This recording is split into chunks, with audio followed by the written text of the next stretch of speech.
Jameson. For want of a toy, a child was lost. Tom Waits. Misery is the river of the world. Chapter 1. Which one is she? I ask, leaning closer to the observation window. Blonde, baggy sweater, sitting on her own. And you're not going to tell me why I'm here? I don't want to influence your decision. What am I deciding? Just watch her. I look again at the group of teenagers, girls and boys. Most are wearing jeans and long tops with the sleeves pulled down to hide whatever self-inflicted damage has been done. Some are cutters, some are burners or scratchers, or bulimics or anorexics, or obsessive-compulsives, or pyromaniacs, or sociopaths, or narcissists, or suffering from ADHD. Some abuse food or drugs, others swallow foreign objects, or run into walls on purpose, or take outrageous risks. Evie Cormac has her knees drawn up, almost as though she doesn't trust the floor. Sullen-mouthed and pretty, she could be 18, or she could be 14. Not quite a woman or a girl about to bid goodbye to childhood, yet there is something ageless and changeless about her, as if she has seen the worst and survived it.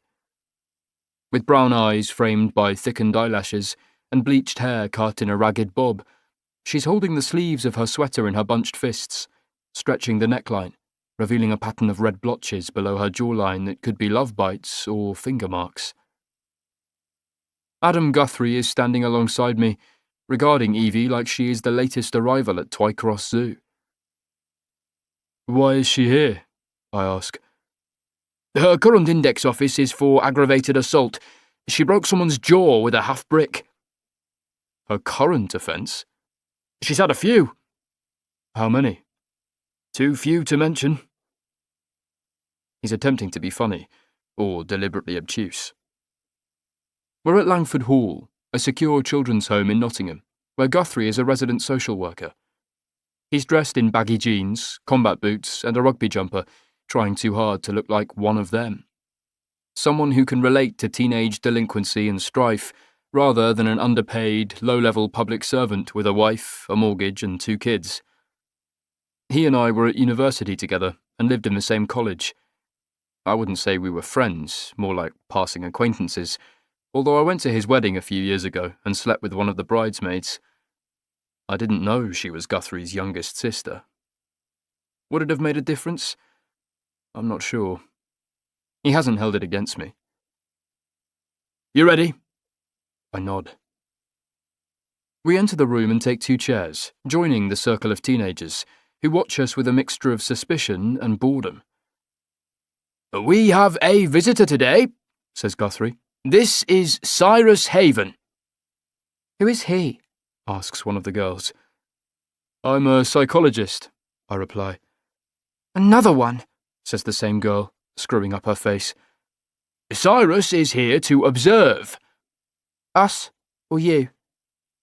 Both. I look for Evie's reaction. She's watching me blankly. Guthrie crosses his legs, revealing a hairless, pale ankle where his trouser cuff has ridden up his shin. He's a jolly, fat sort of bloke who rubs his hands together at the start of something, presupposing the fun that awaits. Let's begin with some introductions, shall we?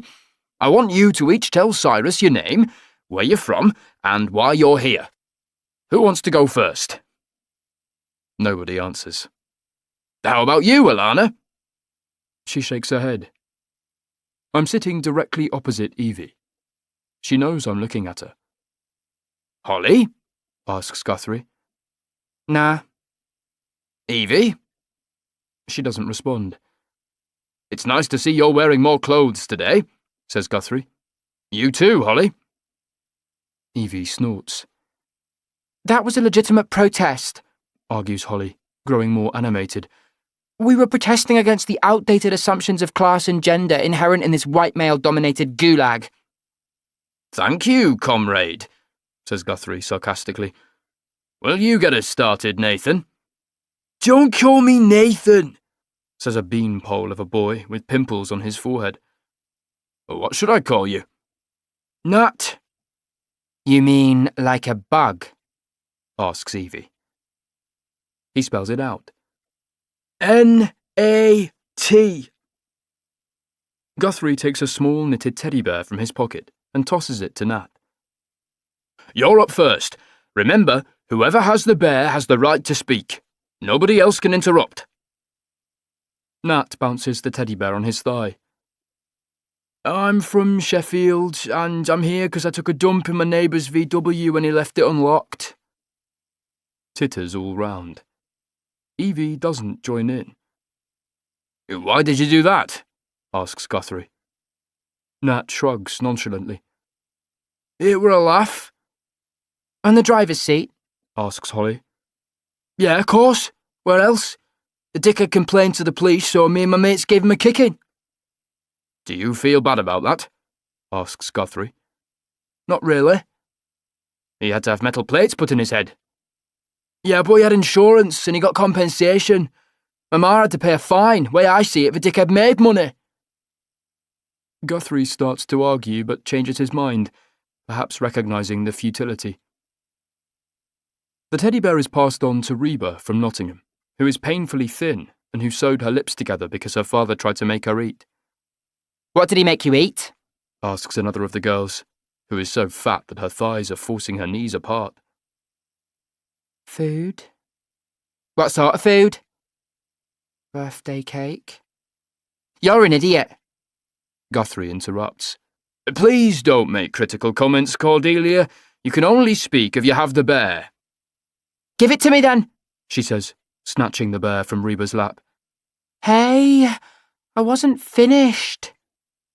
The girls wrestle for a moment until Guthrie intervenes, but Reba has forgotten what she wanted to say. The bear is in a new lap. My name is Cordelia and I'm from Leeds, and when someone pisses me off I fight them, you know, I make them pay. You get angry? Asks Guthrie. Yeah. What sort of things make you angry? When people call me fat. You are fat, says Evie. Shut the fuck up, yells Cordelia, jumping to her feet. She's twice Evie's size. Say that again and I'll fucking batter you. Guthrie has put himself between them. Apologise, Evie. Evie smiles sweetly. I'm sorry for calling you fat, Cordelia. I think you've lost weight. You look positively svelte. What's that mean? She asks. Skinny. Fuck off! OK, let's all settle down, says Guthrie. Cordelia, why are you here? I grew up too soon, she replies. I lost my virginity at like 11. I slept with guys and slept with girls and smoked a lot of pot. I tried heroin at 12 and ice when I was 13. Evie rolls her eyes. Cordelia glares at her. My mum called the police on me, so I tried to poison her with floor cleaner. To punish her? Asks Guthrie. Maybe, says Cordelia. It was like an experiment, you know. I wanted to, see what would happen. Did it work? Asks Nat. Nah, replies Cordelia. She said the soup tasted funny and didn't finish the bowl. Made her vomit, that's all. You should have used wolfsbane, says Nat. What's that? It's a plant. I heard about this gardener who died when he touched the leaves. My mum doesn't like gardening, says Cordelia, missing the point. Guthrie passes the teddy bear to Evie. Your turn. Nope. Why not? The details of my life are inconsequential. That's not true. Evie sighs and leans forward, resting her forearms on her knees, squeezing the bear with both hands. Her accent changes. My father was a relentlessly self-improving boulangerie owner from Belgium with low-grade narcolepsy and a penchant for buggery. My mother was a 15-year-old French prostitute named Chloe with webbed feet. I laugh. Everybody looks at me. It's from Austin Powers, I explain. More blank stares. The movie? Mike Myers? Dr. Evil? Still nothing. Evie puts on a gruff Scottish accent. First things first, where's your shitter? I've got a turtle head poking out. Fat bastard, I say. Evie smiles. Guthrie is annoyed with me, as though I'm fomenting unrest. He calls on another teenager, who has a blue streak in her hair and piercings in her ears, eyebrows and nose. Yeah, what brings you here, Serena? Well, it's a long story. Groans all round. Serena recounts an episode from her life when she went to America as an exchange student at 16 and lived with a family in Ohio, whose son was in prison for murder. Every fortnight they insisted Serena visit him, making her wear her sexiest clothes. Short dresses, low-cut tops. He was on the other side of the glass, and his father kept telling me to lean closer and show him my tits. Evie sneezes into the crook of her arm in a short, sharp exhalation that sounds a lot like bullshit. Serena glares at her, but goes on with her story. One night when I was sleeping, the father came into my room and raped me. I was too frightened to tell my parents or call the police. I was alone in a foreign country, thousands of miles from home. She looks around the group, hoping for sympathy. Evie sneezes again, making the same sound. Serena tries to ignore her. Back home, I started having problems, drinking and cutting myself. My parents sent me to see a therapist who seemed really nice at the beginning until he tried to rape me. For fuck's sake, says Evie, sighing in disgust. We're not here to pass judgment, Guthrie warns her. But she's making shit up. What's the point of sharing if people are going to tell lies? Fuck you, shouts Serena, flipping Evie the finger. Bite me, says Evie. Serena leaps to her feet. You're a freak. Everybody knows it. Please, sit down, says Guthrie, trying to keep the girls apart. She called me a fucking liar. No, I didn't, says Evie. I called you a psycho fucking liar. Serena ducks under Guthrie's arm and launches herself across the space, knocking Evie off her chair. The two of them are wrestling on the floor, but Evie seems to be laughing as she wards off the blows. An alarm has been raised, and a security team bursts into the group therapy room, dragging Serena away. The rest of the teenagers are ordered back to their bedrooms, all except for Evie. Dusting herself off, she touches the corner of her lip, rubbing a smudge of blood between her thumb and forefinger. I give her a tissue. Are you all right? I'm fine. She punches like a girl. What happened to your neck? Someone tried to strangle me. Why? I have that sort of face. I pull up a chair and motion for Evie to sit down. She complies, crossing her legs, revealing an electronic tag on her ankle. Why are you wearing that? They think I'm trying to escape. Are you? Evie raises her forefinger to her lips and makes a shushing sound. First chance I get. Chapter 2. Guthrie meets me in a pub called the Man of Iron, named after the nearby Stanton Ironworks, which closed down years ago. He's perched on a stool with an empty pint glass resting between his elbows, watching a fresh beer being pulled. You're a regular boozer? I ask, sitting next to him. My escape, he replies. His fingers are pudgy and pale, decorated with a tri-band wedding ring. The barman asks if I want something. I shake my head, and Guthrie looks disappointed to be drinking alone. Over his shoulder I see a lounge area with a pool table and fruit machines that ping and blink like a fairground ride. You're looking good, I say, lying. How's married life? Terrific, great, making me fat. He pats his stomach. You should try it. Getting fat? Marriage. How are the kids? Growing like weeds. We have 2 now, a boy and a girl, 8 and 5. I can't remember his wife's name, but recall her being Eastern European, with a thick accent and a wedding dress that looked like a craft project that had gone horribly wrong. Guthrie had met her when he was teaching part-time at an English language school in London. "What did you think of Evie?" he asks. "She's a real charmer." "She's one of them." "One of who?" "The lie detectors." I suppress a laugh. He looks aggrieved. "You saw her.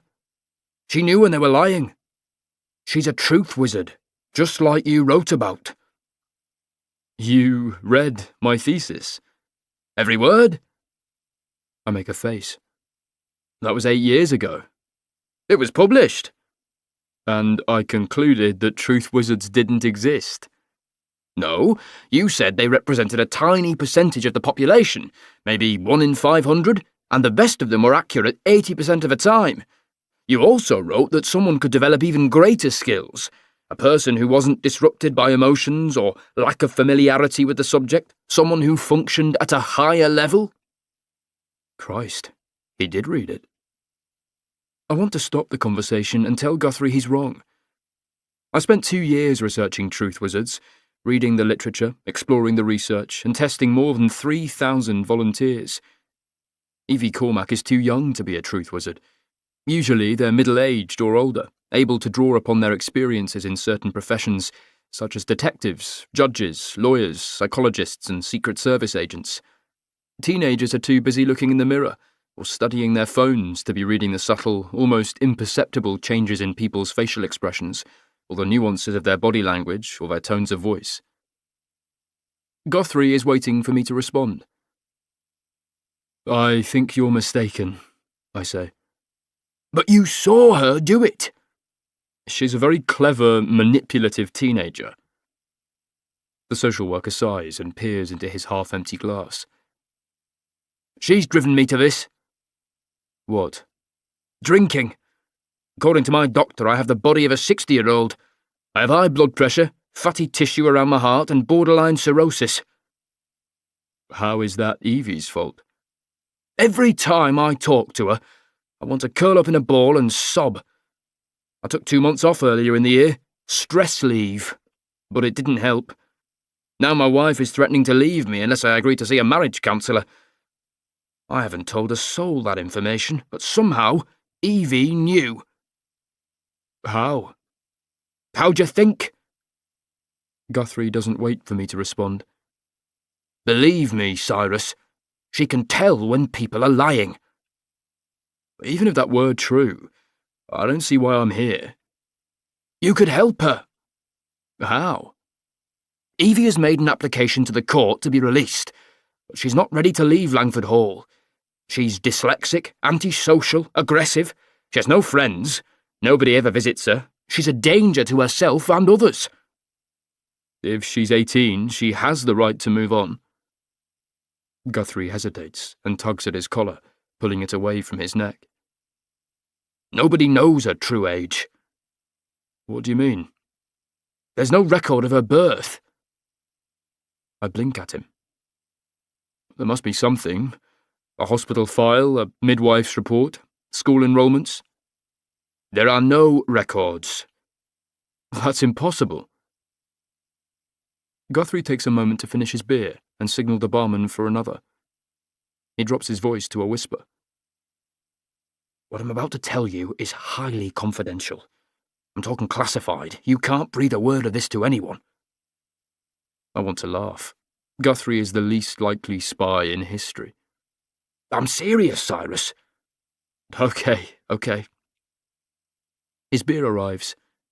He centres it on a cardboard coaster and waits for the barman to wander out of earshot. A shaft of sunlight is slanting through a window. Full of floating specks, it gives the pub the ambience of a church and that we're in a confessional. "Evie is the girl in the box." "Who?" "Angel Face." Immediately, I understand the reference, but want to argue. "That can't be right." "It's her." "But that was..." 6 years ago." I remember the story. A girl found living in a secret room in a house in North London. Thought to be 11 or 12, she weighed less than a child of half that age. A mop-headed, wild-eyed, feral-looking creature, more animal than human. She could have been raised by wolves. Her hiding spot was only feet away from where the police had discovered the decomposing body of a man who had been tortured to death, sitting upright in a chair. The girl had lived with the corpse for months, sneaking out to steal food and sharing it with the 2 dogs that were kennelled in the garden. Those first images were flashed around the world. They showed an off-duty special constable carrying a small child through the doors of a hospital. The girl wouldn't let anyone else touch her, and her only words were to ask for food and whether the dogs were all right. The nurses dubbed her Angel Face because they had to call her something. The details of her captivity dominated the news for weeks. Everybody had a question. Who was she? Where had she come from? How had she survived? Guthrie has been waiting for me to catch up. She was never identified, he explains. The police tried everything. Missing persons files, DNA, bone x-rays, stable isotopes. Her photograph went around the world, but nothing came back. How could a child appear out of nowhere, with no record of her birth or her passage through life? Guthrie continues. She became a ward of the court and was given a new name, Evie Cormac. The Home Secretary added a Section 39 order, which forbids anybody from revealing her identity or location, or taking any pictures or footage of her. Who knows? I ask. At Langford Hall, only me. Why is she here? There's nowhere else. I don't understand. She was placed in a dozen different foster homes, but each time she either ran away or they sent her back. She's also had 4 caseworkers, 3 psychologists, and God knows how many social workers. I'm the last one standing. What's her mental health status? She passed every psych test from Balthazar to Winslow. I still don't understand why I'm here. Guthrie sucks an inch off his pint and looks along the bar. Like I said, Evie is a ward of the court, meaning the High Court makes all the important decisions about her welfare, while the local authority controls her day-to-day care. 2 months ago, she petitioned to be classed as an adult. If she's deemed to be 18, she has every right. Guthrie looks at me plaintively. She's a danger to herself and others. If she succeeds... He shudders, unable to finish. Imagine having her ability. You make it sound like a superpower. It is, he says, earnestly. I think you're exaggerating. She clocked you straight away. Being perceptive doesn't make someone a truth wizard. He lifts his eyebrows, as though he expected more of me. I think you're trying to fob her off, I say. Gladly, he says. But that's not the reason. I honestly thought you could help her. Everybody else has failed. Has she ever talked about what happened to her? In the house, I mean. No. According to Evie, she has no past, no family, and no memories. She's blocked them out. Maybe. At the same time, she lies, she obfuscates, she casts shade and misdirects. She's a nightmare. I don't think she's a truth wizard, I say. Okay. What files can you show me? I'll get them to you. Some of the early details have been redacted to protect her new identity. You said Evie broke someone's jaw. Who was it? I ask. A male member of staff found £2,000 in her room. He figured Evie must have stolen the money and took it from her, saying he was going to hand it over to the police. What happened? Evie knew he was lying. Where did she get the money? I ask. She said she won it playing poker. Is that possible? I wouldn't bet against her. Chapter 3. Angel Face. I enjoy the mathematics of smoking. Every cigarette takes 14 minutes off my life, according to a poster I read in a doctor's surgery. When I add the 6 minutes it takes to smoke each one, It makes a total of 20 minutes. An hour for every 3. I like those numbers. I'm only allowed 4 a day, which I have to smoke outside in the courtyard while a member of staff watches over me, ready to confiscate the lighter afterwards, in case I try to burn the place down. Sucking hard on the filter, I hold the smoke inside my chest, picturing the toxic chemicals and black tar clogging my lungs, causing cancer or emphysema, or rotting my teeth.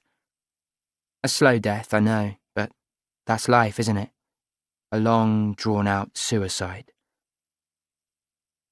I'm sitting on a bench where I can feel the coldness of the concrete through my torn indigo-coloured Levi's, which I stole from Primark. I slip a forefinger through one of the frayed holes and widen the tear as far as the seam. I press my thumb into the skin on my thigh, watching how the blood rushes back into the pale blotch. Although barefoot, I don't feel the cold. I've been in colder places. I've had fewer clothes. Pulling my foot into my lap, I begin picking off my toenail polish, not liking the colour anymore. It's too girly. Dumb. I should never wear pastel colours, pinks and mauves. I once experimented with black, but it made my toenails look diseased. I think about the group session. Guthrie brought a guest, a shrink with a strange name. Cyrus. He was handsome for an old guy, at least 30, with thick dark hair and green eyes that looked sad, as though he might be homesick or missing someone. He didn't say much. Instead, he watched and listened. Most men talk too much and rarely listen. They talk about themselves, or give orders, or make decisions. They have cruel or hungry eyes, but rarely sad eyes. Davina knocks on the window and shakes her dreadlocks. Who are you talking to, Evie? Nobody. Come inside now. I'm not finished. Davina is one of the house mothers, a title that makes Langford Hall sound like a boarding school rather than a secure children's home, by which they mean prison. There are locks on the doors and CCTV watching the corridors, and if I kicked off right now, a 3-person control and restraint team would wrestle me to the ground and truss me up like a Christmas turkey. Davina knocks on the glass again, making an eating motion. Lunch is ready. I'm not hungry. You have to eat. I'm not feeling well. Do you want another red card? Red cards are given for misbehaviour and swearing at staff. I can't afford another one, or I'll miss our Sunday excursion. This week we're going to see a movie at Cineworld. My life always seems better when I'm sitting in the dark with a warm tub of popcorn between my thighs, watching someone else's shitty life flash before my eyes. Nobody ever gets a green card. You'd have to cure cancer or bring peace to the world, or let Mrs. Porter look at you naked in the shower. Girls only, of course. She doesn't look at boys the same way. Crushing the cigarette against the brickwork, I watch the sparks flare and fade, before tossing the butt into the muddy garden. Davina raps on the window. I roll my eyes. She jabs her finger. I retrieve the butt and hold it up, mouthing the word satisfied, before popping it into my mouth, chewing and swallowing. I open wide. All gone. Davina looks disgusted and shakes her head. Back in my room, I brush my teeth and reapply my mascara and foundation, hiding my freckles. I won't earn another strike unless I'm 15 minutes late for a meal.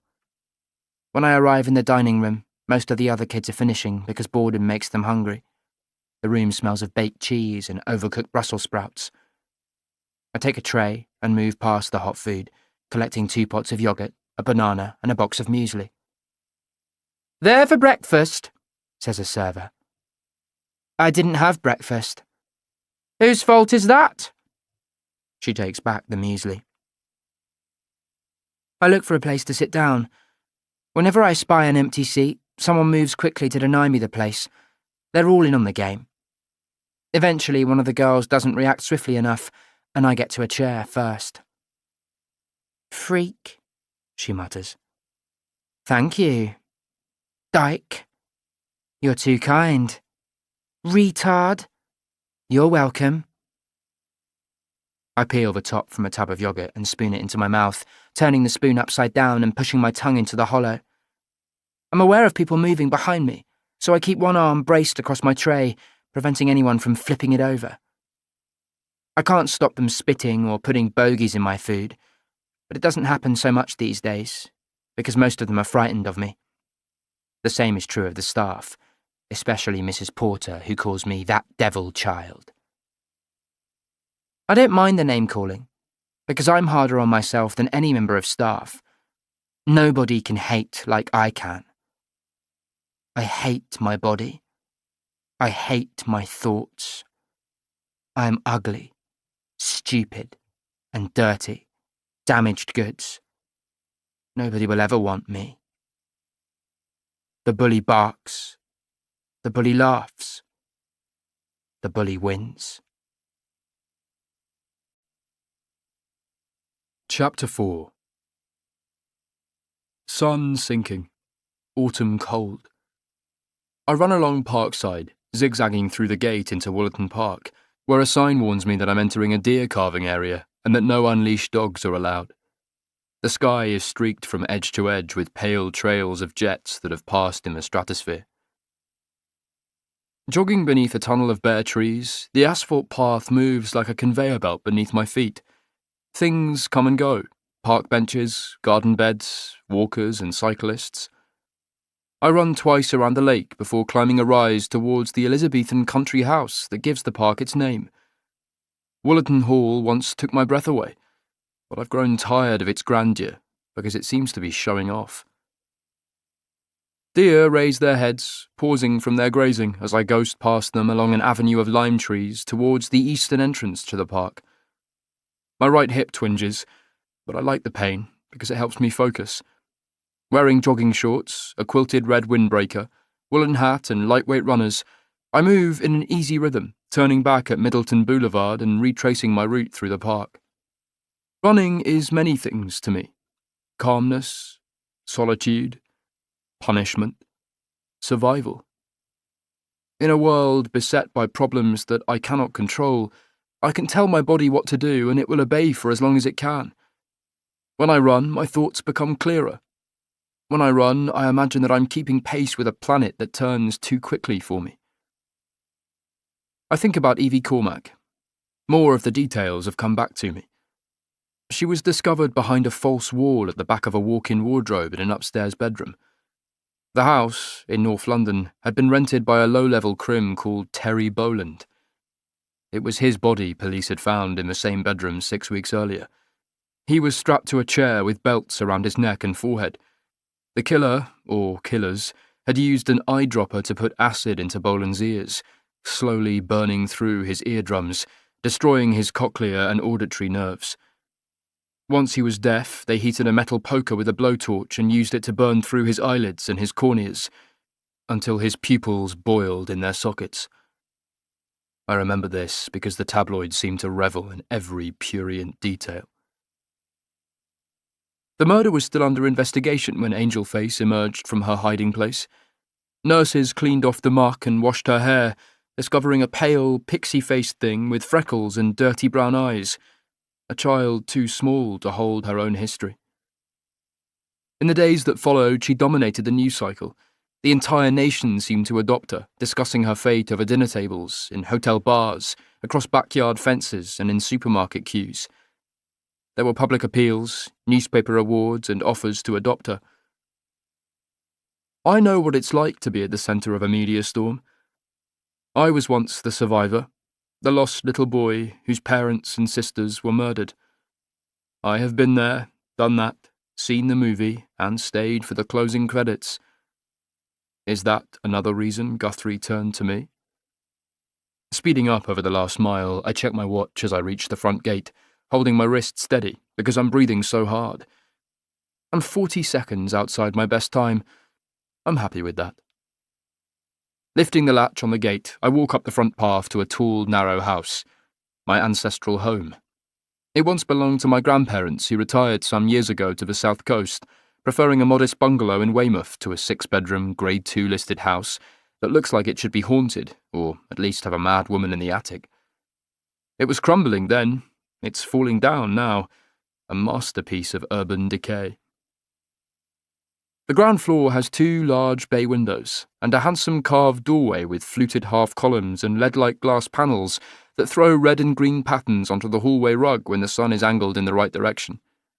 To one side, a garage is almost completely overwhelmed by ivy, and to the rear, beyond a stone wall, an uncut meadow guarded by ancient trees makes up a quiet corner of Woolerton Park. As a child, I knew every cubbyhole, nook, and odd corner of this house. I explored them with my brother and sisters. We played hide-and-seek or other games that involved make-believe guns or swords or dungeons or dragons. We practiced jumping from one piece of furniture to the next, never touching the ground, which was molten lava or covered in spiders. Now the house is mine, my inheritance, my folly, my last link to the past. Periodically, property developers or estate agents knock on the door or push their business cards through the mail flap, trying to convince me to sell. I once made the mistake of letting one inside. He began talking about morning rooms and secondary kitchens and conservatories, offering quotes and discounted terms.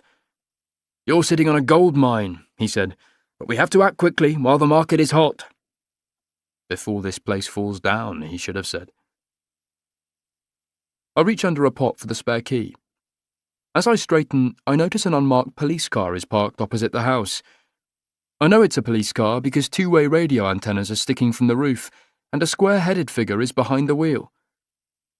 Unlocking the door, I walk to the kitchen, a big, high-ceilinged room with a scrubbed wooden table and mismatched wooden chairs. I get a glass of water from a spitting tap. The doorbell rings.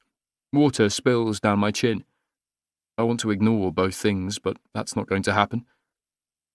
The shadow behind the stained glass is a detective in a misshapen suit, or maybe it's his body, medium height with short arms and spiked hair. "I'm sorry to bother you. I tried to call ahead, but nobody had your phone number." "I don't have one." "What sort of person doesn't have a phone?" "One with a pager." He sneaks a glance at me as though I'm mentally challenged. I turn and walk down the hallway. He follows, introducing himself. "I'm Detective Sergeant Alan Edgar. Lenny sent me to collect you." "You call her Lenny?" He looks at me sheepishly.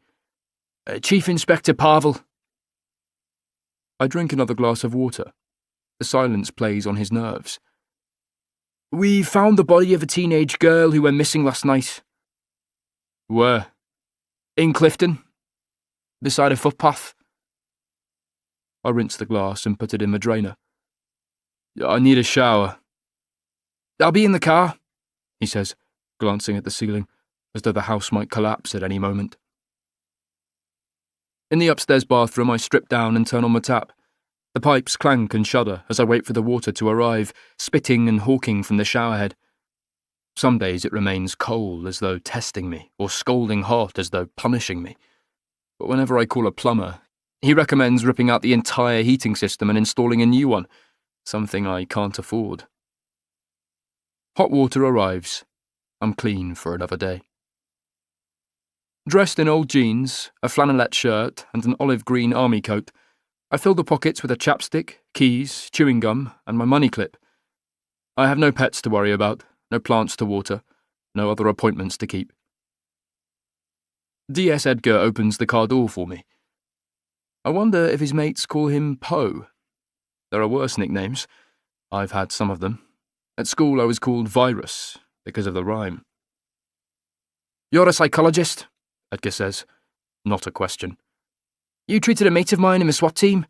You said he had PTSD and recommended he be medically retired. Pissed him right off." "I can't talk about my clinical cases." "Right, sure. You were probably right." Probably means he thinks I got it wrong. I often get this reaction from police officers when they discover the work I do. I'm the specialist they see after they've been attacked, or shot at, or have discharged a firearm, or witnessed a tragedy. I judge their mental state. I look for signs of trauma. I prevent suicides. The thin blue line can be a mentally fragile one. Edgar has grown uncomfortable with the silence. How do you know the Gov? He asks. We go way back. Did you meet her on the job? But when I was a child. He doesn't react, but I recognise what he's doing. He's digging for details. He knows what happened to my family. I'm the boy who came home from football practice and found my father dead in the sitting room, and my mother on the kitchen floor, and my twin sisters hacked to death in the bedroom they shared upstairs. Did I really discover my older brother sitting on the sofa, watching TV, resting his feet on my father's body? I don't give him the opportunity. What do you know about the victim? Jodie Sheehan, aged 15. She was last seen at a fireworks display at the Clifton playing fields. Her parents reported her missing this morning. Her body was found just after midday in a wooded area next to Silverdale Walk. Who found her? A woman walking a dog. Why is it always someone walking a dog? We partially circle 2 roundabouts and enter a small triangle of streets squeezed between Clifton Lane and Fareham Brook. The cottages and semi-detached bungalows are post-war, with low-pitched roofs, flat-fronted facades and postage stamp-sized front gardens. I know areas like this one, full of hard-working, respectable people who have pushed back against low pay, insecure employment and government austerity by working multiple jobs, driving second-hand cars and setting achievable goals rather than aspirational ones. Turning a corner, I see a crowd spilling onto the road. People jostle and press forward, hoping for a glimpse of the fallen girl, or to see a real-life tragedy unfold that isn't on their TV screens. 2 police cars are parked across the entrance to the community centre. Forensic technicians clad in light blue overalls are unloading silver cases from the sliding doors of a van. A handful of uniformed officers are keeping the crowd behind bollards and crime scene tape. DS Edgar flashes his badge and raises the tape above my head. A big man steps from the crowd, yelling, "Is it her? Is it our Jodie?" He's wearing a fawn-coloured raincoat tight across his chest, and his head seems to perch like a stone ball on top of his shoulders. "Please go home, Mr. Sheehan," says Edgar. "We'll tell you as soon as we know something." He tries to force his way past the police, but is pushed back. A younger man grabs his arm. "Come on, Dad," he says. "Let it go." He's a smaller, deflated version of his father, with short hair and long sideburns that reach down his cheeks. "Poor bastards," mutters Edgar, as we walk in single file along an asphalt path, entering a large copse of trees surrounded by a wild meadow. It's 4:30 and already growing dark. Ahead of us, 3 lampposts cast pools of light that lengthen and shorten our shadows. Further on, we reach the footbridge with welded metal handrails and the sound of running water underneath. As we cross Fareham Brook, I glance over the side and see where the channel widens into a pond fringed by reeds. 80 yards away, in a small clearing, tree trunks have been turned to silver by bright lights, and portable generators are throbbing like a drum track playing on a loop. A white canvas tent has been erected at the base of a steep embankment. Lit from within, it glows like a Chinese paper lantern with moths trapped inside. 2 Land Rovers are parked at the western side of the footbridge. Lenny Parvel is seated in one of them, talking on a 2-way radio. I wait until she's finished. She shakes my hand, wanting to pull me closer into a hug, but this is work. Her hazel eyes soften. "I wouldn't normally." "Yes, you would." Dressed in a Barber jacket and Wellingtons that reach as high as her knees, she has pale, fine features and bottle-black hair cut short enough to brush against her shoulders. Lenny isn't her real name. She was christened Lenore Eustace Mary Parvel by parents who thought a long name would give their daughter added status, although Lenny would dispute this. She once told me she'd have earned an extra A-level if she hadn't spent so much time filling out her name. Lenny was the first police officer on the scene when my parents and sisters were murdered. She found me hiding in the garden shed where I'd armed myself with a mattock, convinced I was the next to die. It was Lenny who coaxed me out and wrapped me in her coat and sat with me until the cavalry arrived. I remember her crouching beside the open door of the patrol car asking me my name. She offered me a tic-tac, holding my trembling hand as she shook them onto my palm. That moment, her touch, made me realise that there was still warmth in the world. In the days that followed, Lenny sat with me during the police interviews and watched over me when I slept in a fold-out bed at the station. During the committal hearings and the trial, she shielded me from the media and chaperoned me to court, keeping me company as I waited to give evidence. She was sitting at the back of the courtroom when I swore to tell the truth and tried not to look at my brother in the dock. Back then, she was a constable, barely a year into the job. Now she's head of the Serious Operations Unit in Nottinghamshire Police, married, divorced, remarried, with 2 grown-up stepchildren. I'm like a third. How much did Edgar tell you? She asks. Jodie Sheehan, aged 15, went missing last night. Lenny shows me a photograph of 2 girls pointing to Jodie, a slow-eyed teen with thick brown hair and a gap in her front teeth that braces didn't fix. She was last seen by her cousin, Tasmin Whittaker, at 8:05 at a fireworks display less than a mile from here. Lenny points to the second girl in the picture, who is taller and heavier, with a round face and a lopsided smile. Jodie told Tasmin she was going to a chippy on South Church Drive. They planned to meet up later at Tasmin's house. Jodie didn't arrive. Lenny leads me down the muddy path that switches back and forth and grows steeper in places. As we near the tent, duckboards are set out like stepping stones, and arc lights create pools of bright light that turn dew-beaded cobwebs into jewelled threads. The canvas flap is pulled back, and I catch a glimpse of the body. Jodie Sheehan is lying on her right side with her knees pulled up towards her chest. Her jeans and knickers are bunched at her ankles above her suede boots, and her sweater has been pulled up beneath her chin. Her bra is unclasped and twisted to the side, exposing small, pale breasts that are stained with mud or blood. Her eyes are open, popping slightly, with a dull white sheen as though cataracts have grown across her pupils. I feel embarrassed by her nakedness. I want to pull up her jeans and pull down her sweater and say how sorry I am that we're meeting like this. I want to apologise that people are taking photographs and scraping beneath her fingernails and swabbing her orifices. I'm sorry that she can't tell me who did this to her, or point him out from a lineup, or scrawl his name on a piece of paper. I crouch and notice the leaves and grass clinging to her hair. There are scratches on her hands and forearms, and bruising to her right eye, and a bump on her forehead. She's wearing a single earring, a delicate silver stud that catches the light. Where is the other one? Was it lost in a struggle, or taken as a souvenir? A ghost-like figure steps into the tent. Clad from head to toe in shapeless hooded coveralls, Robert Ness is barely recognisable, but he makes the tent feel smaller because of his bulk. The senior Home Office pathologist, sometimes called Nessie, is in his late 40s, with skin so dark it makes the whites of his eyes seem brighter. He's wearing rimless glasses that momentarily catch the light when he tilts his head. Do you 2 know each other? Asks Lenny. We nod, but don't shake hands. Let's make this quick, says Ness.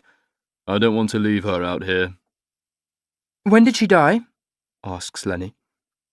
Early hours. It was cold last night, which lowered her body temperature and kept the insects away. Cause of death? Unclear. She suffered a blow to the back of her head that didn't fracture her skull, but might have rendered her unconscious. I'll know more after the post-mortem. Was she sexually assaulted? I ask. There are traces of semen in her hair. A bubble of air gets trapped in my throat. The pathologist drops to his haunches, pointing to Jodie's boots. They're full of water, and I found pondweed in her hair. Fareham Brook is beyond those trees. He indicates the bruising on her forehead. That's an impact injury, likely caused by a fall. What about the scratches on her arms? From branches and brambles. She tried to run. Lenny turns away and summons D.S. Edgar. I want police divers here at First Light. We're looking for her mobile phone and a polka dot print tote bag. Leaving the Socko tent, I keep to the duckboards until I reach the perimeter of the crime scene. A carpet of papery leaves squelches beneath my boots, hiding roots that bump up from the ground, ready to catch my ankles. In daylight, the clearing would be visible from the footpath, or the top of the embankment. At night it disappears and becomes darker than the meadow because overhanging branches block out the ambient light. Lenny has joined me. We scramble up the embankment using the trees as handholds. Where does the footpath lead? I ask. Once it crosses the footbridge, it hits a T-junction. To the right is Farnborough Road. Turn left and it crosses the tram lines and eventually reaches Forsyth Academy, Jodie's school. Her family lives beyond, in Clifton. This would have been a shortcut home. From where? Her cousin's house. Tasmin Whittaker lives 5 minutes from here. Below us, a group of forensic technicians have lifted Jodie's body onto a white plastic sheet that is folded over her and sealed. A second layer of plastic is zipped up, cocooning her in a bag with handles that is carried by 4 men to a waiting ambulance. Lenny watches in silence, her dark hair boxed on her neck. The tabloids will have wet dreams over this one. A pretty church-going schoolgirl, a champion figure skater. Figure skater? The Times profiled her during the summer. They called her the Golden Girl of British skating. Crossing the footbridge, we follow the asphalt path to the community centre. Most of the locals have gone home, escaping the cold, but TV crews and reporters have taken their places. Cameras are shouldered, spotlights blaze. "Is it Jodie?" someone yells. "How did she die? Was she raped? Any suspects?" The questions seem brutal in the circumstances, but Lenny keeps her head down, hands in her pockets. We pause at the police car. "What do you need?" she asks. "Can I talk to her family?" "They haven't been formally notified." "I think they know." Chapter 5. The semi-detached house has a single bay window on the lower floor and a small square of soggy front garden surrounded on 3 sides by a heavily pruned knee-high hedge. 2 vehicles are parked nose to tail in the driveway, one a black cab, and the other a new model Lexus with a darker-than-legal tint on the windows. A police constable is waiting outside, stamping her feet against the cold. Lenny presses a doorbell. Dougal Sheehan answers and looks past us, as though hoping we might have brought his daughter home. "I'm Detective Chief Inspector Lenore Parvel," says Lenny. "I wanted to speak to you and your wife." Wordlessly, he turns and leads us into an over-furnished sitting room with a lumpy sofa and 2 worn armchairs. A TV is showing football with the sound turned down. Maggie Sheehan is standing in the arched doorway to the kitchen. Everything about her is crumpled and diminished, the forward cant of her shoulders, the dark rings beneath her eyes. A string of polished wooden rosary beads are clenched in her fist. "Mrs. Sheehan," begins Maggie. "Please call me Maggie," she replies mechanically, before introducing her brother Brian and his wife Felicity, who are sitting at the kitchen table. The Whittakers are Tasmin's parents, come to offer support. Lenny is standing in the centre of the living room with her legs braced apart and hands clasped like she's on a parade ground. Some people own every space they inhabit, but Lenny seems to conquer the room quietly, taking it inch by inch with the force of her personality. Maggie takes a seat on the sofa. The skin above her collarbone is mottled, and there are cracks in the makeup around her eyes. Dougal is next to her. She reaches for his hand. He takes it, reluctantly, as though unwilling to show any frailty. The Whittakers are side by side in the arched doorway, their faces filled with dreadful knowing. Lenny begins. "It is my sad duty to inform you that the body of a teenage girl has been found beside Silverdale Walk. She matches the description of your daughter, Jodie." Maggie blinks and glances at Dougal, as though waiting for a translation. His eyes are closed, but a tear squeezes from one corner, and he wipes it away with the back of his hand. "How did she die?" he whispers. "We believe her death to be suspicious." Dougal gets to his feet and sways unsteadily, gripping the back of the sofa for support. He's a big man who looks like a builder or a butcher. Big arms, big hands. We will need one of you to formally identify Jodie, says Lenny. It doesn't have to be today. I can send a car in the morning. Where is she now? Asks Maggie. She's been taken to the Queen's Medical Centre. There will need to be a post-mortem. You're going to cut her up, says Dougal. We're investigating a homicide. Maggie Sheehan's fingers have found her rosary beads. She clutches the tiny crucifix in her fist, squeezing it so tightly it leaves an imprint when she opens her palm. She must have prayed all day, daring to hope, but nobody has answered. Brian and Felicity hug each other in the doorway. They're physically the same size, but she seems to be holding him up. We need to establish Jodie's movements, says Lenny. When did you last see her? At the fireworks, replies Maggie. We go to bonfire night every year, echoes Felicity. Nobody calls it Guy Fawkes night anymore. Maybe it's not politically correct, the gunpowder plot and all that. She's a tall, striking woman, with a plume of silver flowing through her thick dark hair from the left side of her temple to the collar of her blouse. Who was Jodie with at the fireworks? Interrupts Lenny. Tasmin, our daughter. Anyone else? Schoolmates, friends, neighbours. It was like a big street party. I took a bottle of champagne and glasses. Maggie retrieves a cotton handkerchief from the sleeve of her cardigan and blows her nose. It makes everybody turn. I should have made her come home after the fireworks, she whispers, her voice breaking. I shouldn't have let her stay out. This is not your fault, scolds Felicity. She should have been home. She would have been safe. Dougal doesn't react, but I can already sense the tension between husband and wife. The recriminations are just beginning. Guilt has to fall somewhere when logic fails. What time did you last see Jodie? I ask. She found me at 8 o'clock, says Maggie. She asked if she could sleep over at Tasmin's house. I told her she had to be up early for training. Training? The Nationals are coming up, explains Brian Whittaker. We're on the ice by 6:30, 6 mornings a week. You're Jodie's coach, I say. I taught her to skate. Almost before she could walk, echoes Maggie. Brother and sister have similar eyes and the same shaped noses. Maggie is rounder and softer, while Brian has slim hips and slender hands.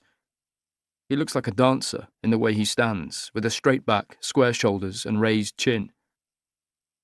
Attention shifts to the TV, where the football has been replaced by a news bulletin. Drone footage shows the pale outline of a forensic tent, almost hidden from view by overhanging branches. The next pictures are of police searching the uncut meadow, walking in a long straight line through knee-high grass. One of them pauses, crouches, and picks up a discarded soft drink can, which he places in a plastic evidence bag. The picture changes again. This time, Jodie's body is being carried up the embankment. Turn it off, begs Maggie. Dougal reaches for the TV remote, fumbles, curses. The screen goes black. Why would anyone hurt our baby? Whispers Maggie. Her shoulders heave, as though shifting weight from one to the other. Lenny glances at me, but I have no words to make this right. I know what awaits them. In the days to come, Jodie's life will be picked apart by the media, who will feast on this story. The young, golden girl of skating, who dreamed of Olympic glory but died in a cold, muddy clearing less than a mile from her home. As a forensic psychologist, I have met killers and psychopaths and sociopaths, but I refuse to define people as being good or evil. Wrongdoing is an absence of something good, rather than something fated, or written in our DNA, or forced upon us by shitty parents, or careless teachers, or cruel friendships. Evil is not a state, it is a property, and when a person is in possession of enough property, it sometimes begins to define them. Would it benefit the Sheeans if I told them this? No. It won't bring them comfort when they lie beside each other tonight, staring at the ceiling, wondering what they might have done differently. People who lose children have their hearts warped into weird shapes. Losing a child is beyond comprehension. It defies biology. It contradicts the natural order of history and genealogy. It derails common sense. It violates time. It creates a huge black bottomless hole that swallows hope. Dougal is pouring himself a drink at a bar cabinet. Most of the bottles have duty-free stickers still attached. Maggie seems more relaxed when he's not focused on her. She talks more freely. Remembers. When Jodie learned to ride a bike, I wouldn't let her leave the cul-de-sac because I didn't want her riding out of sight. People said I was overprotective, but I know how these things happen. Later, when she started school, I let her walk to Tasman's house, but never in the dark, not on that footpath. We used to call it the Black Path because it had no lights. Even when the council finally put them in, we still called it the Black Path. Why did Jodie and Tasman split up last night? I ask. Jodie went to get fish and chips, Says Felicity. By herself? Nobody answers. Does she have a boyfriend? I ask. Not a proper one, Says Felicity. Sometimes she hangs out with Toby Leith. The rich kid, Dougal says, in a mocking tone. He's not that rich, says Brian. His father has a car dealership. How old is Toby? I ask. Too old, says Dougal. He's 18, Explains Felicity, who doesn't like correcting her brother-in-law. They only hang out. Dougal reacts angrily. What does that even mean? Jodie was supposed to be in training, not running around with some horny chav with a flash motor. Maggie flinches and looks even more miserable. When did you realise that Jodie was missing? I ask, wanting to change the subject. She was supposed to come back to ours, explains Felicity. Tasman waited up until 11 and then fell asleep. Did Jodie have a key? Tasman left the patio door unlocked. She was out there all night, says Dougal, his voice breaking. Felicity sits on the edge of his armchair and brushes his cheek with her hand. It's an intimate gesture, like watching Androcles pulling a thorn from the lion's paw. These people are close, I think. They have raised their children together, celebrating birthdays, christenings, anniversaries and milestones, the highs and the lows. I went to wake Jodie for training, but she wasn't in Tasman's room, says Brian. I figured she must have gone home last night, so I drove by here to pick her up. That's when we realised that she'd been missing all night. And you phoned the police, says Lenny. The couples look at each other, waiting for someone else to answer. We looked for her first, says Brian defensively. I went to the ice rink. Tasman began phoning her friends. Lenny studies Dougal. What about you? He motions to the window and the black cab outside. I was working last night. I got home around 7 and went straight out again looking for Jodie. Where? I walked along the footpath. What made you immediately think of Silverdale Walk? It's the way home, he replies, as though it should be obvious. His voice catches. I must have walked right past her. Maggie is staring at the wall, as though looking into the past. What did you do? I ask. I prayed. Someone had to stay here in case Jodie called or came home, explains Felicity. Lenny seems to be quietly plotting the timeline of events. It made no difference when the police were called. Jodie had been dead for hours. Is there anyone who might have wanted to harm your daughter? Asks Lenny. Maggie answers. What do you mean? Did she talk about anyone following her? Someone who might have looked out of place or made her feel uncomfortable or unsafe? Nobody responds. Is there anyone who might want to hurt your family? Dougal makes a scoffing sound. I drive a cab. Maggie works in the school canteen. We're not low-life crims or scumbags. Lenny doesn't react. Perhaps she should be talking to the parents separately to gauge their different responses. Dougal has the stronger personality, and Maggie defers to him, never questioning his answers or interrupting. She's not subservient, but neither is she an equal in the relationship. I walk to the sliding doors and peer into the darkness of the garden. An outside light reveals a deck with a hot tub, covered for the winter. I try to picture Jodie here, but have too little information to breathe life into her pale corpse. I need to discover who she was before if I'm to understand what happened to her. Was she friendly and approachable? Would she say hello to a stranger who passed her on the footpath late at night? Would she nod and smile, or drop her head, avoiding eye contact? Would she run if attacked? Would she fight back? Would she submit? "Can I see Jodie's room?" I ask, directing the question at Dougal. He hesitates for a moment before showing me up the stairs. Jodie's room is nearest the shared bathroom. Dougal won't come inside. He hovers in the doorway, as though waiting for permission to enter from a daughter who will never be able to grant it. The pillow on Jodie's bed has a small indentation where her head last rested. Next to it is a floppy ragdoll with yellow yarn curls and button eyes. It is a typical teenager's room, messy, cluttered, characterful. Dirty clothes are strewn near a wicker basket, and a lone shoe has been thrown towards the wardrobe. I have to stop myself wanting to bend down and put it in place. A damp towel from yesterday is lying on the floor.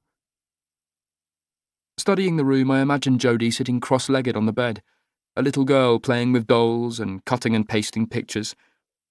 She grew up and graduated from crayons to eyeliner, from Barbies to boy bands.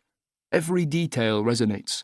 The book on her bedside table, doodles on a piece of paper, a collection of lanyards hanging from the doorknob. Her shelves are lined with ice skating trophies and medals. The wall above her bed is covered in photographs and posters of skaters, some of whom I recognise. Katharina Witt is among them, as well as Tessa Virtue and Scott Moyer. The camera has captured many in mid-air, seemingly defying gravity, while others glide across the ice with the grace of ballet dancers. Polaroids are pinned to a corkboard above Jodie's desk. Most of them show Jodie and Tasmin together. They are sitting on each other's laps in a photo booth, pulling faces at the camera. Jodie is the prettier of the two. Tasmin is more self-conscious about her looks, tilting her face to hide the weight she carries around her neck. Jodie is smaller, with a skater's body, slim and muscled. She's more at ease with her body, showing it off in miniskirts and tight tops. I notice a barrel bolt lock on the door, which has been affixed in a wonky fashion. "That was Jodie's doing," explains Dougal. "She wanted her privacy." "Who was she trying to keep out?" "Her brother, mainly. Felix can push her buttons." "He's older?" 21. I remember the youth I saw at the community centre, urging Dougal to go home. "Does Felix live here?" I ask. "He comes and goes." There are more trophies on a shelf above Jodie's bed. Some have come from junior competitions in Moscow, Berlin, and Hungary. "You must have been very proud," I say. "Every time I watched her skate." Dougal inhales, holds his breath, and exhales. "Most people take figure skating for granted. They don't realise what goes into it, the courage and skill it takes to glide across the ice and spring into the air and spin 3 or 4 times before landing on a single blade as sharp as a knife. I'm a bone-headed man. I don't read books or recite poetry or understand paintings, but Jodie was beautiful on the ice. Truly breathtaking." Lenny calls up the stairs. She's ready to go. We offer our condolences and leave 2 devastated families to their grief. Outside, as I reach the police car, I pause and turn back towards the house. A figure is standing motionless in an upstairs window, gazing steadily in our direction. Felix Sheehan is shirtless, or perhaps naked, his lower half shielded. He flicks at a cigarette lighter, triggering a flame and dousing it, while looking directly at us with a hatred that sustains rather than corrodes him. What does he want to burn, I wonder? And why does he want to burn it? Chapter 6. Angel Face. Do you remember your mother? Asks Guthrie. With her long blonde hair and eyes of blue, the only thing I ever got from her was sorrow, sorrow. You're quoting David Bowie. I like David Bowie. Guthrie is wearing a funky patterned jumper that was probably knitted by his mother. It's too heavy for the central heating, but he won't take it off because he doesn't want to show his paunch.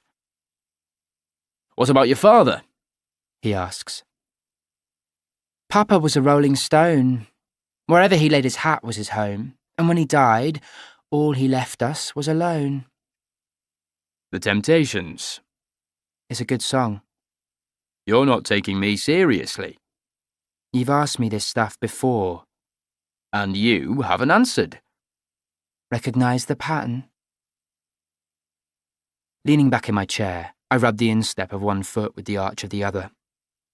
I'm not wearing shoes or socks, preferring bare feet because I like to feel the ground beneath me.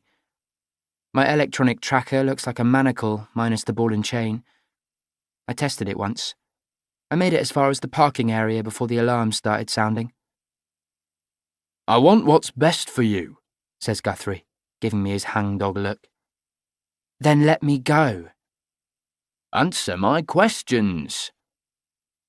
Isn't my silence loud enough, I think? Don't tell me that my silence doesn't have a sound. I can hear it, loud and clear, screaming between my words. Guthrie sighs and scratches at a razor burn on his neck, lowering his eyes to look at my file. He's going bald in a neat round dome on top of his skull. Does it happen to all men? I quickly draw up a mental list. Alfie and Dylan from the kitchens have full heads of hair. Paddy the gardener is a little bald, and Reno, one of the councillors, shaves and oils his head, so it's hard to tell. Terry Boland had hair, which fell out after he'd been dead a few weeks, which isn't the same. Some do, some don't, is my guess. Guthrie has been talking to me. He lectures more than talks. His voice is so boring he should make meditation tapes. Soporific is my word for the day. Every morning I choose a new one from the dictionary and try to put it into a sentence. Certain words stick in my mind like peripatetic and serendipitous, because they sound so musical. Others I've forgotten already. When my mind wanders, the walls seem to drop away, and the streets and houses and cities disappear, until I find myself lying in the shade of a tree, smelling the grass and turned earth and wood smoke. Nearby, my mother is moving between the rows, filling a wicker basket with raspberries and red currants. I don't know if this is a real memory, or if someone has planted it in my mind to make me believe that I had a childhood, but I can remember the soft golden light and the buzz of bumblebees in the hedgerows and the coarseness of the grass. I remember my mother's dark hair, which curled over her shoulder as she worked. Guthrie's voice intrudes. What would you do if you could leave? Get a job? Find somewhere to live? I could help make that happen. Good. We could process the paperwork today. All I need is a few details. He clicks the top of a pen. Firstly, your date of birth and your real name and where you were born. I sigh, as though I'm dealing with a moron. Guthrie continues. How do you know you're 18? You've checked my teeth and my wrist bones. You've taken x-rays and measurements. Those tests have a margin for error. I'm in the margin. How did you meet Terry Boland? I don't answer. Did he kidnap you? More silence. I toy with the cord of my track pants, twirling it between my fingertips. There's no point getting annoyed or acting the way I feel, which is bored shitless, because I'll get another red card. Can I have a drink of water? I ask. No, I'm thirsty. not until you answer the question. I'm trying to help you, Evie, but we have to meet each other halfway. Halfway to where, I think. People always say that when they have no idea of the distances involved. I could come from another planet. I could come from another time in history. But they want to meet me halfway. I'm happy with who I am. I have pieced myself together from the half-broken things. I have learned how to hide, how to run, how to keep safe, despite never knowing a time when my blood didn't run cold at the sound of footsteps stopping outside my door, or the sound of someone breathing on the opposite side of a wall. I know the jittery, crawling sensation that ripples down my spine whenever I feel the weight of eyes upon me, searching my face, trying to recognize me. And no matter how many times I step into doorways or look over my shoulder or yell, "I know you're there," the street is always empty. No footsteps, no shadows, no eyes. I understand your pain, Says Guthrie. I know how it separates you from a normal life, from what's true and real. How does anyone know what's true or real? Things we once accepted as facts are now accepted as being wrong. The Earth is not flat. Smoking isn't good for us. Pluto isn't a planet. Witches weren't burnt at the stake in Salem, and humans have more than 5 senses. Everything has a half-life, even facts. Guthrie rocks back in his chair and looks at me impatiently. He begins quoting from my file, which he seems to know by heart. The foster homes, my escapes and arrests, the alcohol and drug abuse. I interrupt him. Why are you so determined to keep me here? You don't even like me. Yes, I do. You're frightened of me. No. Really? How is your wife? Has she asked you for a divorce yet? That's none of your business. Are you seeing a counsellor? No. Liar. Are you having an affair? No. Is she? Of course not. She is. Shut up, Evie. Is he an old boyfriend or someone new? Someone she met at work? A colleague? That's a red card. I overheard you talking to Davina. You told her that you didn't want your wife going back to work, but you couldn't afford the mortgage on a single wage. You said her boss was a sleazebag. Is he the one? Please stop, Groans Guthrie. Let me go. You're not ready. Who was that man who came to see me today? A psychologist. What did he want? He came to look at you. Why? I think he can help you. Can he get me out of here? Maybe. I know he's telling the truth, but not the whole truth. The idea makes me shake with dread and excitement. Is he coming back? I hope so. I do too. But I say nothing. Chapter 7.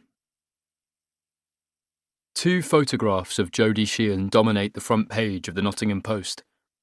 One shows her dressed in her school uniform, with her hair neatly brushed, and the barest hint of makeup.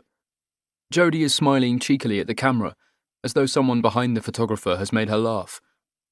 The second image captures her in motion on the ice in a costume that sparkles with sequins. Ice Princess is the banner headline, above a subheading, Missing Jodie, 15, found dead.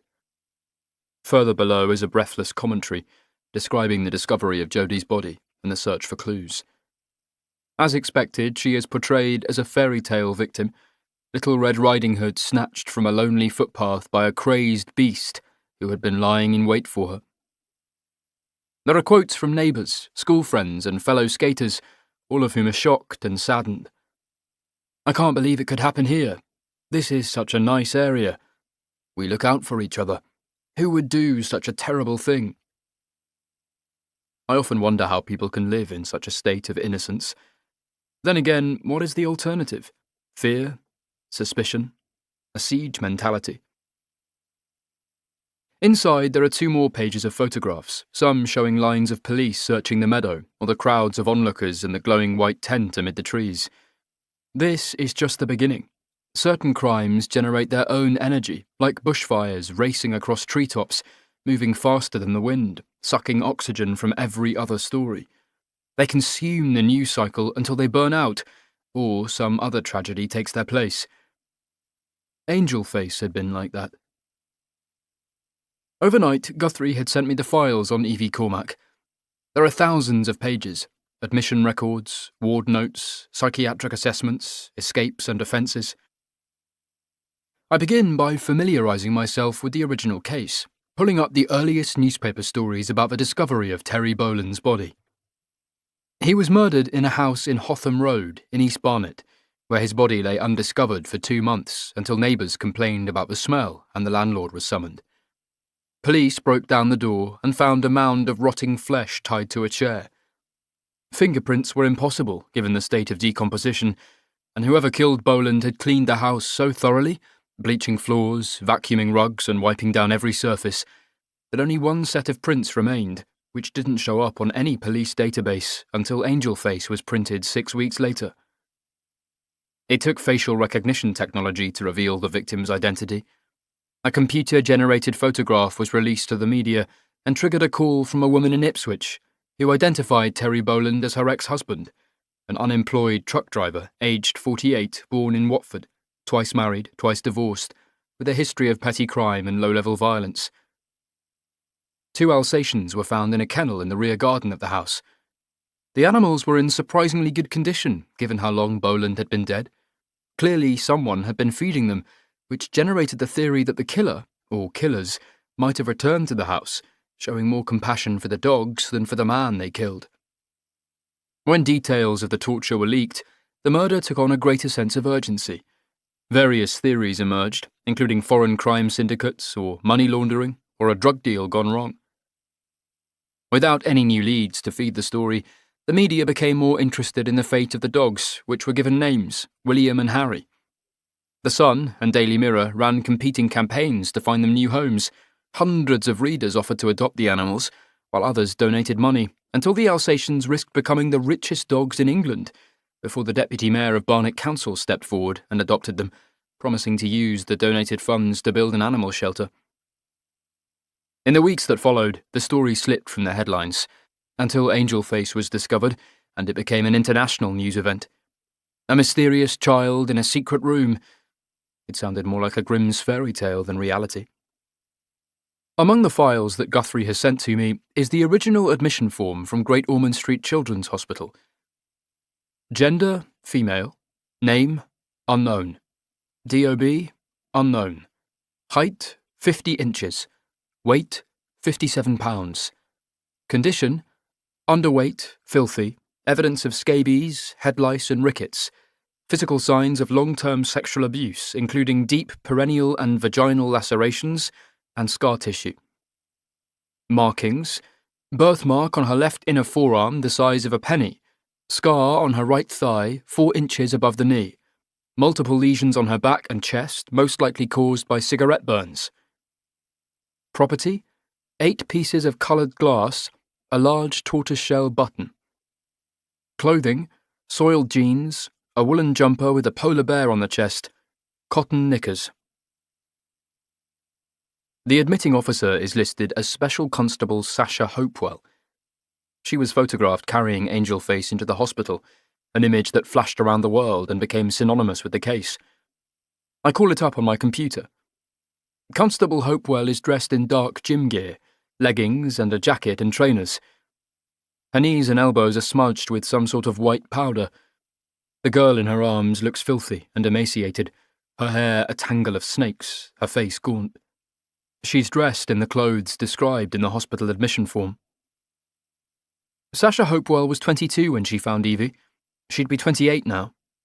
A lot of people become special constables as a stepping stone towards a full-time career in policing. Sasha could still work for the Met.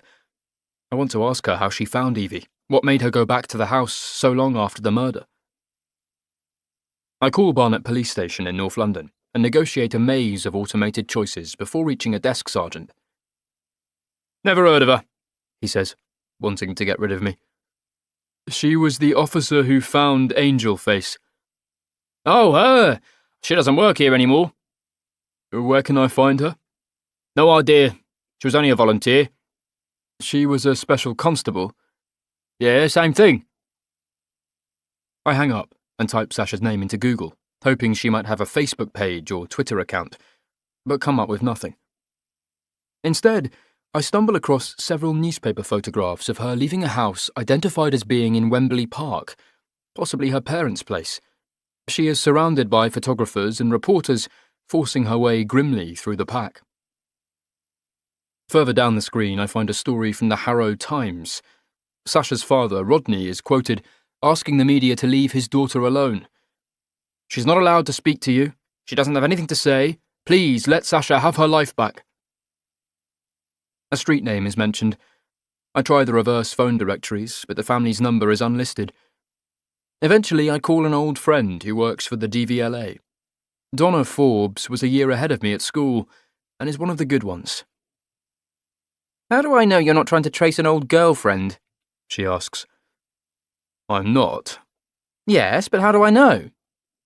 I'm trying to find the special constable who found Angel Face. Do you remember the case? "Of course, why her? I'm going to assume it's police business," Says Donna, sucking air through her teeth. "but if I get caught, I could lose my job." I can hear her typing in the background. "Every search creates a data trail." More typing. "There's a Rodney Hopewell in Wembley Park." She gives me an address and phone number. I owe you a drink, I say. "I expect dinner." You're married. "A girl still has to eat." Rodney Hopewell answers on the fourth ring. A gruff-sounding man, he recites the phone number before saying, "Could I help you?" "Is Sasha there?" There is a pause. "Who are you?" "A friend." The phone goes dead. I don't know if he hung up or the line dropped out. I call again. The number rings off. I try one more time. Someone picks up the receiver and drops it into the cradle. I'm listening to dead air. Chapter 8. The major incident room at West Bridgeford Police Station has a makeshift feel, as if put together in a hurry. Computer cables snake haphazardly across the floor, and desks are pulled into clusters. A series of whiteboards dominate the space, covered with data collected over the past 24 hours, crime scene photographs, timelines, and phone wheels. Some of the information is highlighted or circled with fluorescent markers or linked by hand-drawn lines, creating a storyboard of Jodie Sheehan's final hours. 40 detectives are working on the case, collecting CCTV footage, knocking on doors, and taking statements. Many of them have been up all night, and their eyes sting with tiredness and too much caffeine. Most are men. Lenny has done her best to get more women into the CID, but politics and sexism trickle down from the top. Regardless of the difficulties, she rarely complains, although she has become more outspoken with age.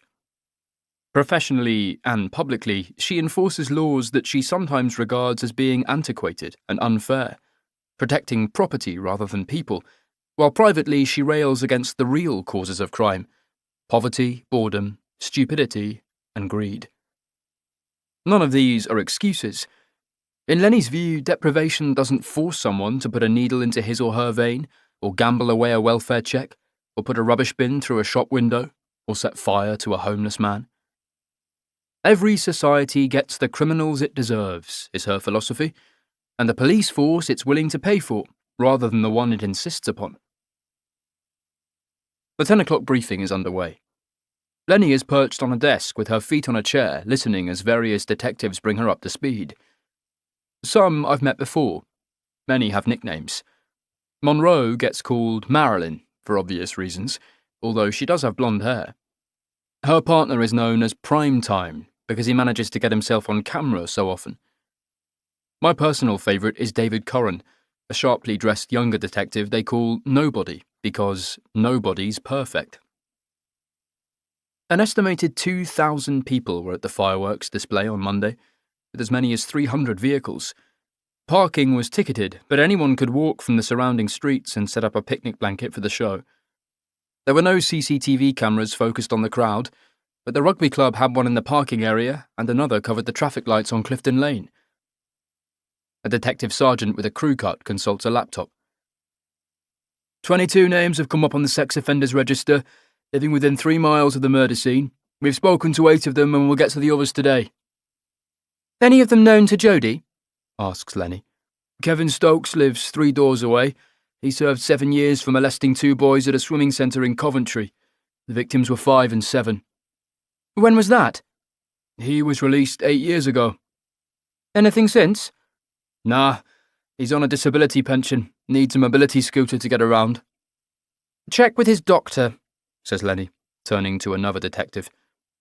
Where are we with the family? Primetime licks his finger and flips a page of his notebook. Dougal Sheehan is a cabbie. He says he left home at 7 and did a 12-hour shift, but it's proving difficult to track down his movements. We're going to look at his logbooks and credit card machine. The uncle, Brian Whittaker, teaches at the National Eye Centre. He's a recovering alcoholic who briefly lost his coaching licence 8 years ago following a complaint about inappropriate behaviour from one of his students. The allegations were withdrawn. What sort of complaint? She accused him of taking pictures of her in the showers. He denied it. Were there photographs? None were found. Talk to the girl. Lenny turns to Monroe. What about Jodie's brother, Felix? He was at the fireworks early in the evening but left with friends before 8. He says they went to a nightclub where he picked up a girl around midnight and went back to her place. He can't remember the address or her name. Convenient, mutters nobody. He seemed pretty cut up about what happened to Jodie, says the constable I saw outside the Sheehan's house last night. You talked to him? Asks Lenny. Yes, Gov, but he didn't say much. I'd call him strong and silent, but it's more like brooding and sulky. Did you clock his car? Says Edgar. The top-of-the-range Lexus? Business must be good. Find out what business, says Lenny, before turning to nobody. Where are we with Jodie's phone? Mobile puts her at the fireworks until about 8 o'clock, but it stopped transmitting at 8:12. I figure she must have turned it off. Lenny looks at him askance. Do you have kids, nobody?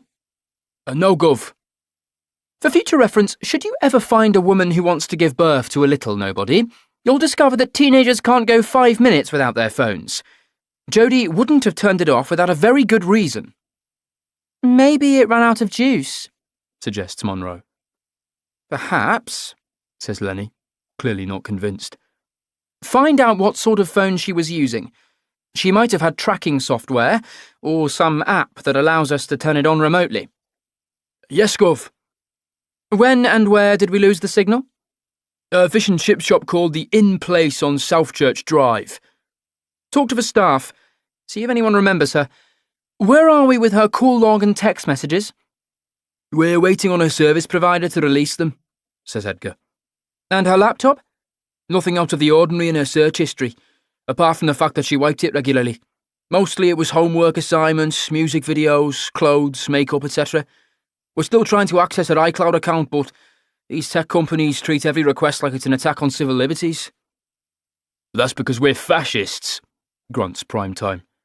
The deep state, says Monroe. Lenny gets to her feet, hitching her houndstooth trousers and running her hands through her hair. OK, I want interviews with everybody who had contact with Jodie on Monday evening, and that includes friends, neighbours, secret admirers.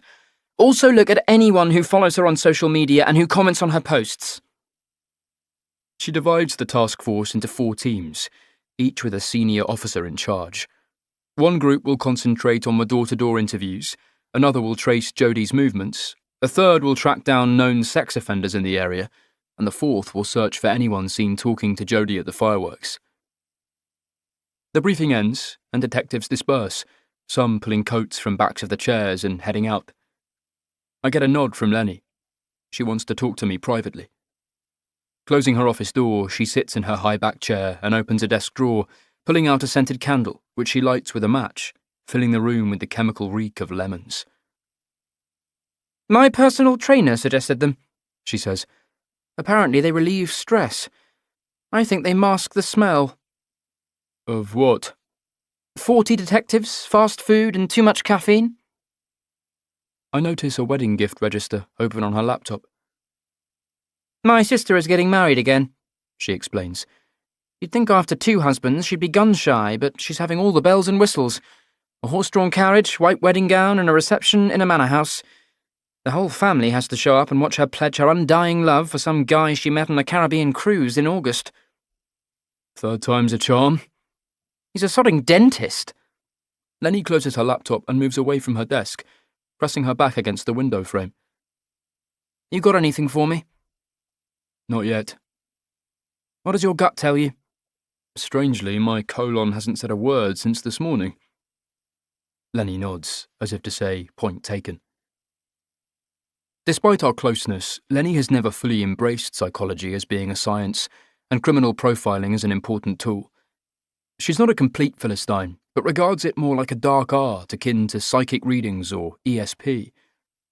Lenny doesn't try to understand the moral insanity of a perpetrator or put herself in his or her shoes. She doesn't want to look at the world through a criminal's eyes, or imagine their torment, or sympathise with their motives, because it might interfere with catching them and locking them away.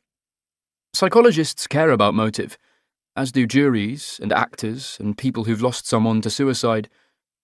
For a homicide detective, that which moves and that which impels is never as important as the action itself. Fuck the why, Lenny would say. Tell me the what, where, how, and who. Her arms are folded. She waits. Jodie was a low-risk victim for her attacker, I say. She was young and small for her age, which made her easier to subdue. The attack site was also low risk, a quiet footpath, deserted at that time of night. Jodie wasn't expected to be there, so most likely he's an opportunist, unless they arranged to meet earlier. More likely it was unplanned. She was hit from behind and subdued quickly. He didn't bring anything to bind her and made little attempt to clean up afterwards. He tried to hide her body. With a few branches, a token gesture. He may have panicked or something spooked him. I think he's inexperienced, disorganised. He didn't plan the rape. He didn't plan the murder. There's a knock on the door. Got something, boss? Says Edgar. He leads us back to the incident room, where 2 detectives are going through CCTV footage collected from cameras in Clifton on Monday evening. Chairs are pushed back to give Lenny room. I watch over her shoulder. Edgar presses the play button. The footage shows a deserted footpath outside a row of shops that includes a nail salon, convenience store, hairdressing salon, carpet cleaning company, and the fish and chip shop. A group of 4 teenagers comes into view, a girl and 3 boys. 2 of them are drinking from cans of beer. The girl is wearing tight jeans, boots, and a puffer jacket. Jodie Sheehan. The tallest of the boys puts his arm around Jodie's shoulders, and she shrugs it away, knocking the lager from his grasp. He glares at her angrily and picks up the foaming can, shaking spilled beer from his hand. He runs to catch up with the others, disappearing from view. This is 14 minutes later, says Edgar, as he fast-forwards through the street cam footage. Jodie walks back into the frame, seemingly alone. She stands beneath the streetlight and reapplies her lipstick, using her mobile phone as a mirror. Is she waiting for someone? Asks Lenny, leaning closer to the screen. At that moment, Jodie looks up and waves to someone out of shot. A few seconds later, she steps off the curb and disappears from view. That's all of it, says Edgar, pressing pause. I look at the time code at the bottom of the screen, 20:48. What time did Jodie's phone stop transmitting? I ask. 2012, says Edgar. If her mobile was turned off at 2012, how was she still using a phone under the streetlight 15 minutes later? She had a second phone, exclaims Lenny. I tap Edgar on the shoulder and ask him to play the footage again. Slow it down. Jodie is under the streetlight. She waves. She steps off the curb. There! I point to the screen. None of them reacts. Her shadow changes. It doesn't just lengthen, it moves from left to right. I think a car was doing a U-turn. He's right, says Lenny. Someone picked her up. Chapter 9. A buzzer sounds. The door unlocks. Each new section of Langford Hall has added cameras and extra staff, but most of the security is understated or invisible. There are louvered observation panels and tamper-proof locks on the doors. The windows are made of plexiglass and the bathroom mirrors are plastic. Nothing can be unscrewed, unhooked, unhinged, or rendered into a weapon or a noose. Evie's room has a single bed, a desk, and a wardrobe that is divided between hanging space and drawers. There are pictures of dogs on every smooth surface. Cut from magazines and glued closely together, they form a collage of mismatched sizes, shapes, and breeds. A poodle looks bigger than a Great Dane. A beagle seems to be balancing on a Jack Russell's nose. A dictionary sits open on Evie's desk. Pages are marked, words underlined. Nearby, a worn set of playing cards is fanned out, face down, as though waiting for someone to pick a card. Unlike Jodie Sheehan's bedroom, Evie has no posters of sporting heroes, or pop stars, or photographs of her friends. Can I sit down? I ask. Evie shrugs ambivalently. I turn the only chair towards the bed, where Evie has her back against the headboard and her legs stretched out. Her hair is gathered into a wet ponytail on one side of her neck, and she's wearing so much makeup that her eyelashes look heavy to lift. She clicks a ballpoint pen open and closed with her thumb. You like dogs? I say, glancing at the walls. Is that a question? An observation. Well done, Sherlock. How long have you been here? I ask. This admission, 10 months, 4 days and 11 hours. What was your index offence? You know that already. I wanted to hear it from you. I broke someone's jaw with a half brick. Why? He stole my money. You think he deserved it? Yep. Her eyes narrow, and she looks at me dismissively. I know what you're trying to do. You want me to feel sorry for him. You think if I show remorse, I won't do it again. That if people steal from me or hurt me, I won't take it lying down. Evie pulls up her legs and hugs them with her forearms. What do you most want, Evie? I'll tell you what I want, what I really, really want, she says, musically, singing a Spice Girls song before riffing into Prince. I want to be your lover. I want to turn you on, turn you out all night long, make you shout. I interrupt her before she goes on. What would you do if you were allowed to leave here? Anything I damn well please. I wouldn't have to deal with social workers or people like you.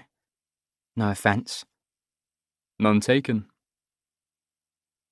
Reaching across the bed, she picks up a bottle of nail polish and unscrews the lid. Pulling her right foot into her lap, she begins painting her toenails with small, delicate strokes. Purple.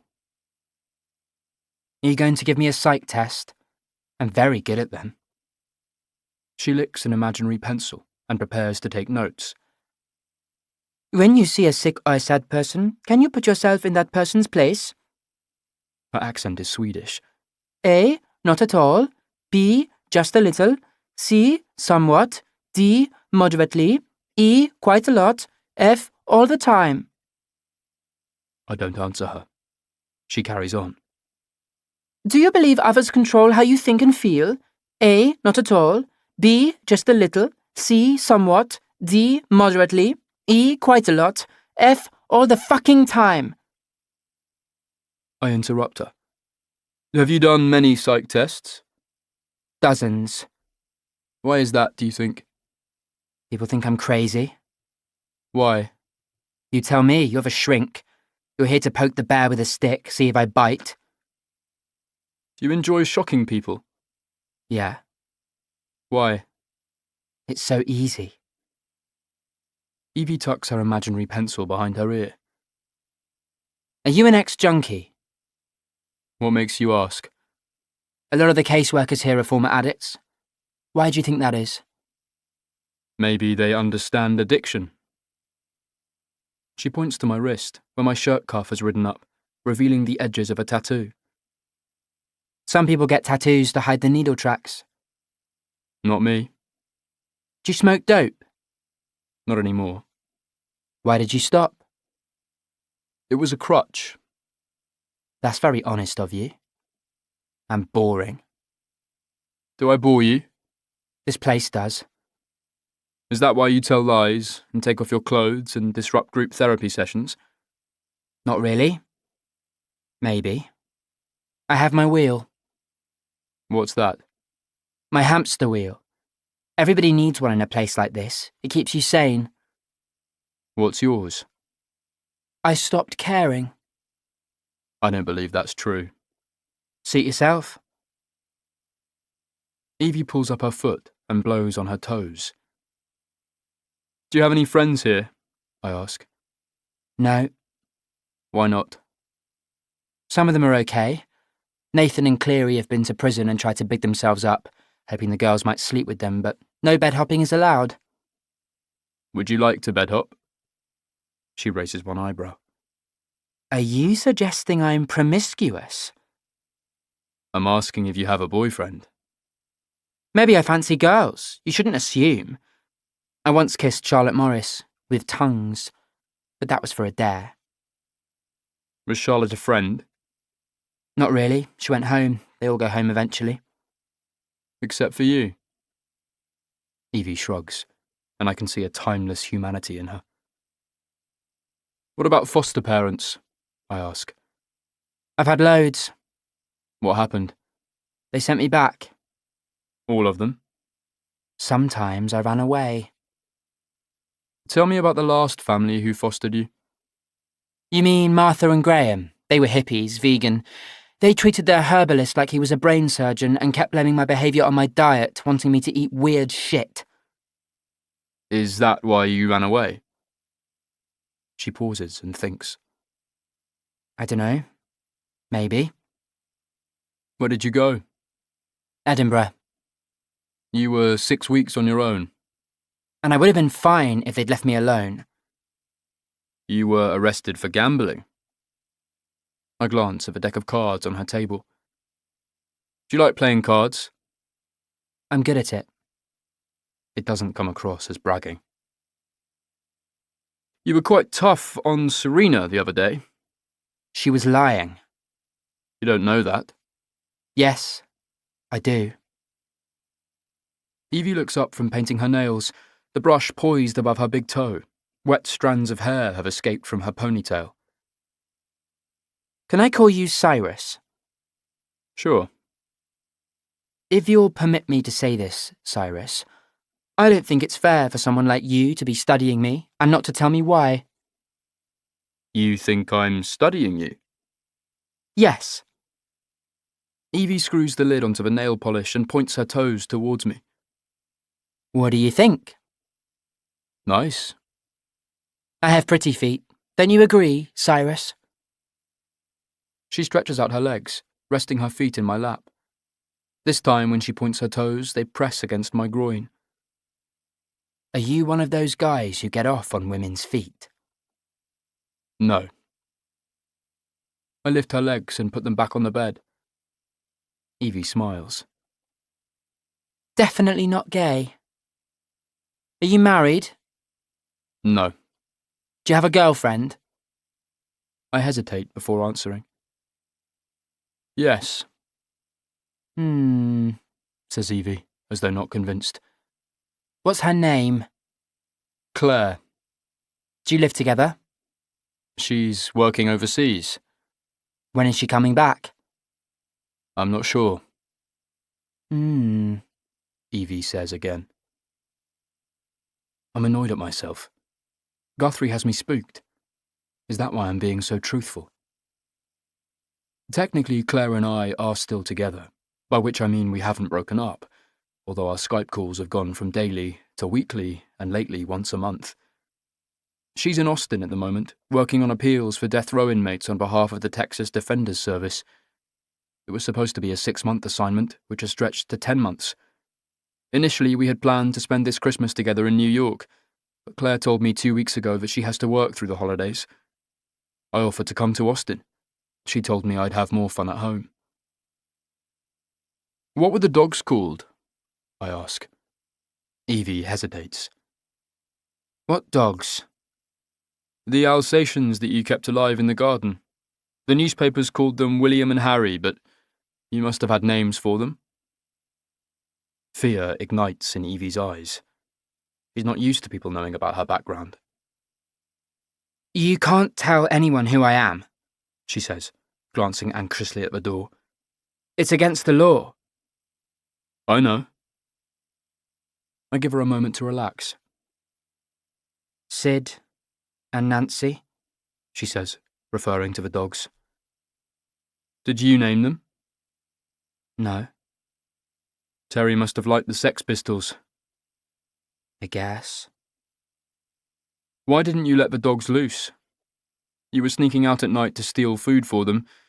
You could have set them free. Evie has gone quiet. Someone shouts along the corridor.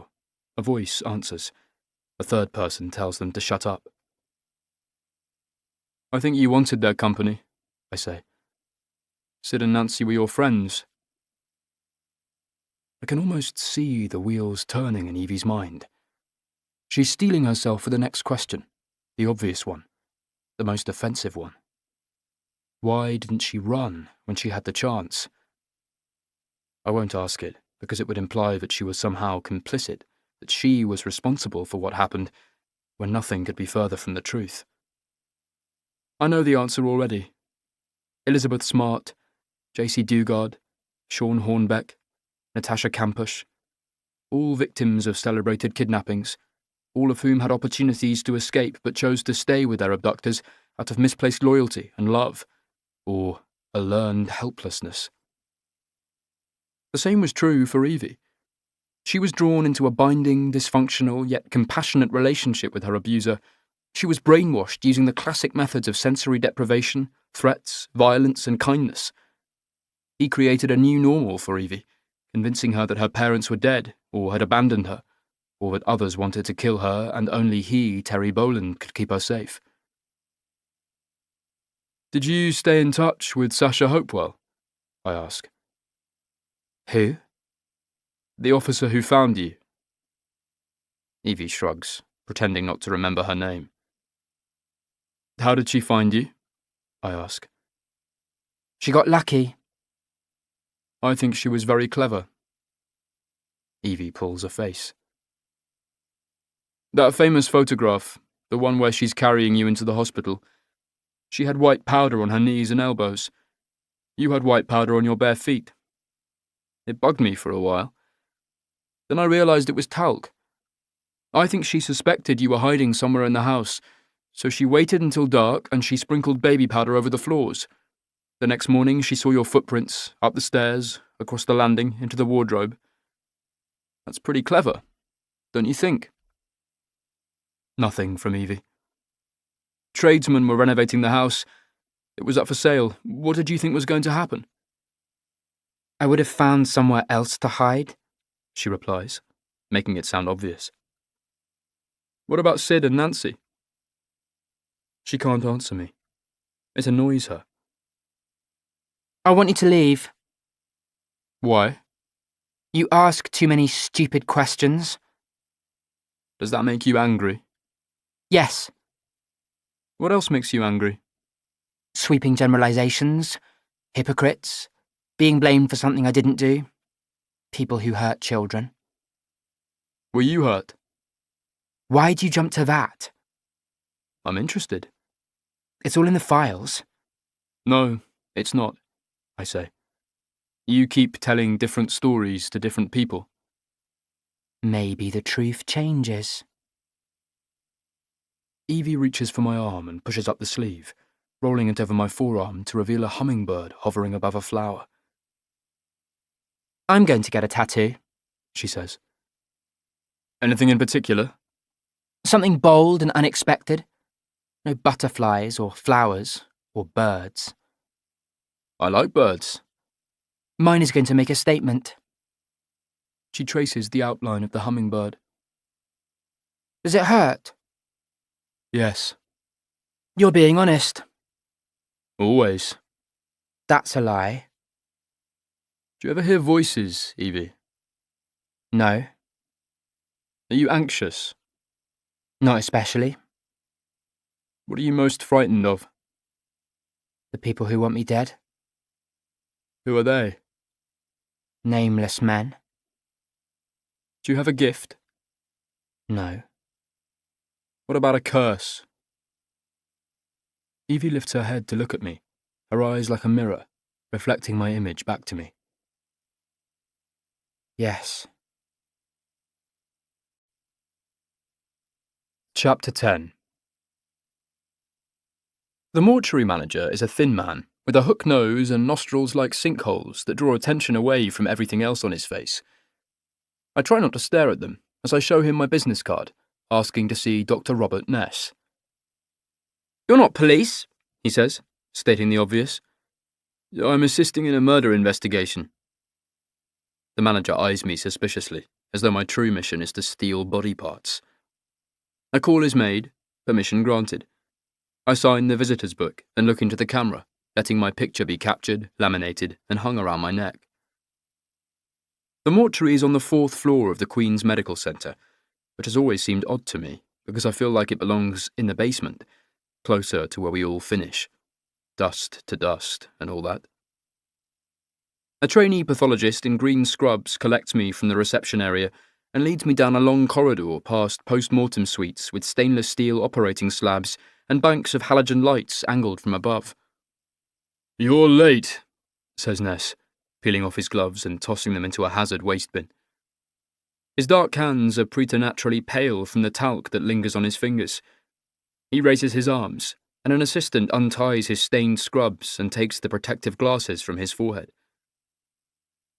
Jodie's body is lying on the slab with cross-stitches running from her torso to her pubic bone, showing where her organs were removed, weighed, and examined. The stitches are haphazard because Jodie has no need of a pretty scar. Under the bright lights, the whiteness of her flesh makes her look like a marble statue, with a tangle of blue veins lying just beneath the surface of her skin. Small for her age, with narrow hips and muscled legs from skating, her arms are scored by scratches, and her eye sockets look like pools of purple dye. Ness reaches up and switches off the microphone above his head and turns away, grimacing in pain when he puts weight on his right leg.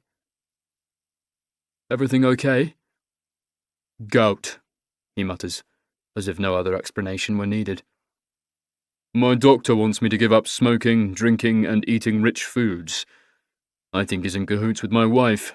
Maybe they're sleeping together. If she wanted you dead, she wouldn't care so much. True. Another assistant approaches with a clipboard, needing a signature. Ness signs with a flourish. Tell the lab I want those bloods done by the morning. What did you find? I ask. More questions than answers. Stepping towards the bench, he picks up a white sheet, which he draws over Jodie's body, leaving only her face exposed. Tucking the sheet beneath her chin, he strokes her cheek like a father saying goodbye to his daughter. Finally, he moves away, as though not wanting to speak in front of her. The semen in her hair will give us a DNA signature. She had nothing internally but a small trace on her right thigh, along with evidence of a lubricant, which suggests a condom was used.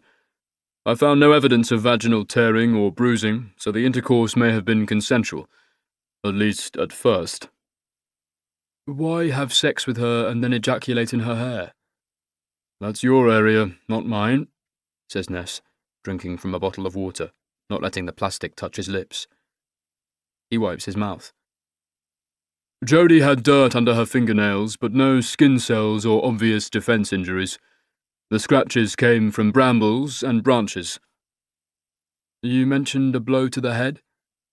Some sort of blunt force trauma which caused a hairline fracture of the parietal bone, but no internal bleeding. Ness indicates the back of his skull. She might not have seen it coming. Most likely it knocked her unconscious or disorientated her. She had pond water in her lungs, which suggests she either fell or was pushed from the footbridge. He tosses the empty water bottle in a bin. It rattles around the edge before it drops. Jodie didn't remove her own clothing. Her jeans were pulled down while she was lying on her back. She didn't get up again. How did she die? That's a good question, says Ness, in no hurry to answer it. He walks to a nearby bench and begins swapping his shoes. Have you ever heard of dry drowning? No. When we inhale water into our lungs, we cut off oxygen to the body, which begins to shut down. Once we take a lungful of air, we cough up the water and usually begin breathing normally again. Everything is fine, except for when it's not. Ness can see my confusion. There is a condition called secondary or delayed drowning. With young children, it can happen in a matter of seconds, but the process typically takes longer in adults, hours or days. It tends to affect people who have damaged lungs or pulmonary illnesses. Jodie Sheehan suffered a bout of pneumonia 8 months ago and was hospitalized. You're saying she drowned on dry land? Possibly. Theoretically. I think she fell, or was thrown from the footbridge. Maybe the cold water brought her round. She crawled out, but was struggling to breathe because her diaphragm couldn't create the necessary respiratory movements. This made her sluggish, slow. An easy target. Just so. Ness slides his arms through the sleeves of his coat. I can't tell you the exact cause of death, but the temperature on Monday night fell to below freezing. Jodie was cold and wet and barely conscious. She was always going to die, unless someone found her. As I'm leaving, I pass the viewing suites in the waiting room. A lone figure is sitting on a plastic chair, bent forwards with his elbows on his knees and his eyes fixed on the floor. Even without seeing his face, I recognise Felix Sheehan. We haven't met, I say. I'm Cyrus. I know who you are. I'm sorry about your sister. You didn't even know her. That's true, but I'm still sorry for your loss. I notice a cigarette tucked behind his ear. He touches it occasionally, before lacing his fingers in his hair. He's dressed in baggy jeans and a hooded sweatshirt that hangs so loosely on his lanky frame they could be draped on a wire coat hanger. Have you been waiting long? I ask. I want to see Jodie. The words catch in his throat. Can I ask why? She's my sister. Isn't that enough? The post-mortem has just finished. They'll be getting her ready. I can picture them dressing Jodie in clean nightwear and brushing her hair. Afterwards, her body will be arranged in a supine position and covered in a white sheet with only her face and hands visible. When did you last see her, Jodie? At the fireworks. What time did you leave? More fucking questions, he snarls, rattling off the same answers he gave to the police about visiting a nightclub and picking up a girl. First I knew about Jodie was when Mum phoned me. Did you get on well with your sister? What sort of question is that? I'm trying to learn more about her. His eyes narrow, fixed on mine. Black. Hard. You think I killed her? No. He can't hold my gaze. Relaxes. Shrugs. We got on okay. I saw less of her when I moved out of home. She had her skating, I had my shit to do. What do you do, Felix? I buy and sell stuff. On eBay mostly. Somebody's trash is somebody's treasure, right? Is there much money in that? You'd be surprised. People throw all sorts of stuff away. I picked up a box of vinyl the other day and came across a mint copy of Sticky Fingers. Classic Rolling Stones, sealed, unopened, worth $3,000 at least. He's watching me closely as he relates the story, as if gauging my reaction. Suddenly, he changes direction. Was she raped? She was sexually assaulted. He swallows. Did she suffer? I don't know. His fingers are opening and closing into fists, while his knee jiggles rhythmically. A nurse interrupts. Jodie's body is ready for viewing. Felix hesitates. His lower lip disappears as he bites down. I've changed my mind. I don't want to see her. He brushes past me, striding along the corridor, jabbing impatiently at the button on the lift, desperate to be outside, away from this place. It's like he's holding the sick in his mouth, looking for somewhere to vomit. As the lift doors close, his arms form a tent over his head, and his eyes shine like gemstones in a dark cave. Chapter 11. Silverdale Walk is a different place with the sun shining. Trees blaze orange and red, while others stand naked and grey, as if the artist ran out of paint on his palette before he could finish the landscape. Daylight has given context to the location, revealing landmarks and lines of sight. A thickly wooded ridge, a grass-covered coppice, the reed-fringed pond. It has taken me 12 minutes to walk from Jodie's house to the clearing where her body was found. A young police constable is standing guard at the scene, stopping bystanders from getting too close. A makeshift memorial has sprung up, a mound of flowers, cards, and soft toys. Someone has made a sign saying, "Justice for Jodie." Remnants of crime scene tape flutter in the breeze. A team of police divers are packing up their gear, loading air tanks into wooden racks and hanging damp wetsuits over railings. The last of their number emerges from the water. Dripping in wrack and weeds, he looks like a prehistoric sea monster, crawling before he can walk. He stands and pulls off his mask, letting his respirator dangle against his chest. Clad in a wetsuit, his short, barrel-shaped body appears to be carved from granite or ebony.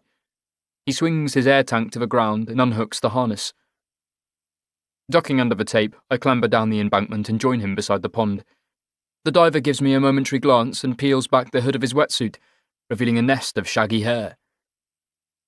"Dr. Haven," he says. Sergeant Thorndale? We shake hands damply, and I fight the urge to wipe mine on my thighs. Jack Thorndale is a former patient, a hostage negotiator, who came to see me after a 16-hour police siege went south. A disgruntled employee gunned down 4 of his workmates before turning the weapon on himself. Jack took the failure personally, and it almost cost him his marriage and his career. Eventually, he retrained as a police diver, saying he'd rather wade through filth than negotiate with madmen. "Any news?" I ask. "The more we dive, the more shit we stir up. If she dropped her phone, it could have drifted downstream or be deep in the mud by now." He points to a tarpaulin that is covered in a pile of rubbish retrieved from the pond. There are bicycles, a shopping trolley, broken concrete, metal pipes, half-bricks and nondescript machinery parts, all caked in mud. "Forensics are coming to take a look. Maybe we've stumbled upon a murder weapon, although I doubt it." Someone yells from the van. His colleagues are cold and want to go home. Jack holds up a thumb. "You working this one?" Yeah. "I'd wish you luck, but you don't believe in it." He grins. During our sessions, I talk to Jack about the difference between chance and luck. Chance is a random outcome in the real world, whereas luck is the value we place upon it when we label it good or bad. Whether the police find Jodie's phone isn't lucky or unlucky, it's the same chance event. Slinging the tank over his shoulder, Jack makes the embankment look easy as he joins his team. I walk to the footbridge and lean over the side. The brook, swollen by recent rain, is running freely and foaming as it enters the pond. In this quiet, lonely place, 2 people came together, and one of them died. There must have been an interaction, however brief or violent. What did they say to each other? How did they spend their last moments together? What relationships and experiences shaped their personalities? No 2 people respond to the same situation in the same way. If Jodie met a stranger on the path on Monday night, would she automatically see him as being dangerous? Or would she smile and say hello? Would she start up a conversation or respond to a question? Would she turn her back? Would she run? Fight? Plead? Perhaps it was someone she knew. She could have been brought here, or lured by somebody she trusted. She was picked up in a car earlier in the evening. She had a second mobile phone. This suggests a secret liaison, a boyfriend, or a casual hookup. At some point, Jodie was struck from behind, most likely without warning. She had turned her back. She either trusted this person, or she was trying to flee. Barely conscious, she fell, or was pushed off the bridge. The cold water shocked her awake. She swallowed some of it, almost drowned. Her attacker dragged her from the pond, or followed Jodie after she saved herself. She ran, disorientated by the darkness. Branches and brambles tore at her face and skin. She collapsed, close to death. Dying. He undressed her hurriedly, clumsily. He unwrapped a condom. No. It doesn't make sense. Use of a prophylactic suggests forensic awareness. He wanted to conceal his identity. But why use a condom and then ejaculate into her hair? That's an act designed to humiliate or mark his territory, or signify unconditional acceptance. Maybe they had sex and she denied him a second round. More likely he couldn't maintain an erection and grew frustrated. Which means he's not experienced around women. He's a loner, socially inept. He wants a girlfriend, but nobody wants him. He knows this area, this place. Some rapists panic and kill victims to protect their identity. Others take pleasure from abusing a victim at the moment of his or her death, or afterwards.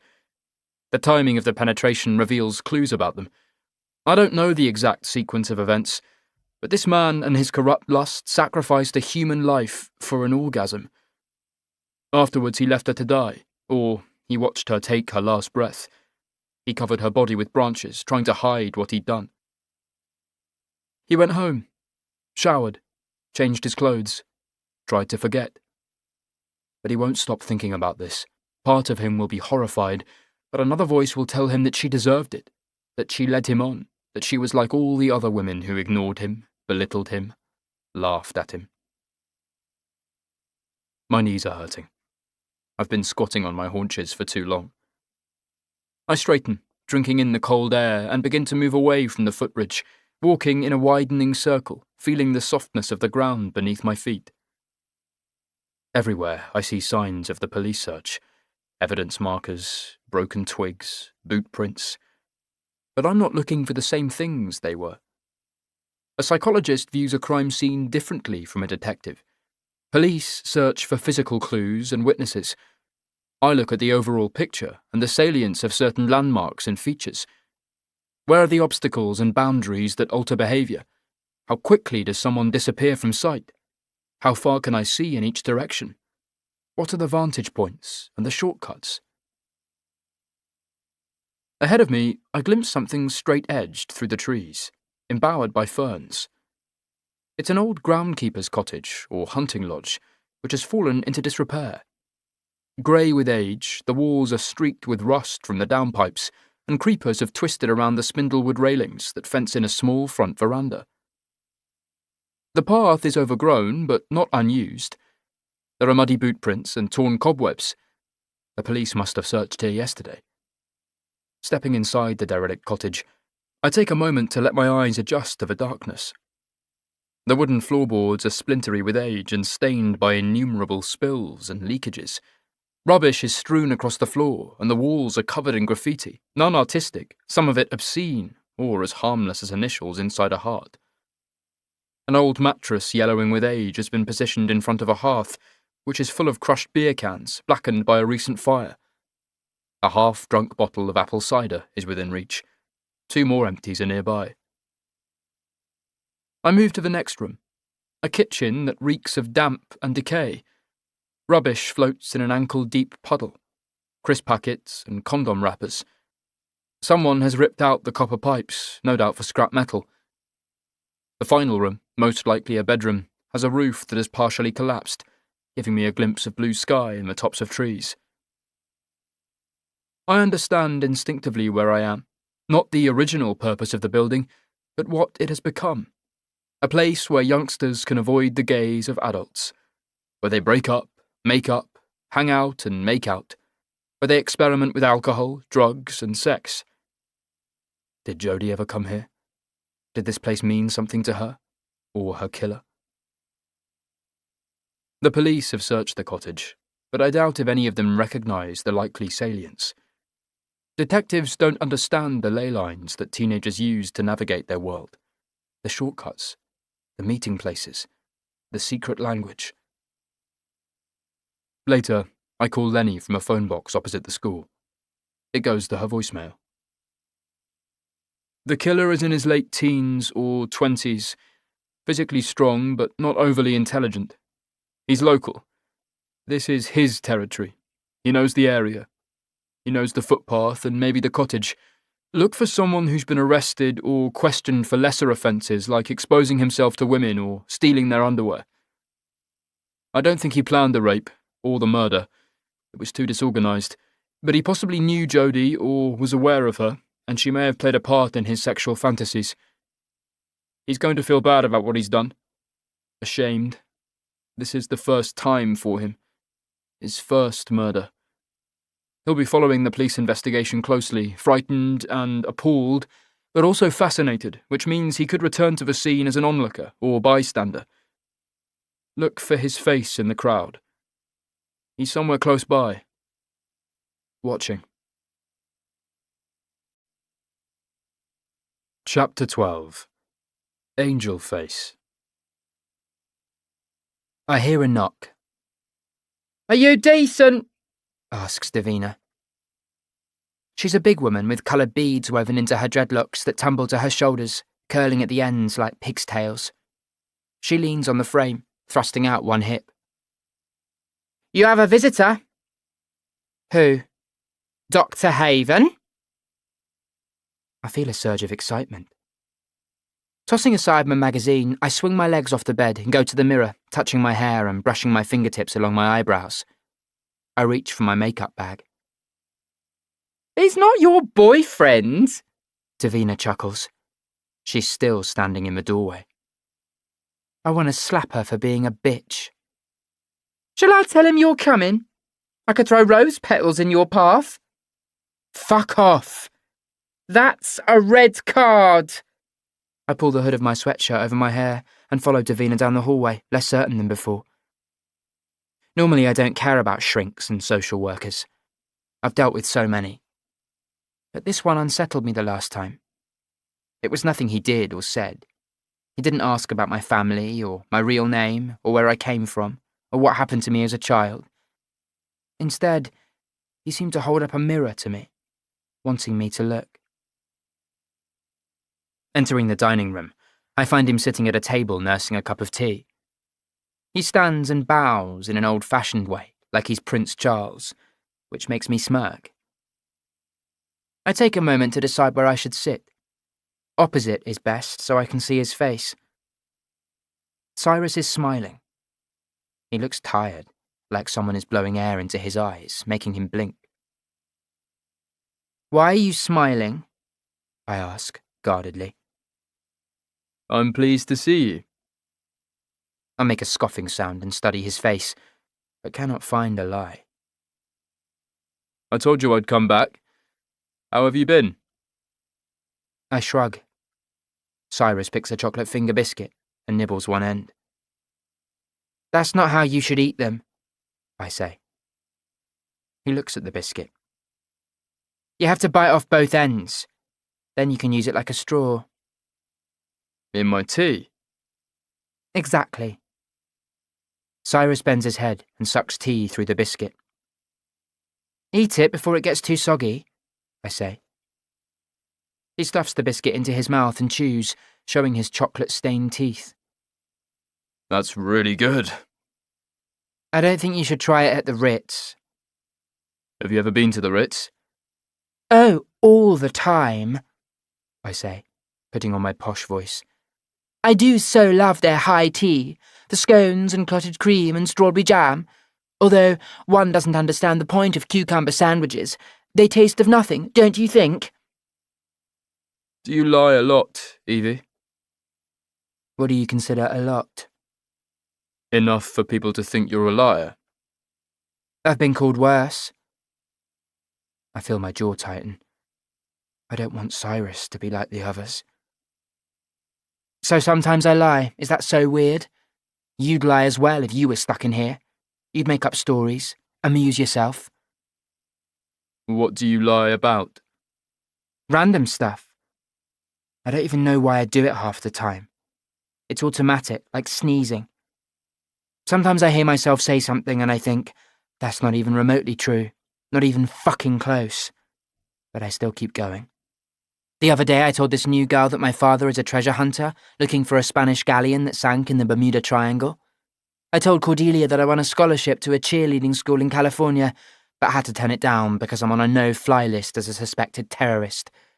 Stupid cow, believe me. Cyrus laughs. He has a nice smile. It makes his eyes go crinkly at the sides. You want to play cards? I ask, taking a deck from the pocket of my hoodie. Okay. Poker, Texas Hold'em, is that all right? I divide, bridge and flip the deck, overlapping the edges and sliding the cards together. I do it twice more before racking the deck loudly against the table. With a flick of my fingers, I deal, sending cards spinning across the formica. I peel up the corners and check the hole cards. Cyrus takes longer. He doesn't play cards very often. I can tell from how he arranges them in his hand. What are we going to bet? I ask. I don't think we should gamble. It's poker. We have to bet. Not money. How about we gamble for questions? Cyrus agrees, but looks at me suspiciously. This is called the flop, I explain, putting 3 cards face up on the table. You want to bet? Yes. I'll bet 1 question. I'll match you. I deal another card, and we go through the process again. Eventually, there are 4 questions on the table. I have 2 pairs, aces and sevens, to his 2 kings. I rub my hands together. Right, let's get started. Do you have any family? A brother. He replies. What about your parents? They're dead. How did they die? They were murdered. I look for the telltale signs that he's lying, but see nothing except sadness and regret. How old were you? 13. Who killed them? You've had your 4 questions. Annoyed, I deal another hand. Win again. Who killed them? My brother. I take a moment to digest the news. I wonder if I'm missing the lie, but can see only the truth. I want to know the details. At the same time, I wish I could take my questions back and give Cyrus some privacy. I don't want to play this game anymore, I say, pushing my chair away from the table. But I didn't get to ask a question. You were never going to beat me. Are you that good? Yes. Inwardly, I curse my bravado. What have I got to boast about? You can ask me one thing, I say softly. But not my name, or where I came from, or anything about Terry. What will you do if you get out of here? It's always the same question, I think. What do you want to be when you grow up, little girl? It's as if jobs come on racks like clothes, hanging up before you. Butcher, baker, tinker, tailor, waitress, receptionist. Pick one. Try it on for size. I want to start my life, I say. I've spent 6 years in places like this. It's my turn. Your turn for what? To be normal. Chapter 13. Looking at Evie now, it is difficult to picture the filthy urchin they discovered in a secret room 6 years ago. The child who came out at night and hid during the day, who stole food from neighbouring houses, drank from garden hoses, and kept 2 Alsatians alive, who quite possibly heard a man being tortured to death and later watched his body putrefying. Clearly intelligent, despite her lack of formal education, every escape and failed fostering attempt set Evie back academically, but she hasn't fallen too far behind her peers. Dyslexia makes reading difficult, but she has good language and numeracy skills. I spent last night going over her earliest interviews with counsellors and social workers. They were searching for clues about her background, but Evie revealed almost nothing. She asked for food when she was hungry and water when she was thirsty. She didn't start conversations or answer questions with more than a yes or no. Linguists and dialect experts were brought in to study her speech patterns and accent. One said that Evie had spent time in Scotland.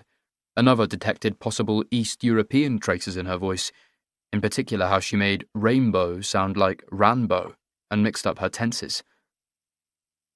I don't recognise any trace of an accent. Instead, I see a teenager with heightened defences, who trusts nobody. Right now, she's slouching in a chair, rolling her tongue, acting bored. Why do you wear so much makeup? I ask. I hate my freckles. They make my face look dirty. Your freckles are the best part. Evie looks at me with a mixture of pity and disgust. She doesn't like being complimented. Praise is for other people. You didn't answer my question. What will you do? I'll get a job. Doing what? Don't say you'll play poker. There are professional poker players. They have funds, a stake. Where will you live? I'll rent somewhere. Do you know how much it costs to rent a flat? What about electricity, gas, phone bills, the TV licence fee? I'll get a room in a shared house. You don't like people, Evie. You don't trust them.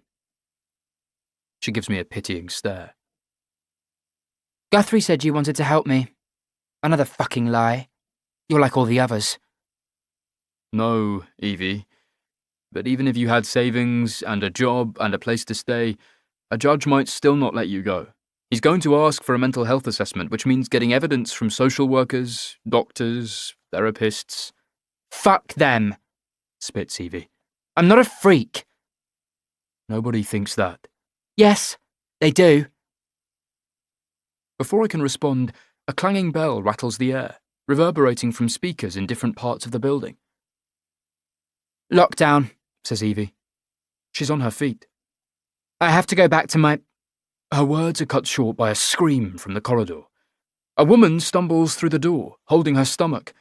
The front of her dress is changing colour, growing darker towards her thighs and knees. He stabbed me, She says, disbelievingly. Where did he get a knife? I pull her further into the room. People are running. 2 male orderlies flash past the open doorway and then retreat, just as quickly. Knife! Yells one of them. Stay back!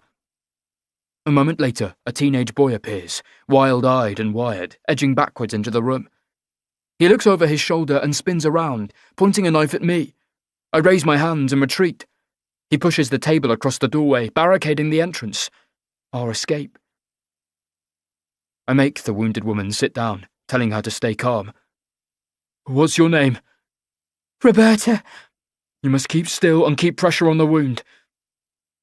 I show her how to make a fist and push it hard into her stomach. How are things, Brody? Asks Evie, making it sound like they're discussing the weather. The boy blinks at her, his thin face bubbling with acne and switching between rage and misery. The bitch! The fucking bitch! What did she do? Asks Evie.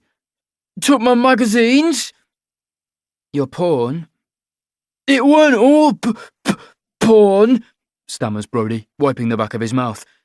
This is fucked. This whole place.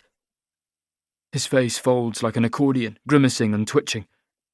She needs a doctor, I say, still crouched next to Roberta.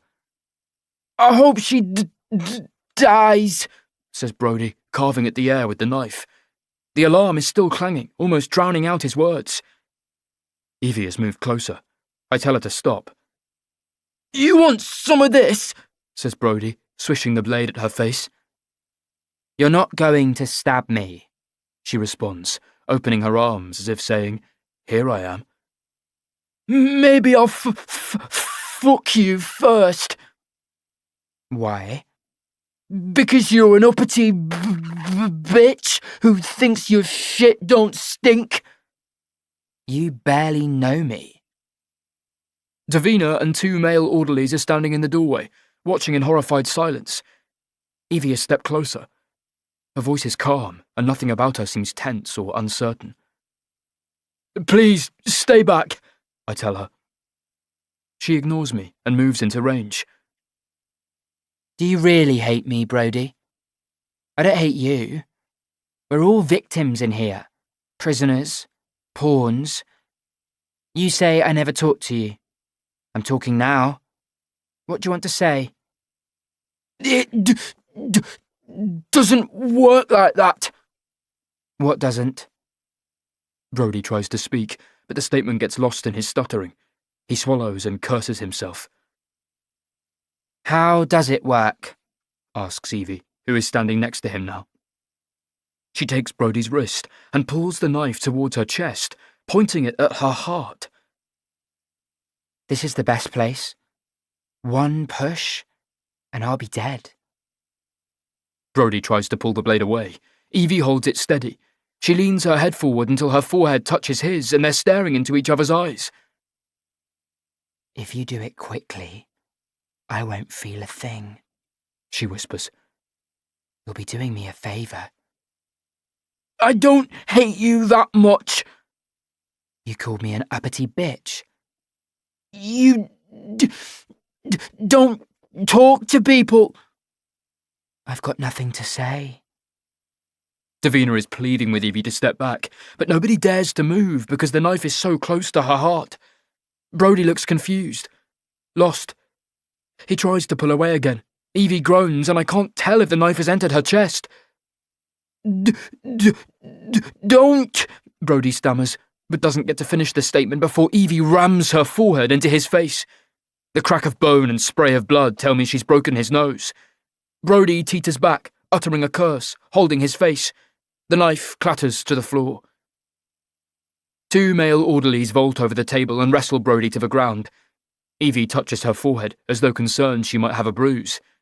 Then she bends and picks up the knife. Give it to me, says Davina. Evie caresses the blade almost lovingly, before spinning it across her palm so the handle is facing Davina. Moments later, the paramedics arrive, calling out numbers and driving needles into Roberta's veins, giving her fluids before strapping her to a stretcher and wheeling her through the reception area to a waiting ambulance. I escort Evie back to her room, where she checks herself in the mirror, making sure that her makeup hasn't smudged. "Do you have a death wish?" I ask, after a silence. He was never going to stab me. "How do you know?" She sighs and shrugs wearily. I could tell. Chapter 14. Lenny Parvel's secretary, Antonia, is a plump, playful woman with cat-eye spectacles and wrists that jangle with multiple metal bracelets.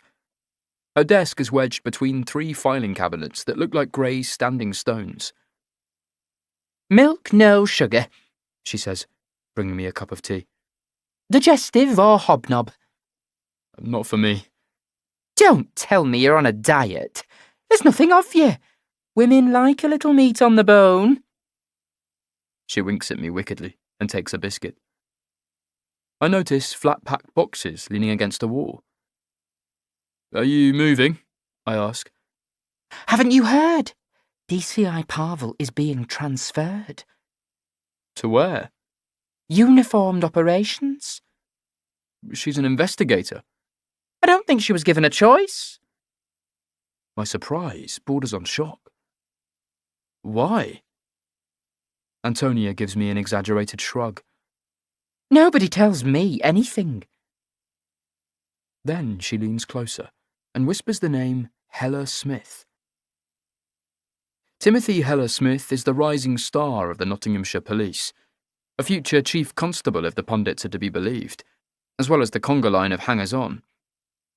Heller Smith has overseen intelligence and operations for the past 5 years, claiming credit for a string of major drug busts and the arrest of a gang of British-born Islamists, who had returned after fighting with ISIS in Syria.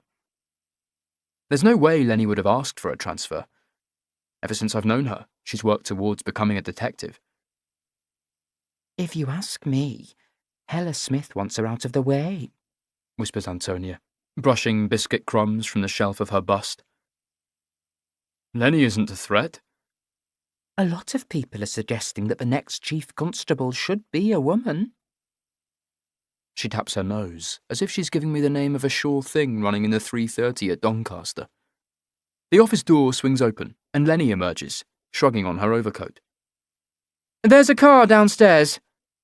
Where are we going? Jodie Sheehan had a school locker. Lenny picks up keys at the front desk, and we take a side door into the parking area. She presses the fob and waits for the telltale blink of lights to show her to the car.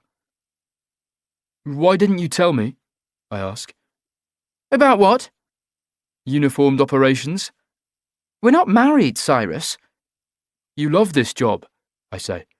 We're not talking about it. Isn't there something you can do? Yeah, I can tell people to mind their own business. Lenny eases out of the car park, and we head southwest along Rectory Road until we reach the West Bridgeford Baptist Church and turn right towards the River Trent. It's 10 minutes before she speaks again. I'm thinking of retiring. I can take it next year and get a full pension. And do what? What do other people do? They travel, read books, binge-watch TV. They die young. Not all of them. There is another long pause before her shoulders rise and fall in a sigh. There are some right bastards loose on this earth, Cyrus, and some of them are supposed to be on the side of the angels. Forsyth Academy takes up a corner of the Clifton playing fields less than 500 yards from where Jodie's body was found. Knocked down, rebuilt and renamed 8 years ago, it looks more like a germ warfare laboratory than a secondary school. Lenny pulls up in front of a green electric barrier and presses the intercom, announcing herself to the office. The gate slides open and we drive past all-weather pitches where boys in black trousers and untucked white shirts are playing football. Meanwhile, the girls are sitting on benches in the weak sunshine or clustered around tables in the quadrangle. A young student comes to escort us, her blonde ponytail swinging as she walks. A piece of colourful braided rope is tied around her wrist. Some of the girls are making them, she explains. They're in memory of Jodie. Would you like one? They're free. She reaches into her pocket and produces 4 similar-looking bracelets of different colours. I choose one, as Mr. Graham appears, the executive head teacher. Thank you, Cassie, he says, nodding to the girl. That bracelet isn't part of the official uniform. He notices me tying one around my wrist and lets the subject drop. Mr. Graham is in his late 50s, with a long, thin face that falls like a landslip towards his chins. He whispers his greetings. Dreadful business. Such a shock. We're all feeling it. The staff, the students. The office door closes. Some girls have been crying for days. I've called a school assembly for midday. What do I say to them? He seems to be addressing me. Instinctively, I understand why. He knows who I am, about my family, and this somehow gives me some special insight or monopoly on words that might help children cope with loss. I'm transported back to my first day at school following the funerals of my parents and sisters. My grandparents wanted to keep my life as normal as possible, so I went back to the same school. Miss Payne escorted me to my first class, biology. As I walked into the room, I was greeted with absolute silence. A pin dropping would have sounded like a crashing cymbal. My eyes didn't leave the floor. I don't blame my classmates for staring at me. I blame Elias. It was always my brother's fault. Should I tell them Jodie was murdered? Asks Mr. Graham. I think that ship has sailed, I reply, regretting my sarcasm. I start again. Be honest, don't manufacture emotions. Don't say, I know what you're going through, or tell them you've lost someone too. Don't offer your thoughts and prayers. Don't look for a bright side. There isn't any. What do I say? Listen. I can't listen to them all. He can't even listen to me. Children are especially vulnerable to grief. Some will struggle with how to communicate their sadness, or fear, or confusion. Accept their feelings. Not all of them will have known Jodie, so don't say that everyone will miss her. Say that you're sad for her friends and her family. I want to warn him about inviting bereavement counsellors into the school, because they can reinforce the idea that people should be traumatised. I know this because I've been there, passed between psychiatrists, therapists and counsellors who squawked at me like seagulls fighting over spilled chips, spending hours telling me how I should be feeling or asking me to vent when I simply wanted to be left alone. Lenny interrupts. We're here to look inside Jodie Sheehan's locker. Yes, of course, says Mr. Graham, picking up his phone and asking his secretary to get Mr. Hendricks. Ian is Jodie's form tutor, he explains. Every child at Forsyth Academy is assigned a tutor who becomes their main adult contact at the school, someone they see every day, who calls the roll and checks their uniforms. Students are encouraged to talk to their tutor about any problems at home or at school, issues around bullying or homework or participation. Did Jodie have any problems? I ask. Ian will certainly know. How long was Jodie a student here? Since year 7. She was quite special because of her skating. Her parents approached me and asked if we could offer her extra tutoring and waive some of the normal rules regarding attendance. We accommodated Jodie's absences as best we could. Someone knocks. The door opens. Ian Hendricks is wearing casual trousers and an open-necked shirt. He's in his mid-30s, slim and athletic, with flecks of grey in a ponytail that he has twirled into a samurai knot at the back of his head. Straight away I clock him as the cool teacher, a John Keating figure who wins over his students by reading poetry or standing on his desk or listening to the popular music. I bet he has an Instagram account and uses Snapchat. DCI Parvel and Dr. Haven wish to look inside Jodie Sheehan's locker, explains Mr. Graham. They also have some questions about Jodie. I thought you were the best person to ask. Hendricks looks less than keen. I don't have a key to her locker. Well, call maintenance and get bolt cutters.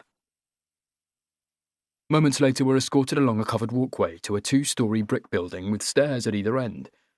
Children call out to Hendricks, who waves back, using their first names. Do you know them all? I ask. 800 students. I don't think so. He forces a laugh. What about Jodie? I've been her form tutor since last year. She missed a lot of school with her skating. I helped her to catch up. How did you do that? I collected the relevant notes from her teachers and emailed her homework and assignments. Was she popular? I ask. I think so. Everybody knew her. Outgoing? Yes. Academic? Not really. He gazes past me at a window, high up on the stairwell. Some students are naturally gifted, but Jodie had to work hard to keep up. Some of her teachers complained that she fell asleep in class, but most understood the hours she trained. Did you ever see her compete? I ask. No, but I used to wonder if it was cruel. In what way? Making a child work that hard, up every morning at 6, a special diet, gym sessions, weight work, dance classes, acrobatics. She didn't have time for a childhood. You make it sound like child abuse. More like white slavery. He smiles wryly. Some parents expect too much of their children, and others expect too little. Both can be equally damaging. The metal lockers are lined along the walls around the base of the stairwells. A maintenance man in a grey uniform arrives with a set of bolt cutters that slice easily through the soft metal of a cheap padlock. Lenny tosses me a pair of disposable gloves and puts on a similar pair, smoothing them over her fingers. The locker door squeaks on stiff hinges. The inner surface is plastered with photographs cut from magazines. There are no skaters this time. Instead, Jodie has chosen boy bands, pop singers and film stars. I recognise Justin Bieber and Ed Sheeran. Lenny takes photographs of the undisturbed locker, which is divided by 2 metal shelves. School textbooks are stacked upright at the bottom, along with several ring-bound folders, which Jodie has decorated with stickers. The top shelf has brightly coloured storage containers full of pens, highlighters, flashcards, hand cream, hairbands, cough drops, chapsticks, chewing gum, a small zippered makeup bag, a bundle of greetings cards. Lenny is flicking through the ring-bound folders. I look at the cards. Some of them celebrate Jodie's birthday, while others are Valentines from secret and not-so-secret admirers. I look for names, clues. One has a flower pressed between the pages, a blue forget-me-not. The inscription reads, "I am not too young, you are not too old. I am your Ruth, and you are my Tommy. Never let me go." "What is it?" asks Lenny, looking over my shoulder. "A Valentine." "Is that Jodie's handwriting?" I compare it to the notes in her subject folders. "She must have written it and run out of courage." I look at the quote again. "It's from a novel by Kazuo Ishiguro, Never Let Me Go." "What's it about?" "A doomed love affair." Ian Hendricks is sitting on the stairs, looking at his mobile. I ask him what texts Jodie was studying for her English classes. "We were reading dystopian stories." "You're her English teacher?" "Yes." Lenny continues searching. She unzips the makeup bag and quietly nudges me. I glance down and see a box of condoms. Open. She pulls back the flip top and counts. 4 of the 12 are missing. "Parents are the last to know," she whispers. The condoms are put into a sealed evidence bag that she marks with a time, date, and location. A black rubberized torch is standing upright at the back of the locker, looking out of place. Weighing it in my hands, I unscrew the battery cap and shake out a single D-sized battery into my palm. There should be more. Holding up the torch, I peer inside and see a roll of paper. Not paper, banknotes. Hundreds, 50s, and 20s. Lenny takes the bundle from me. "It has to be 5, maybe 6,000? Where would Jodie get that sort of money? The question echoes in the stairwell, unanswered, and we both realise that Jodie is not the girl that we imagined. Chapter 15. I've been standing outside the house in Hotham Road for 20 minutes, studying the way the sun throws shadows beneath the eaves and highlights the coloured glass in the lead-light panels above the windows. A wind vane of Father Time on the pitched slate roof is pointed fixedly towards the west, regardless of the breeze. Number 79 is an ordinary house in an ordinary street in North London, lined with plane trees and dotted with estate agents' signs and posters for the local primary school's autumn fete. This is where Evie Cormac emerged from hiding 6 years ago. Back then, the house was being renovated, and the garden was overgrown. The downpipes were streaked with rust, and the window frames needed painting. Wisteria had grown wild during the summer, twisting and coiling up the exterior wall, creating a floral curtain that half covered the front door. The house is in order now, but the wisteria remains, littering the steps like mauve confetti left behind by a weekend wedding. A woman emerges from the house. She has red hair and a pinched face, and she's holding a mobile phone to her ear. "Can I help you?" she shouts, not leaving the front steps. No, thank you." "Well, piss off. Pardon? We don't like your sort around here. What sort is that? Whatever you are, a ghost hunter, psychic, true crime writer, or general sicko." I work with the police, I say, taking out my business card. She edges closer, squinting as she reads. "A psychologist. You're not the first." She's still holding her mobile to her ear. She speaks to someone. Yeah, he's one of them. I will. Bye, love. She lowers the phone and rattles off a list of answers to questions I haven't asked. You can't come inside. The secret room doesn't exist anymore. There are no ghosts, no hauntings, no strange sounds, no dog kennels in the garden, and we don't know what happened to Angel Face. Defiantly, without prompting, she says, We bought this place after the murder, okay? I know we got a bargain, but we didn't expect to be in the bloody guidebooks. I didn't mean to trouble you, I say. Well, don't. She turns in her slippers and disappears inside the house, slamming the door so violently it shakes the windows. I don't mind Francine, says a voice from across the fence. She's never been very friendly. The jug-eared old man has a Scottish accent and is leaning on a rake in his garden. His baggy trousers make him look bow-legged. I don't know what she's complaining about. She didn't live here when it happened. That was a real circus. Circus? The police and the reporters and the TV vans. We could barely get into the place, and the smell. He holds out his hand and introduces himself as Murray Reed. It was me who called the landlord, because the dogs were howling at night and the lawn hadn't been mown for weeks. I figured the tenant had done a runner, skipping on the rent, you know. So I knocked on the door. When nobody answered, I pushed open the mail flap. That's when I got a whiff. That smell could have routed an army. How well did you know Terry Boland? I didn't know anyone by that name. Called himself Bill.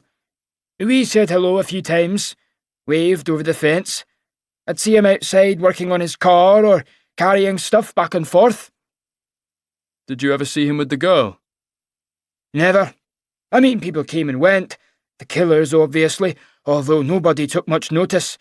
I never saw that wee girl. Still makes me shudder. The thought of her alone in that house with a dead body. And then again, maybe she was better off. What do you mean? He couldn't hurt her anymore.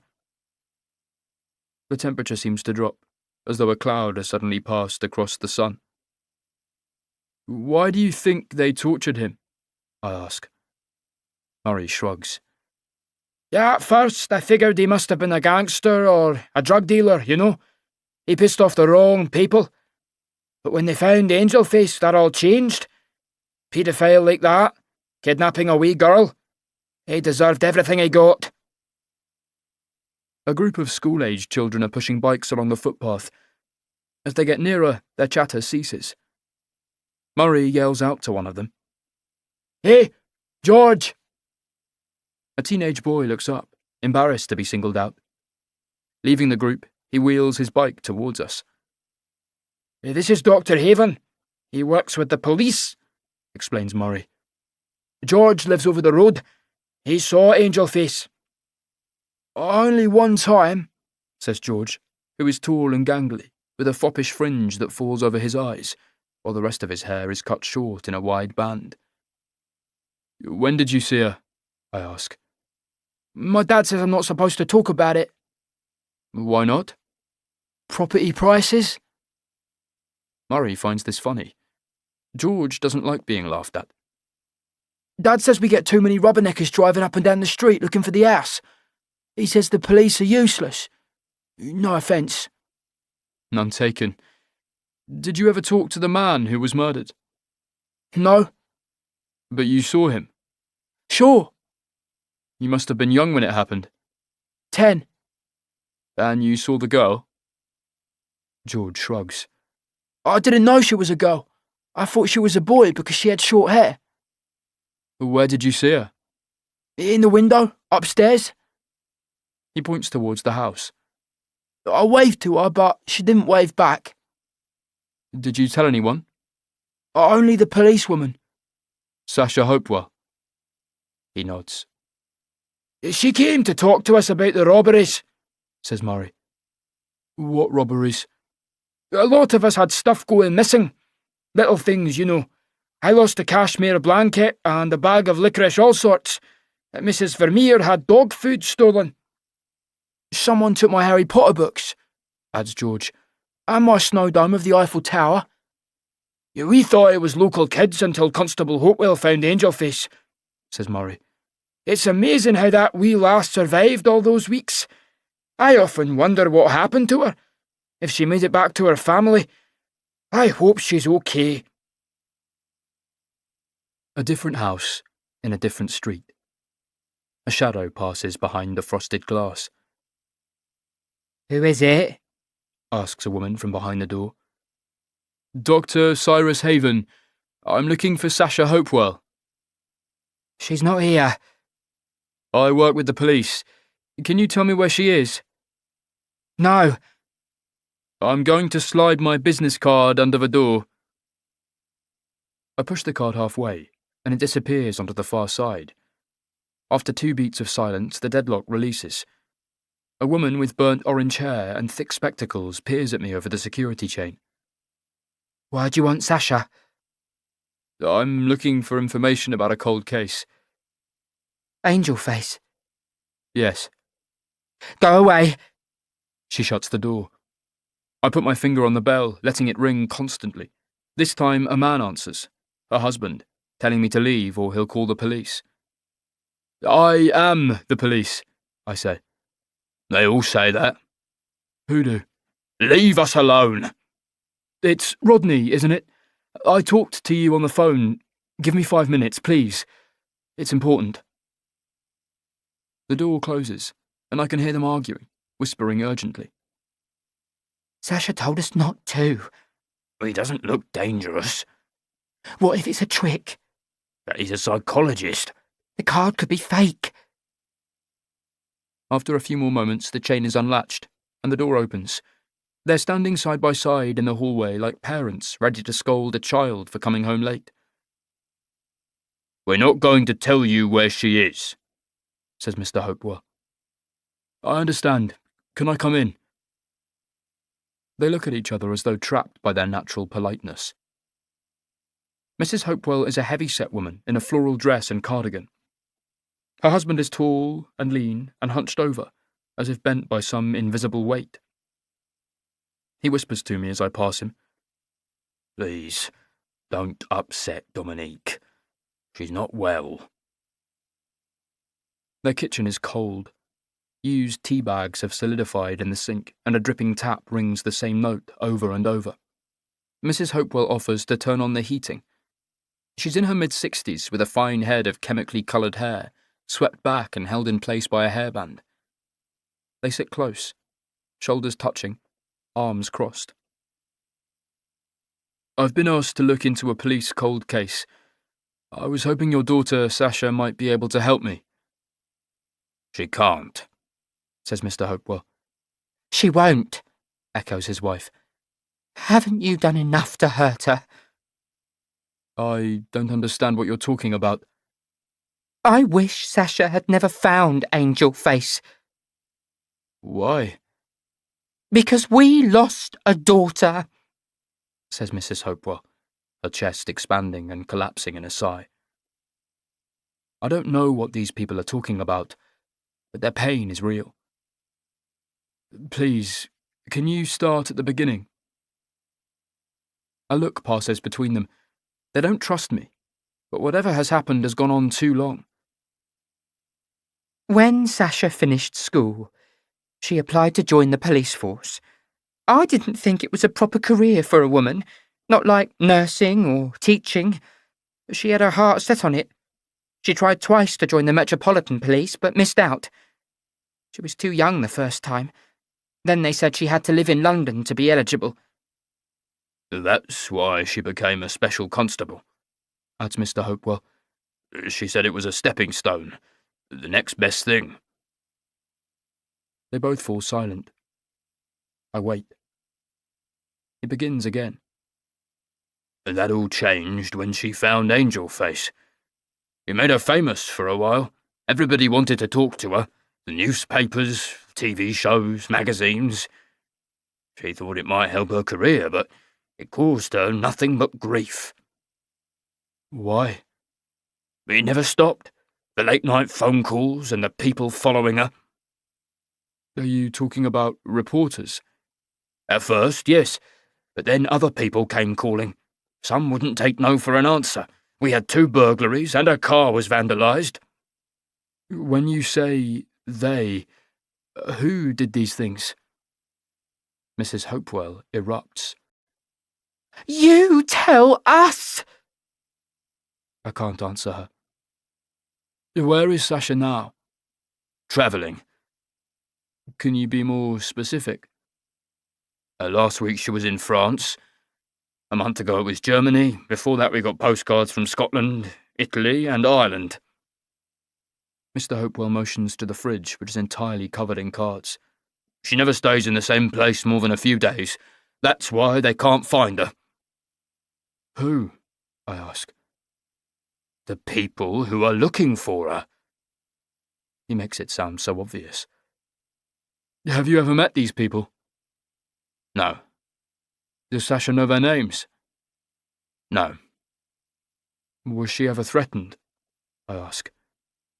Everything was a threat, says her father. We're going around in circles. They weren't reporters, says Mr. Hopewell. They didn't leave their names. Sometimes they watched the house, or they followed Sasha to work, or when she went to the shops. They thought she could lead them to Angel Face. Did Sasha tell the police? Nobody believed her. They thought she was being paranoid. That's why they wouldn't let her join the Met. They labelled her as too unstable. Can I phone her? I ask. She doesn't have a phone. The irony isn't lost on me. She rings us, says Mr. Hopewell. We never know when she'll call. Sometimes she contacts her brother or her aunt. She's covering her tracks. Can you bring Sasha back? Asks his wife. She's holding his hand beneath the table. What do I say? I don't understand why she's gone. Mr. Hopewell turns to me and struggles to speak. You want to know the worst thing? I'm angry with Sasha. I wish she had never grown up. I wish we could have locked her in a room and stopped her leaving home. We sit here, waiting for the phone to ring or hoping for a postcard. That's our future. That's what we look forward to when we wake up every morning. Each day begins and ends with her. On the drive back to Nottingham, the rain arrives, sweeping in from the west in sheets that blur the landscape of fields and forests. My wipers struggle, slapping against the side of the windscreen like a soggy metronome. I go over my visit to the Hopewells. A part of me wants to dismiss their suspicions as paranoia, but neither of them had been looking for confirmation or justification.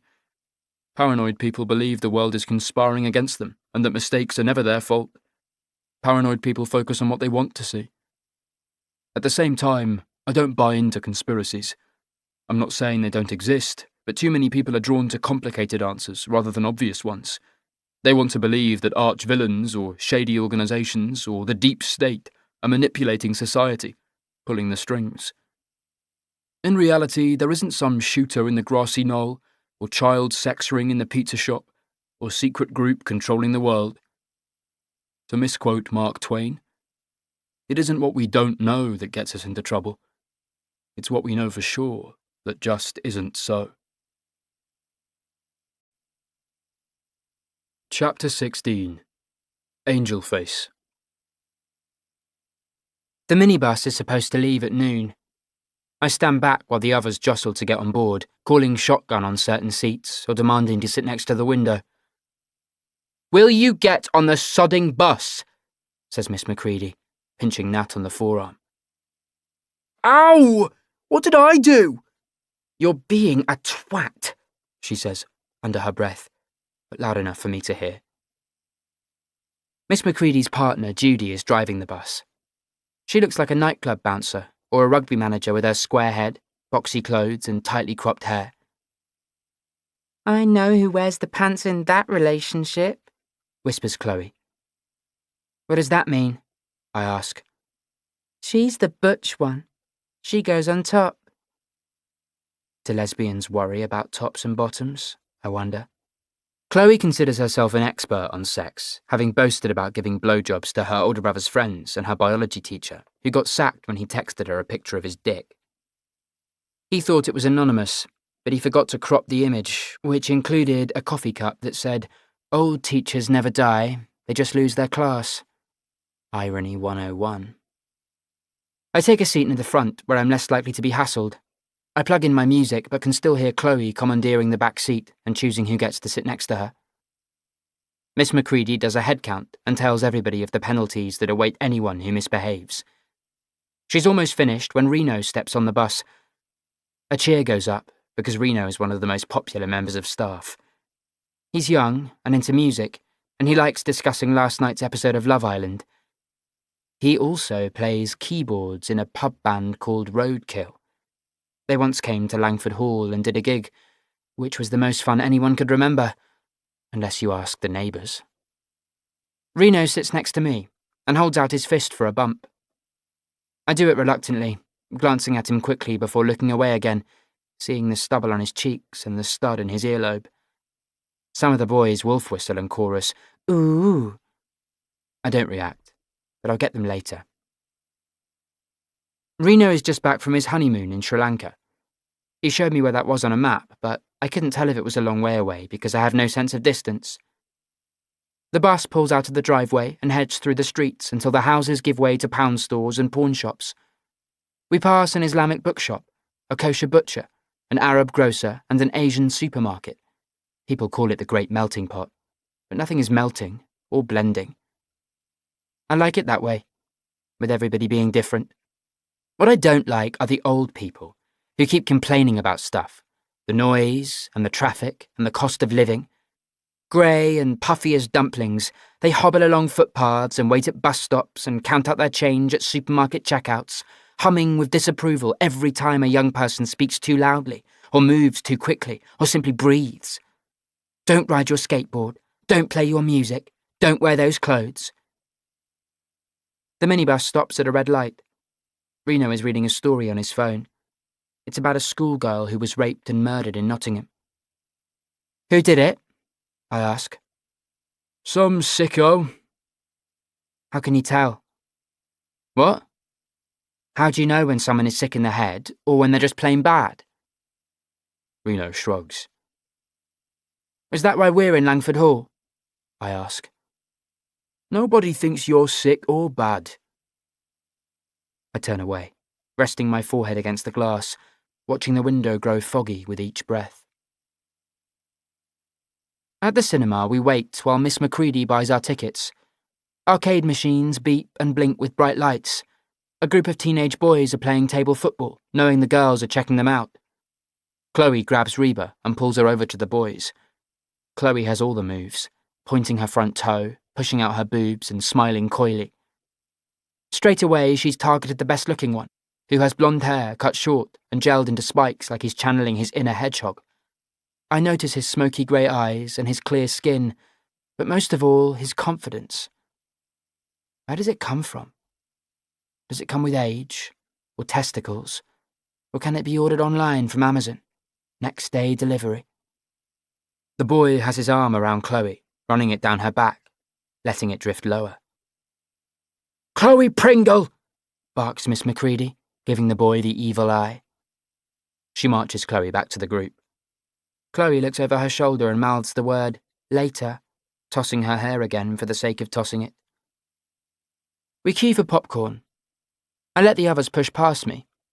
Reba takes an age to choose what she wants because she's careful with her money. The guy behind the counter acts like he's got a plane to catch. He hands Reba her change. She looks at her hand, saying, "This isn't enough." What? "I gave you 20 quid. You gave me a tenner. No. He opens the till and holds up a £10 note. See? "I gave you a 20, says Reba, growing anxious and looking around for support. Next, says the man, looking past her. "I brought 20 quid, I know I did." Reba looks at Miss Macready, then at Chloe and Nat and the rest of the group. "I gave him a 20, I swear." You must be mistaken, says Miss Macready. It's my birthday money. Mum sent it to me. The man behind the counter interrupts. She gave me a tenner, okay. I get kids coming in here all the time trying to pull this scam. It's not a scam, says Reba, her voice changing pitch. Miss Macready tells her to calm down and step away from the counter. But he stole my money. Be quiet, Reba, she scolds and apologises to the man, saying she's sorry for causing trouble. I've been watching from the back of the queue. Reluctantly, I step forward. She's telling the truth. Miss Macready frowns. Did you see her hand over the money? She's not lying. Miss Macready pulls me closer to the counter. You were standing way back there, Evie. How could you see what money she handed over? She gave him a 20. They're both in on it, says the man. It's a scam. You're trying to rip her off, I reply, shifting my slouch from one hip to the other. The man behind the counter grows flustered. I'll call the manager. You'll all have to leave. You won't call the manager, I say. Maybe I'll call the police. Go on then. The conviction in my voice seems to surprise him. He's not used to being contradicted, not by a girl. He leans towards me, and I brace myself, expecting to be slapped. Reno intervenes, protecting me, giving me confidence. I think you've done this before, I say. I bet you put that 20 straight into your pocket. The man reacts with fake outrage. Empty your pockets, says Reno. The man mutters something under his breath and opens the till. He takes out an extra £10 note and tosses it towards Reba. She picks it off the floor and puts the money deep into the back pocket of her jeans. I hope you weren't lying, mutters Miss Macready as she walks behind me into the cinema. Reba is ahead of us.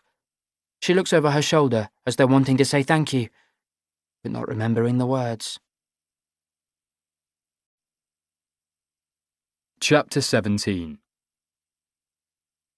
Sunday afternoon, in the shadows of Nottingham Castle, 2 boys and a girl, roughly the same age, are pushing a wheelbarrow across the square.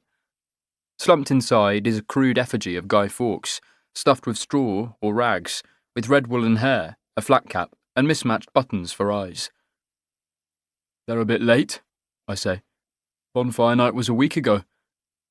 Maybe they're getting a head start on next year, says Caroline Fairfax. Evie Cormac's lawyer is in her early 30s, with dark wavy hair held back from her face by an Alice band. She's dressed in a cream-coloured blouse and blue denim jeans that look brand new. She reaches for the sugar and fills a spoon twice, stirring as though it might solidify if she didn't.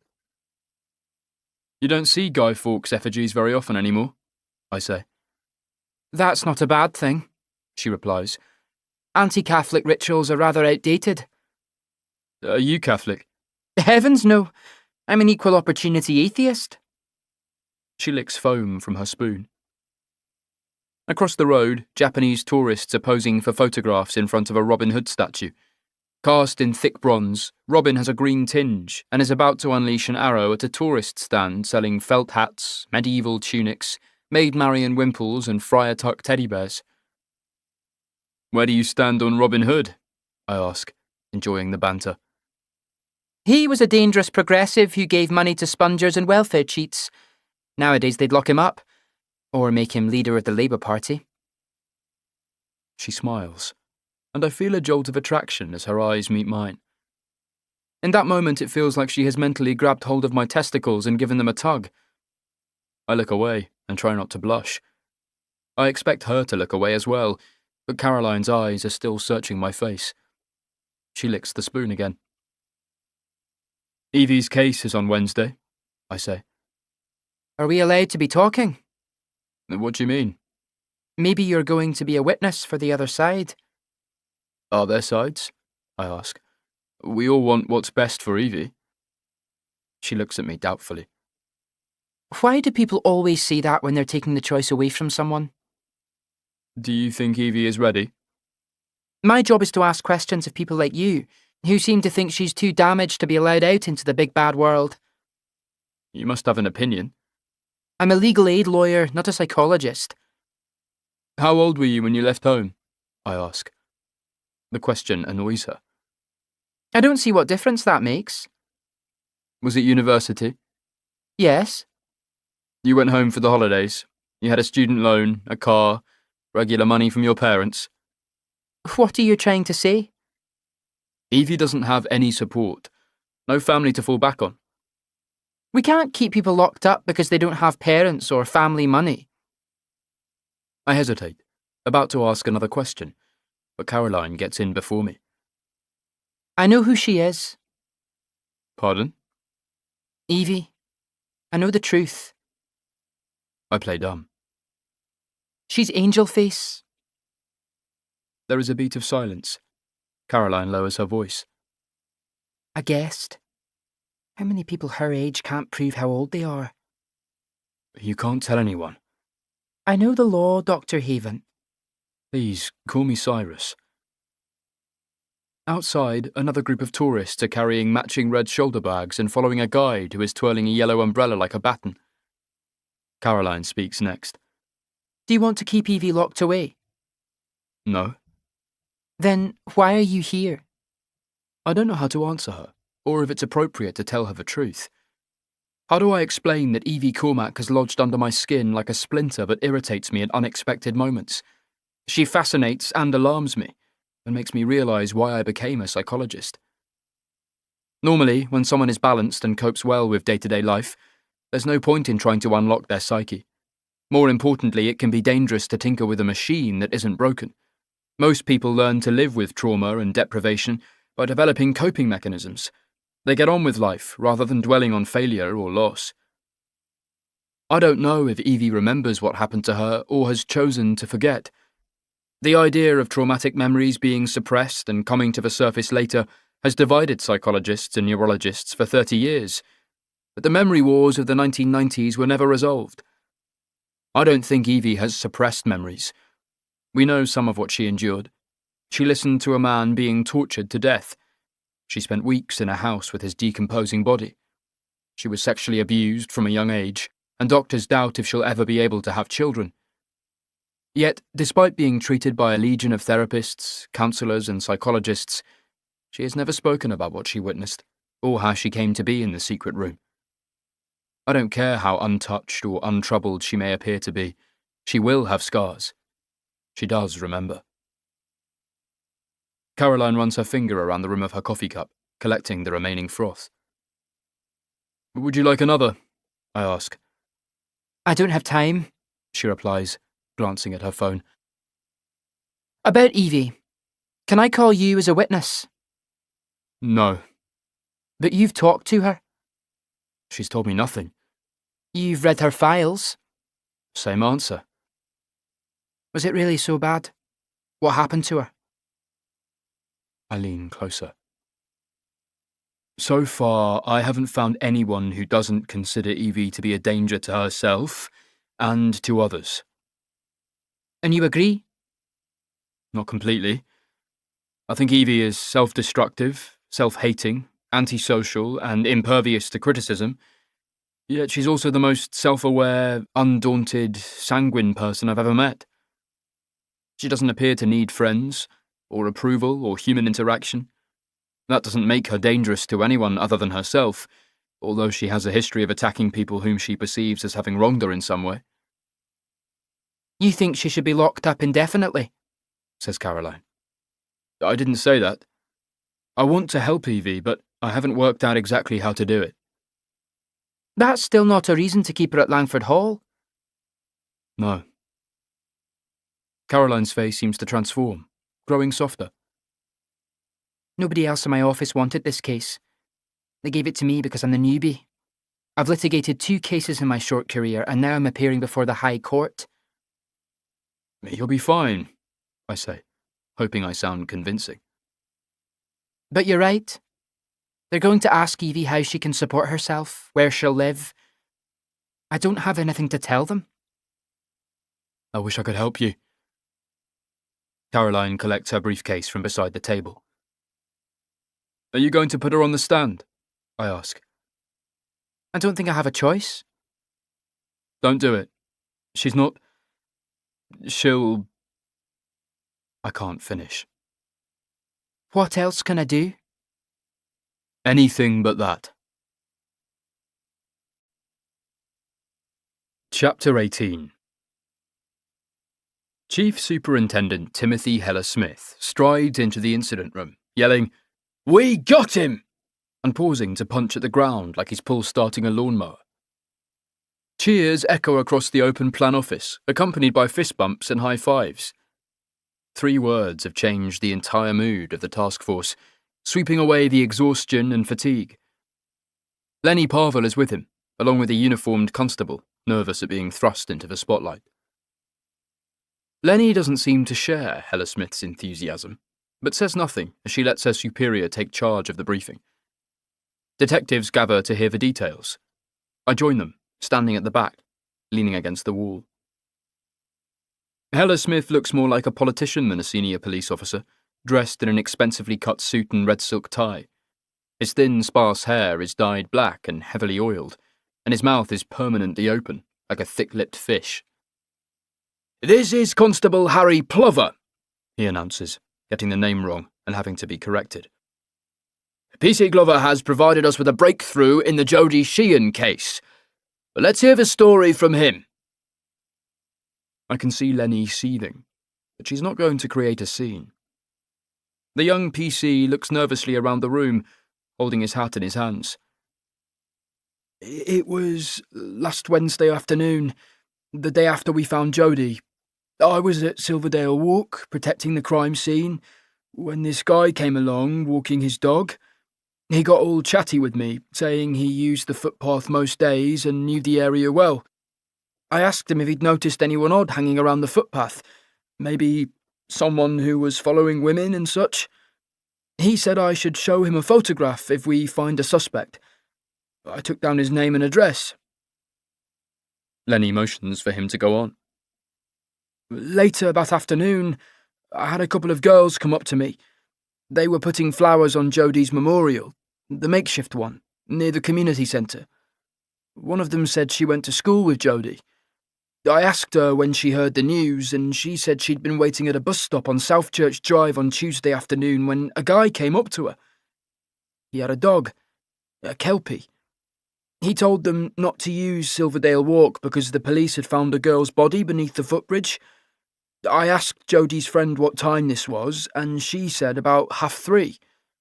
People knew Jodie was missing by then, but this guy had knowledge that a girl's body had been found.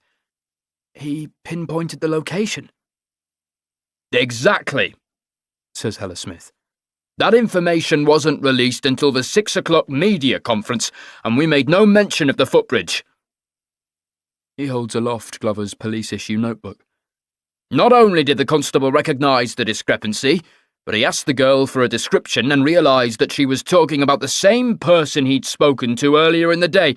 Outstanding work, simply outstanding." He claps PC Glover on the shoulder, mispronouncing his name again. Lenny smiles wryly and thanks Heller Smith for his insightful summary. The words seem innocuous enough, but land like a punch. Looks are exchanged, mutual antipathy. The chief superintendent leaves, and Lenny relaxes, propping herself on a desk. "Our prime suspect is Craig Farley, 26. He lives alone in Bayton Grove, which is less than a mile from where Jodie was found. He was taken into custody an hour ago, and Socco are examining his bungalow. We know that Farley works as a porter at the Queen's Medical Centre, which is where Jodie was hospitalised with pneumonia 8 months ago.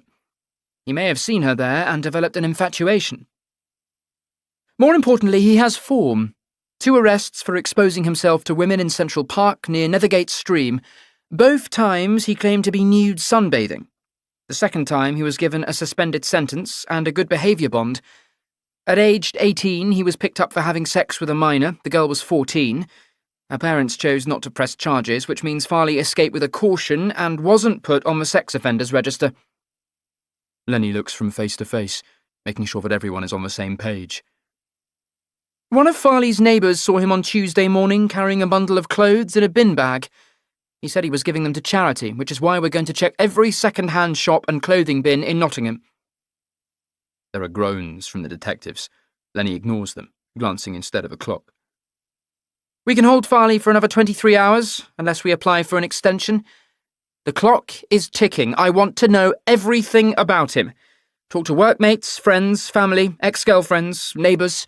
Trace his movements. This is our guy. I can feel it in my water. What about DNA? Asks Monroe. The results will take 3 or 4 days. I want a confession before then. I'm going first team with Edgar. Monroe and Primetime, your second team. Has he lawyered up? Asks Nobody. Not yet. But we do everything by the book. We give him a break every 2 hours, plenty of liquids and regular meals. Go in hard, but don't bully him. Next briefing is at 4 o'clock. As she turns away, she is handed a phone. The chief constable is on the line. I can hear Lenny responding. Yes, sir. About an hour ago. Reasonably certain. We're about to start now.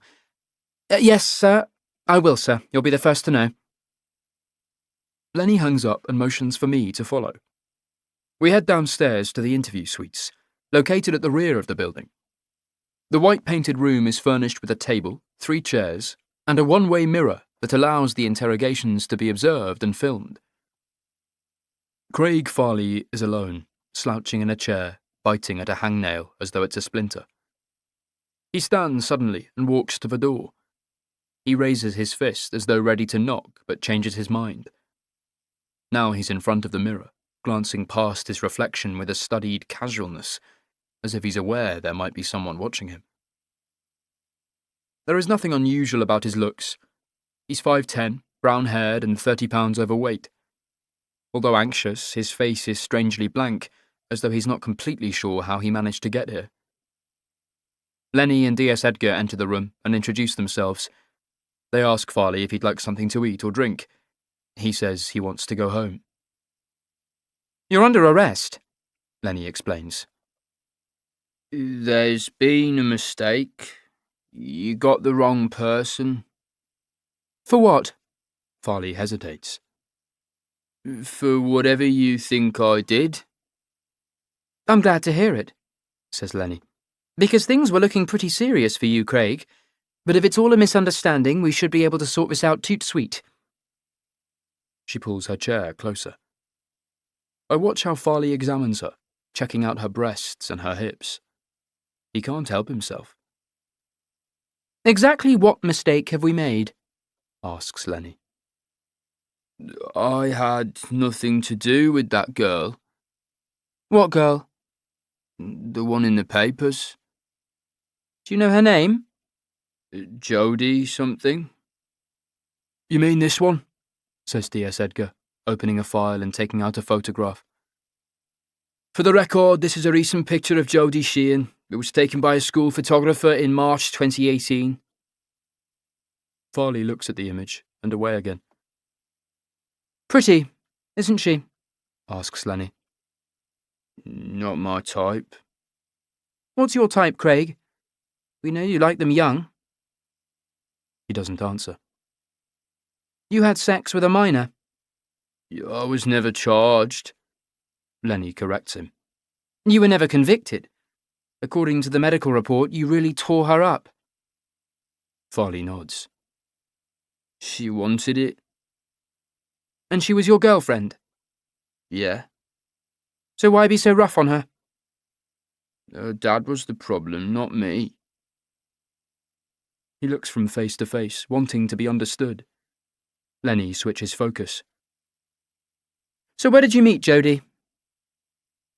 There is a momentary glimmer of recognition in Farley's eyes, but he's taken too long to answer. I never met her. What about at the hospital? He frowns. Lenny produces a small plastic test tube from her pocket. Do you know what this is, Craig? It collects skin cells from inside your cheek. Open wide, and I'll have a quick brush around. Farley shakes his head. I don't trust you. You're going to plant my DNA at the scene. What scene? Asks Edgar. On that girl. You'll take my spit and you'll spill it around. We're trying to remove you from our list of suspects. Farley presses his lips together and shakes his head. It won't matter, Craig, says Lenny. We can hold you down if necessary. I can get 4 officers in here right now, and we'll do this the hard way. Farley shrinks from her and glances at his reflection in the mirror, raising his hand as though he's unsure if he's watching someone else being interrogated. What's your dog's name? Asks Edgar. Farley reacts as though every question is loaded. Clancy. What breed? A Kelpie. Do you walk him every day? She's a bitch. Where do you normally take her? Lots of different places. Along the river mainly. Sometimes I go to Rushcliffe Country Park. How about Central Park? Asks Lenny. No. That's right. You prefer to nude sunbathe, says Edgar. Farley bristles. That was a misunderstanding. What about Silverdale Walk? Asks Lenny. You told Constable Glover you use that footpath every day. Not every day. What about on Monday night? There is another pause. Silence. I can see Farley's mind working overtime because he doesn't have the intellect or the speed of thought to maintain his lies or second-guess what the detectives know or don't know. He has a below-average IQ and limited social skills, which fits with the clumsy attempt to hide Jodie's body and his lack of forensic awareness and his history of underage sex and lower-grade sexual offences. Lenny and Edgar slowly ratchet up the pressure, unpacking Farley's movements on Monday evening. There is nothing subtle about their approach. Everybody in the room knows what role they have to play, even Farley. If he were a patient of mine, I would interview him differently. I'd begin by exploring his childhood, his schooling, and his family relationships. After taking his history, I would slowly explore his sexuality and fantasies. What does he look for in a woman? What turns him on? What does he picture when he masturbates? Is it their smell, or the clothes they wear, or the way they walk?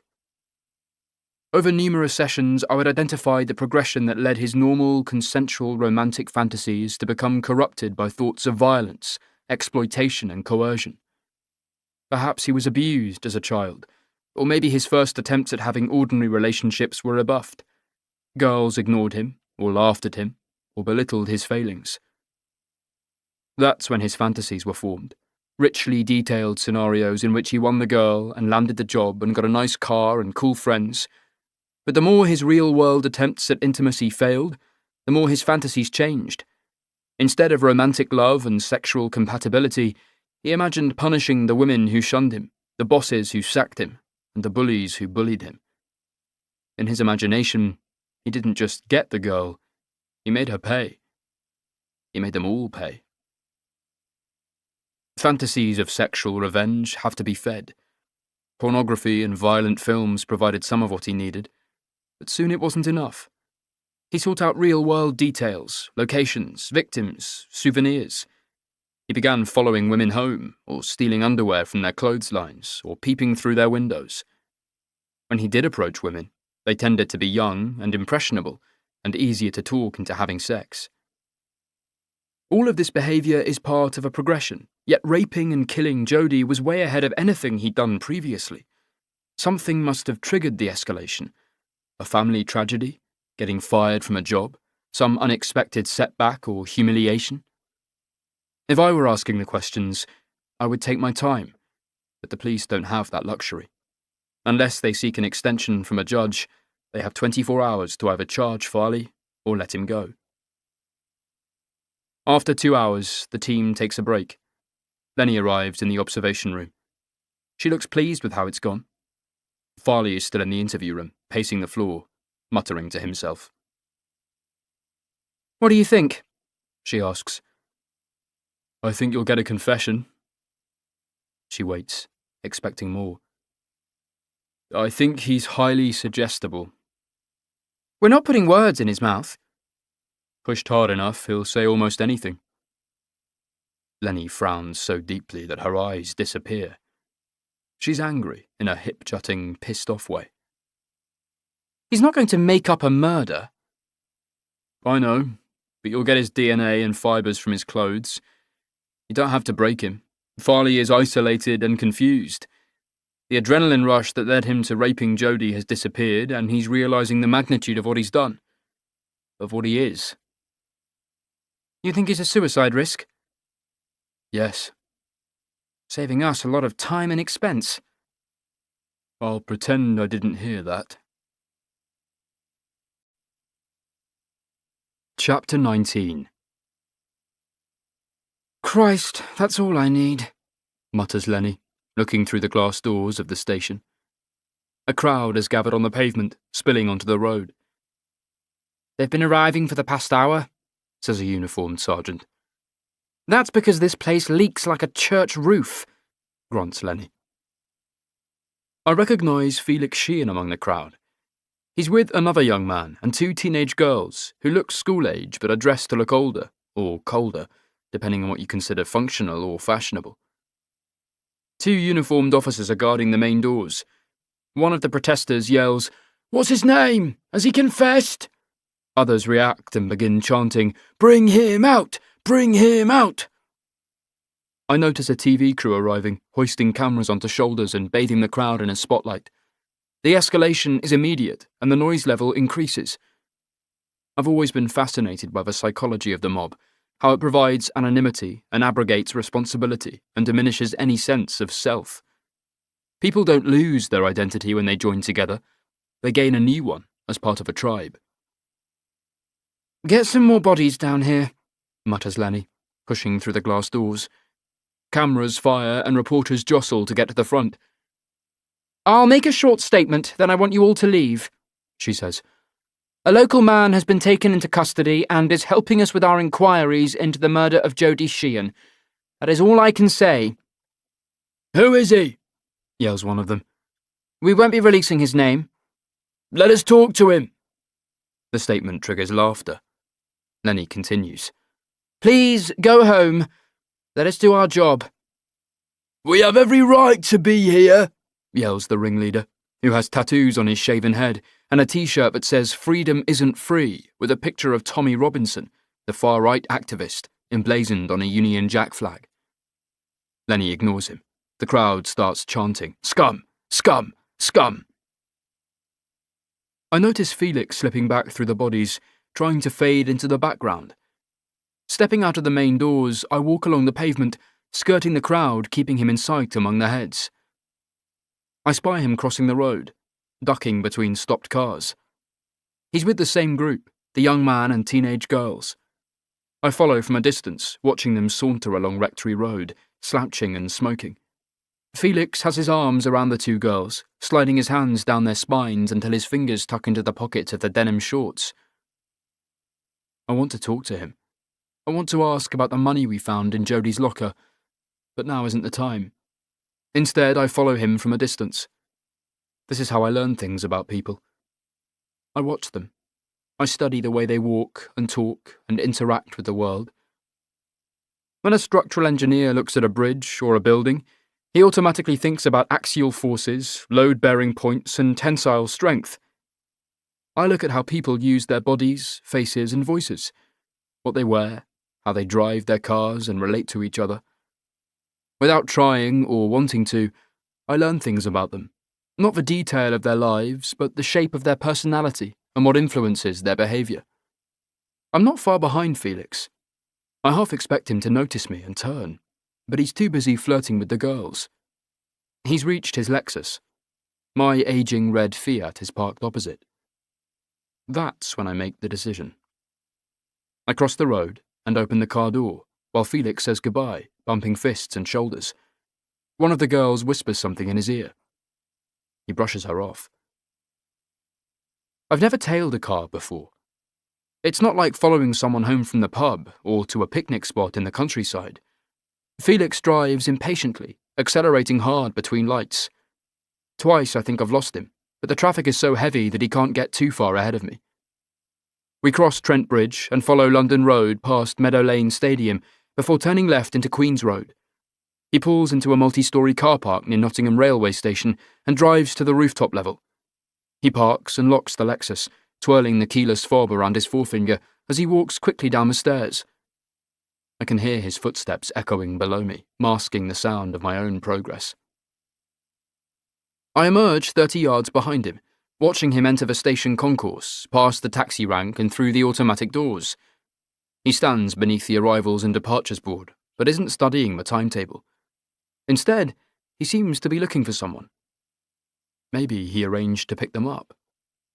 He walks slowly along the concourse, checking out the cafes, the booking hall, and the men's toilets. Beside a row of vending machines, he stops and studies 2 backpackers who are lying on the floor with their heads resting on their rucksacks. Felix says something. A baseball cap is lifted, a shake of the head. Leaving the main entrance, he crosses Station Street to a Job Centre Plus on the opposite side of the road. The automatic doors open to reveal a queue of job seekers waiting for interviews. Felix loiters near the access ramp, watching people arrive and leave. Occasionally he approaches one of them, but the conversations are brief. Another youth emerges, hands in pockets, a hooded sweatshirt covering his head. Felix greets him, his face full of boyish good cheer. A cigarette is offered, accepted, lit. Exhaled smoke mingles and dissipates in the cool air. They don't know each other. This is a first meeting. They chat for a few minutes before Felix reaches into his pocket and takes out a pen. He motions for the teenager to pull up his sleeve and then writes something on his forearm. A phone number? An address? I'm too far away to see. They separate. The youth doesn't look back. Felix checks his phone, types, two-handed. Seemingly satisfied, he turns away from the job centre and heads back to the railway station. I'm not exactly sure what I've just witnessed. Some sort of recruitment or business arrangement. I still want to ask Felix about the money in Jodie's locker, but not now. Not yet. I don't want him to know that I followed him. He's passing a homeless man, dozing beside a dog. Felix pauses and takes a £10 note from a money clip and tucks it into the man's pocket, before walking away with a lightness to his step, as though all is now right with the world. Chapter 20. Wednesday morning, and the wind hints of winter. Mottled clouds are being driven across the sky, heading towards the Peak District and beyond to Ireland. I had planned on going for a run, but quickly went off the idea when I saw the temperature outside. The central heating didn't trigger again. The pilot light had gone out.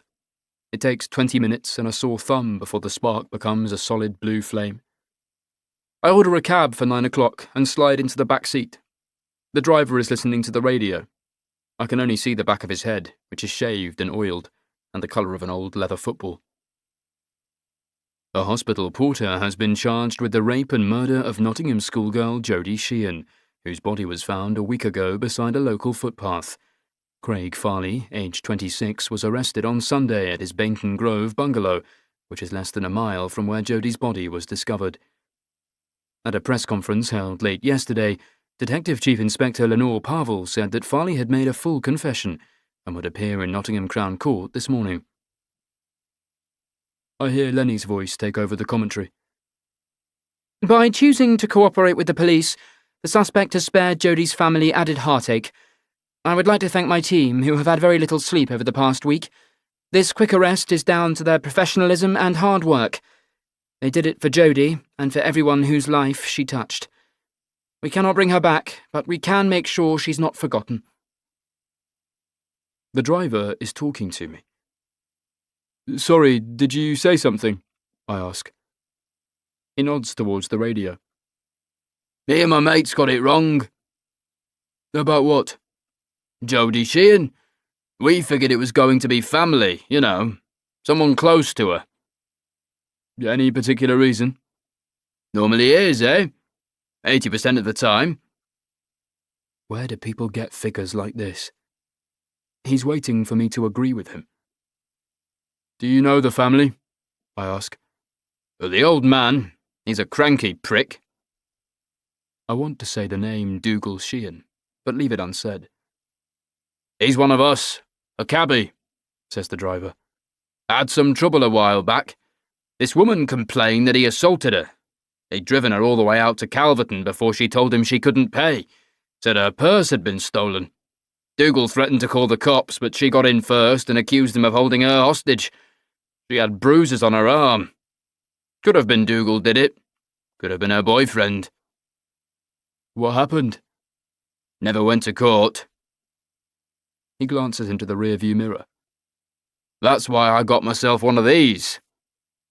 He points to a small box on my dashboard. You're on candid camera.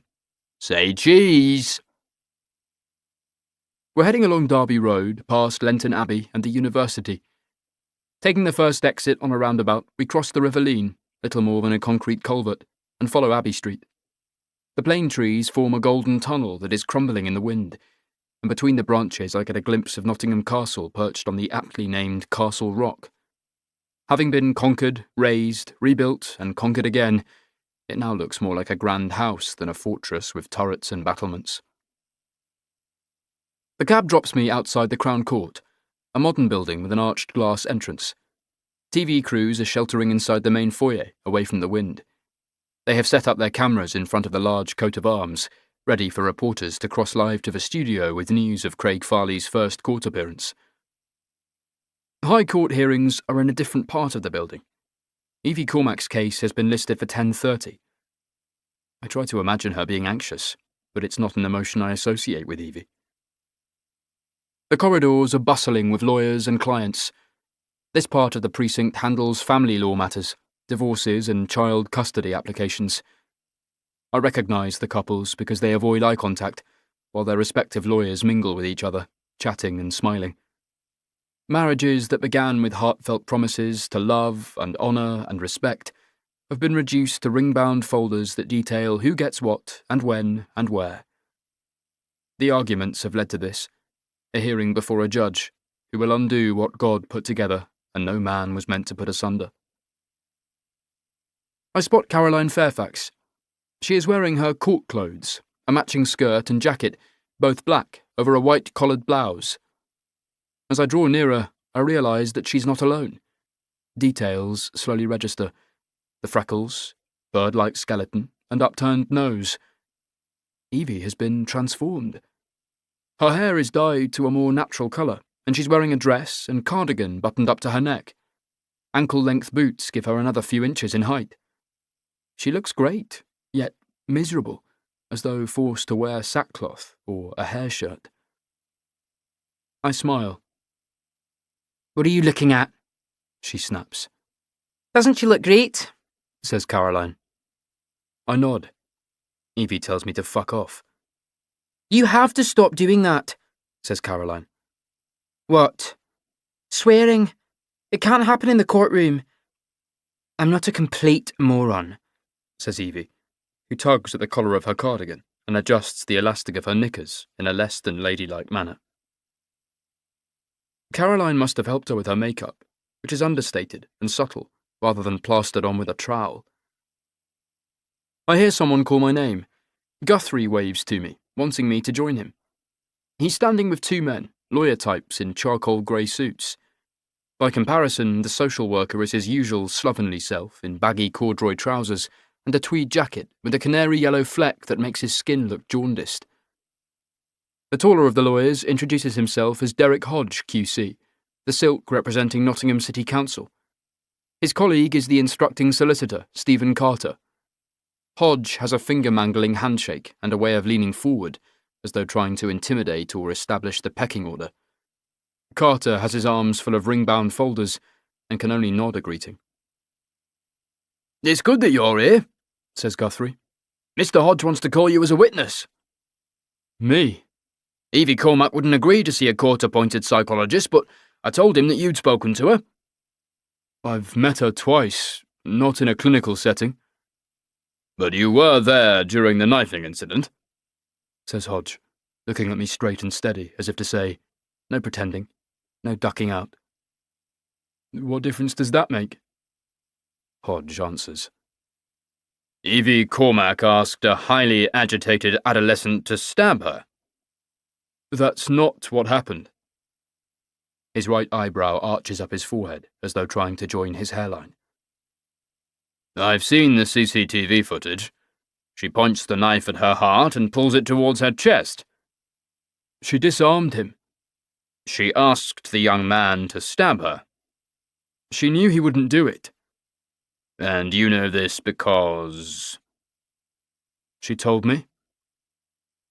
Hodge chuckles without warmth or humour, and I realise that I don't like him. I'm not comfortable giving evidence, I say. I only came to observe. On whose behalf? Mine. Guthrie looks embarrassed for me. I thought you wanted to help Evie. I do. Don't worry about it, says the barrister. The judge has Evie's history and the written submissions, which should be more than enough. He glances towards Caroline. And we're not facing the big guns. I like him even less. A loudspeaker interrupts us. The case is being called. Hodge nods at the solicitor. This shouldn't take long. The hearing is closed to the public to protect Evie's identity and the details of her past. I'm allowed to sit in a small public gallery because I'm a court-accredited expert witness, whether I give evidence or not. Caroline and Evie take chairs at one end of the bar table, while Hodge and Carter are at the other. Guthrie sits close behind them, ready to consult or pass notes. Judge Sale enters through a side door.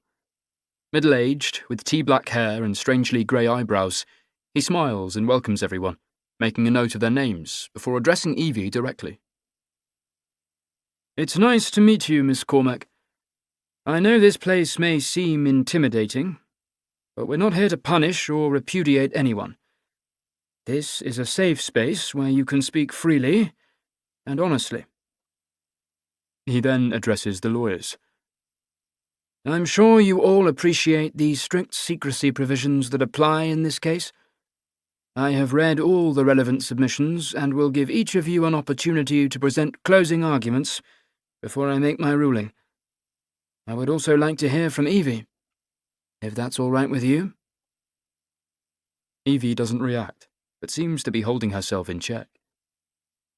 Perhaps you'd like to begin, Miss Fairfax, says the judge. Caroline gets to her feet and gives Evie a fleeting look. She consults her notes and pulls back her shoulders. Evie Cormac became a ward of this court 6 years ago, after all attempts to establish her identity and find her family proved fruitless. It was hoped that eventually somebody would come forward, or that Evie would be successfully fostered or adopted, but none of these things have occurred. Normally, care orders are put in place because a child is believed to be at risk of suffering significant harm. In Evie's case, that harm had already been done. She was discovered in a house in North London, hiding in a secret room. She was dirty, malnourished, and suffering from rickets, among other ailments. Hodge gets to his feet. Your Honour, I hope my learned friend isn't planning to give us a complete history lesson. None of these facts are in dispute. But they are, says Caroline. The most important fact: Evie's age. Judge Sale motions her to continue.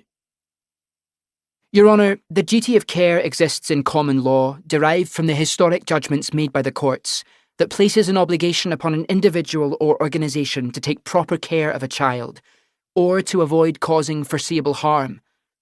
In the case of Evie Cormac, the local authority has done that job, and she is now asking to be released because she is 18.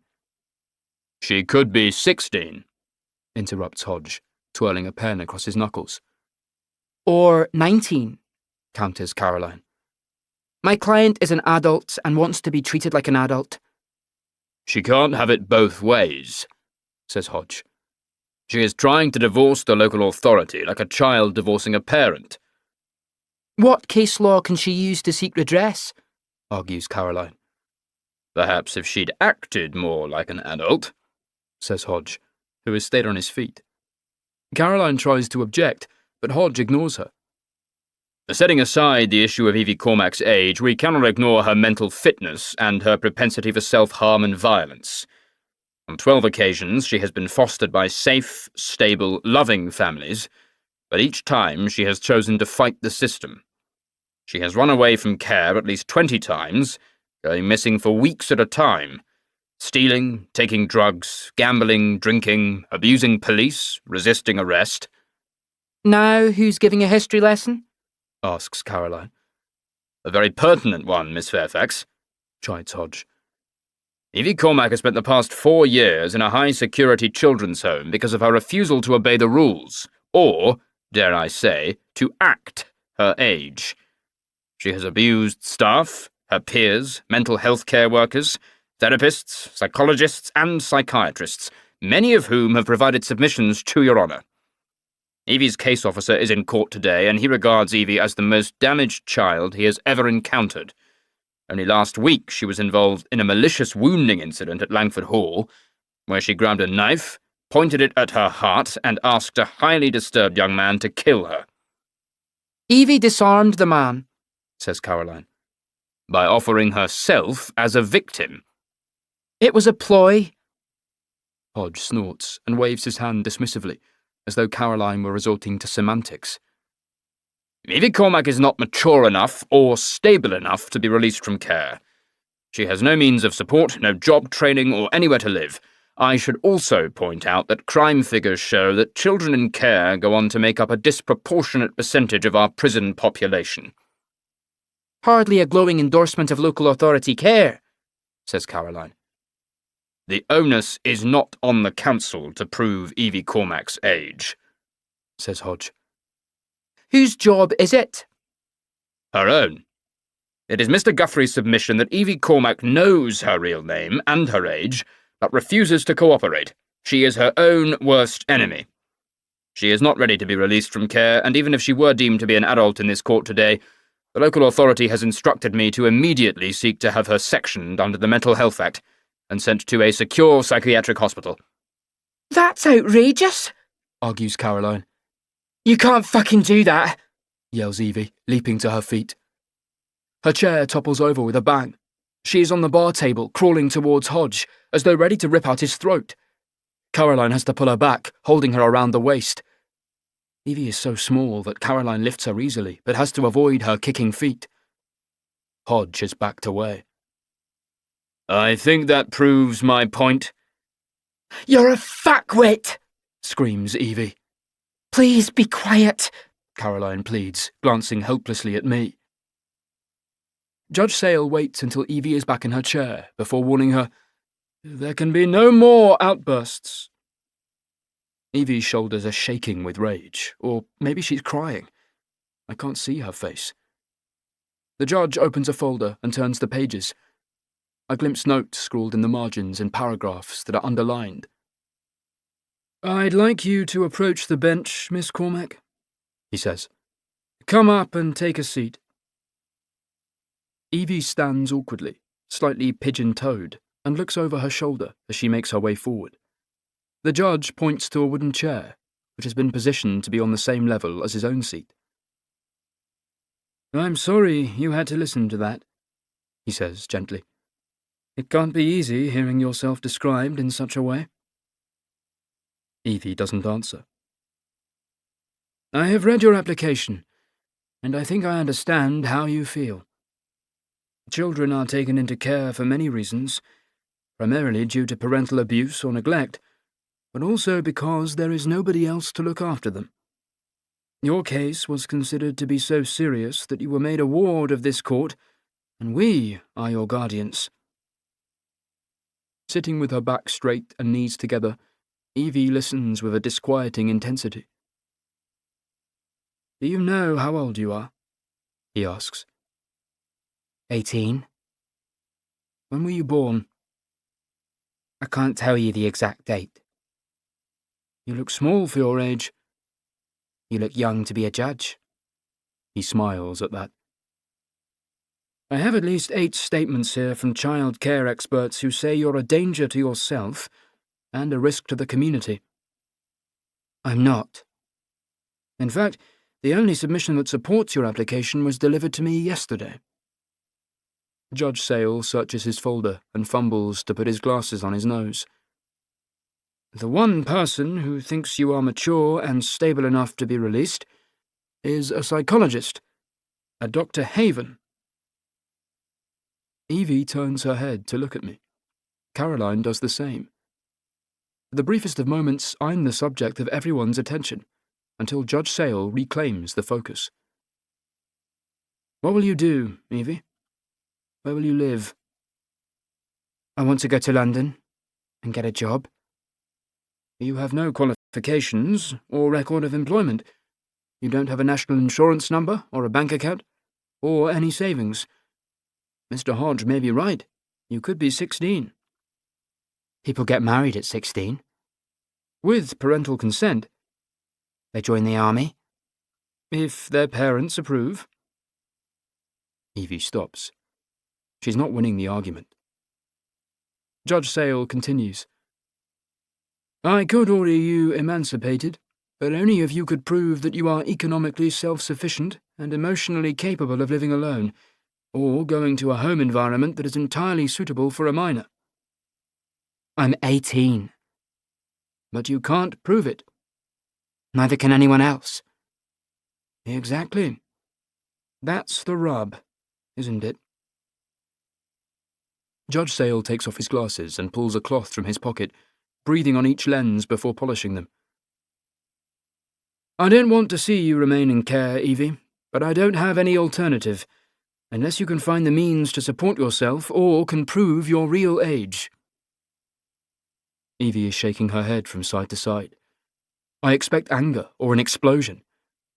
Instead, I see tears prickle at the corners of her eyes, but she refuses to let them fall. Hodge grins triumphantly.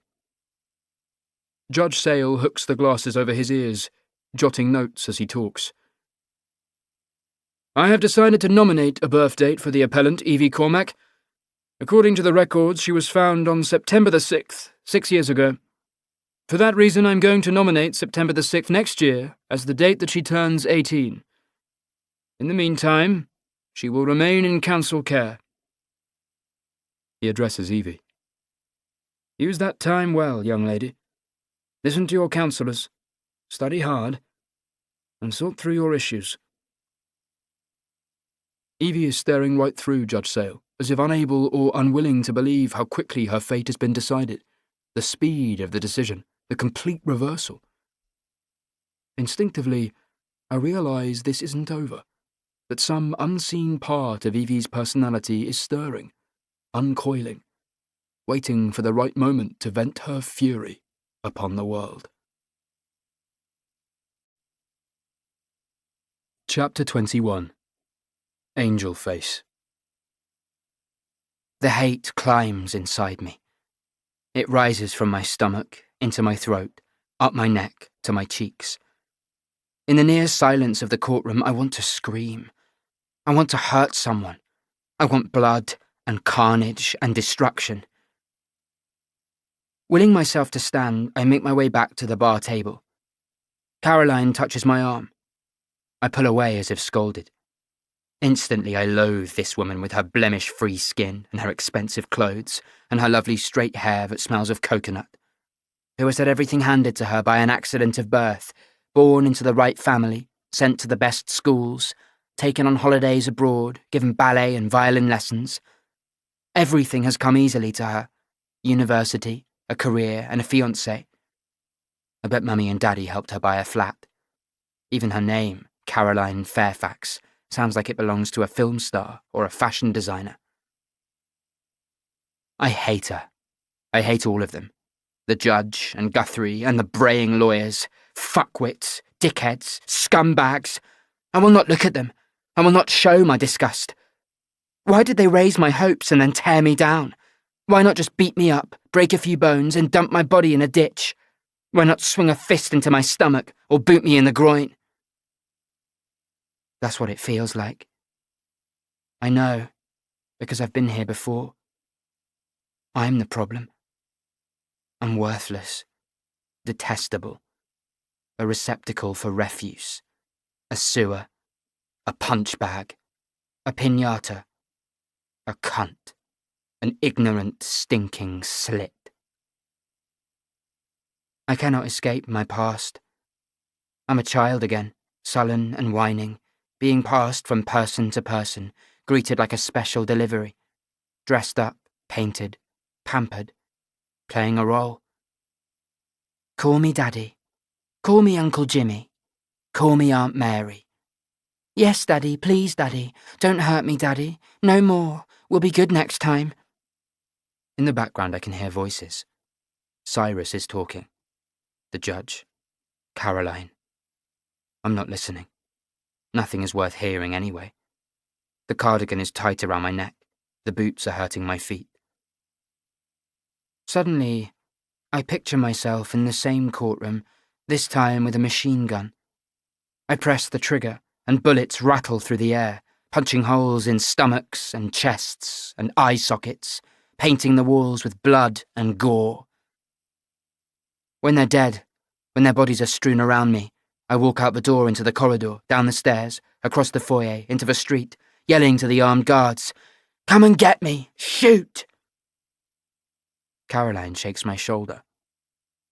Evie, can you hear me? My heart creaks. Cyrus Haven is in the witness box. Why? When did he... Dr. Haven wants to know if you'd agree to live with him. What? As a foster child. I don't understand. Judge Sale speaks. Dr. Haven would become your foster carer. Of course, he has to pass the necessary local authority and police checks, but he wants to know if such an arrangement might work for you. We haven't talked about it, says Cyrus, addressing me directly. I appreciate that this offer is quite spur of the moment, and you don't know me well, but I'm serious. I have a big house in Nottingham. It's old and pretty run down, but comfortable. You'd have your own room and bathroom.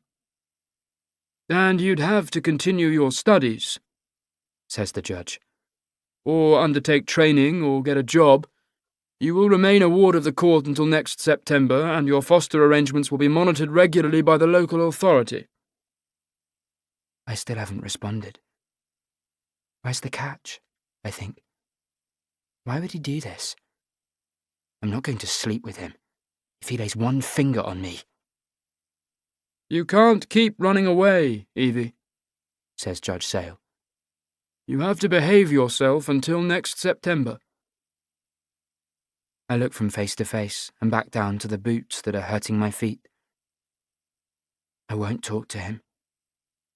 I'll never tell. Chapter 22.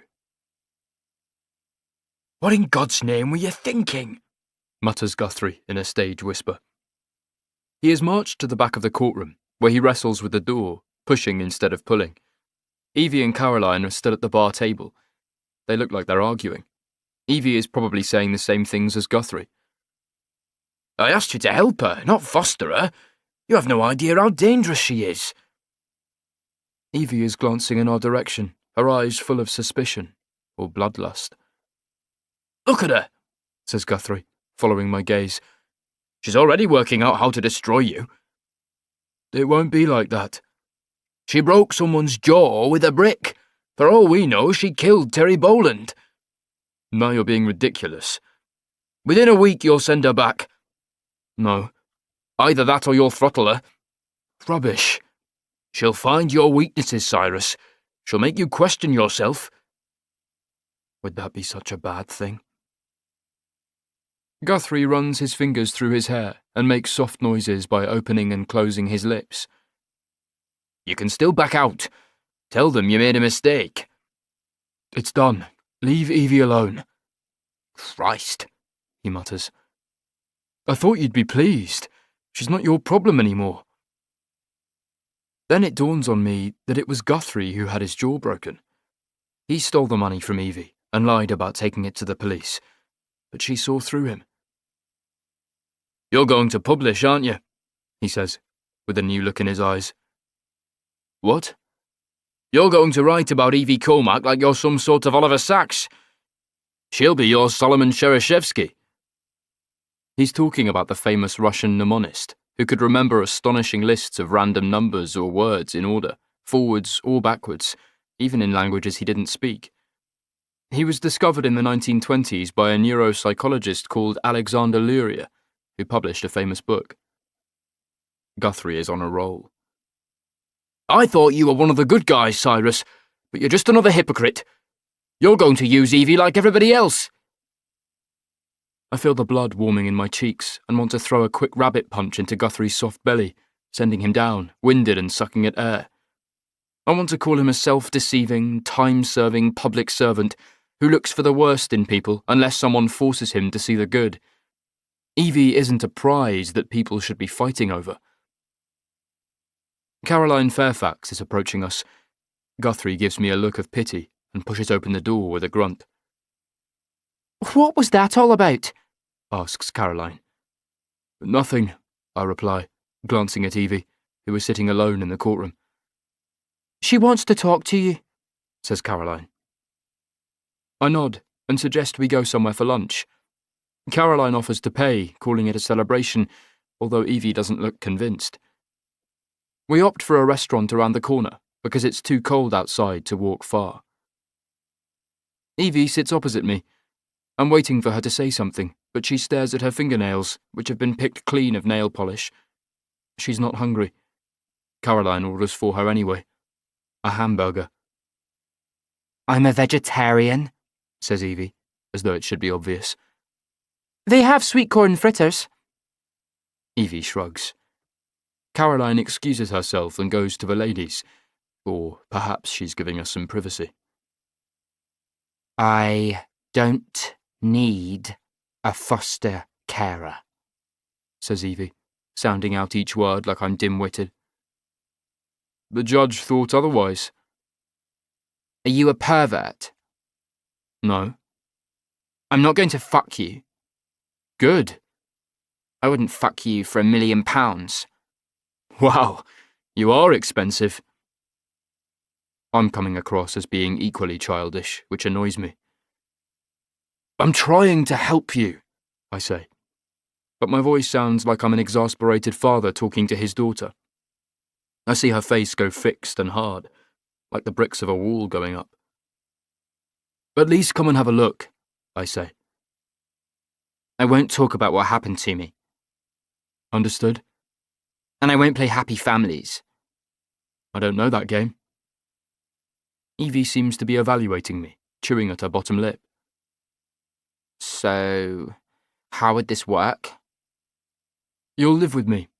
You'll have your own room and bathroom. It's nothing fancy, but I'm sure you'll cope. We'll share the chores. I'm not your slave. I ignore her. I'll pay the bills. You'll study or get a job, in which case I'll charge you board. Don't you get paid for being a foster carer? I'm going to save that money for you. You'll get it when you turn 18. As long as you don't steal from me, lie to me, or run away. Caroline returns, taking a seat between us. I don't think I've ever seen a case turn around like that, she says, brightly. I don't have a lot to compare it with, of course. Was any of that planned? No. But your letter to the judge? I wrote it 2 nights ago. Evie has unzipped her boots and is rubbing her heels. I see the blue veins beneath her pale skin on her ankles. She interrupts. Do you have a dog? No. Why not? I'm away a lot. I could look after a dog. You're not with me for long enough. 298 days, she says, having done the maths. If you get a dog, I could take it with me. We're not getting a dog. And the bossing starts, she mutters, but doesn't fixate on the rejection. I haven't seen Evie this animated before. Normally our conversations have been stilted and defensive, where each question is treated like a landmine to be avoided or disarmed. I could be winning her trust. I could be deluding myself. When can I see the house? She asks. Why not today? Asks Caroline. I need to get it ready, clean it up. Prepare the dungeon in the basement, says Evie. Very funny. You said I could see it before I decided. Okay. We eat lunch. Caroline chats about the case, wanting to replay every highlight, wishing her immediate boss had been there to see it. Evie watches us, as though trying to read something between the words. Occasionally, she wrinkles her nose or makes a spitty sound in her throat, or blows air across the top of her soft drink bottle, making a tooting sound. Caroline disappears to pay the bill. Is everything okay? I ask. Evie leans closer. You're flirting. I'm not flirting. Yes, you are. And she's engaged. How do you know? I'm not blind. Evie holds up her left hand and wiggles her wedding ring finger. You said you had a girlfriend, I do. but you're not sure.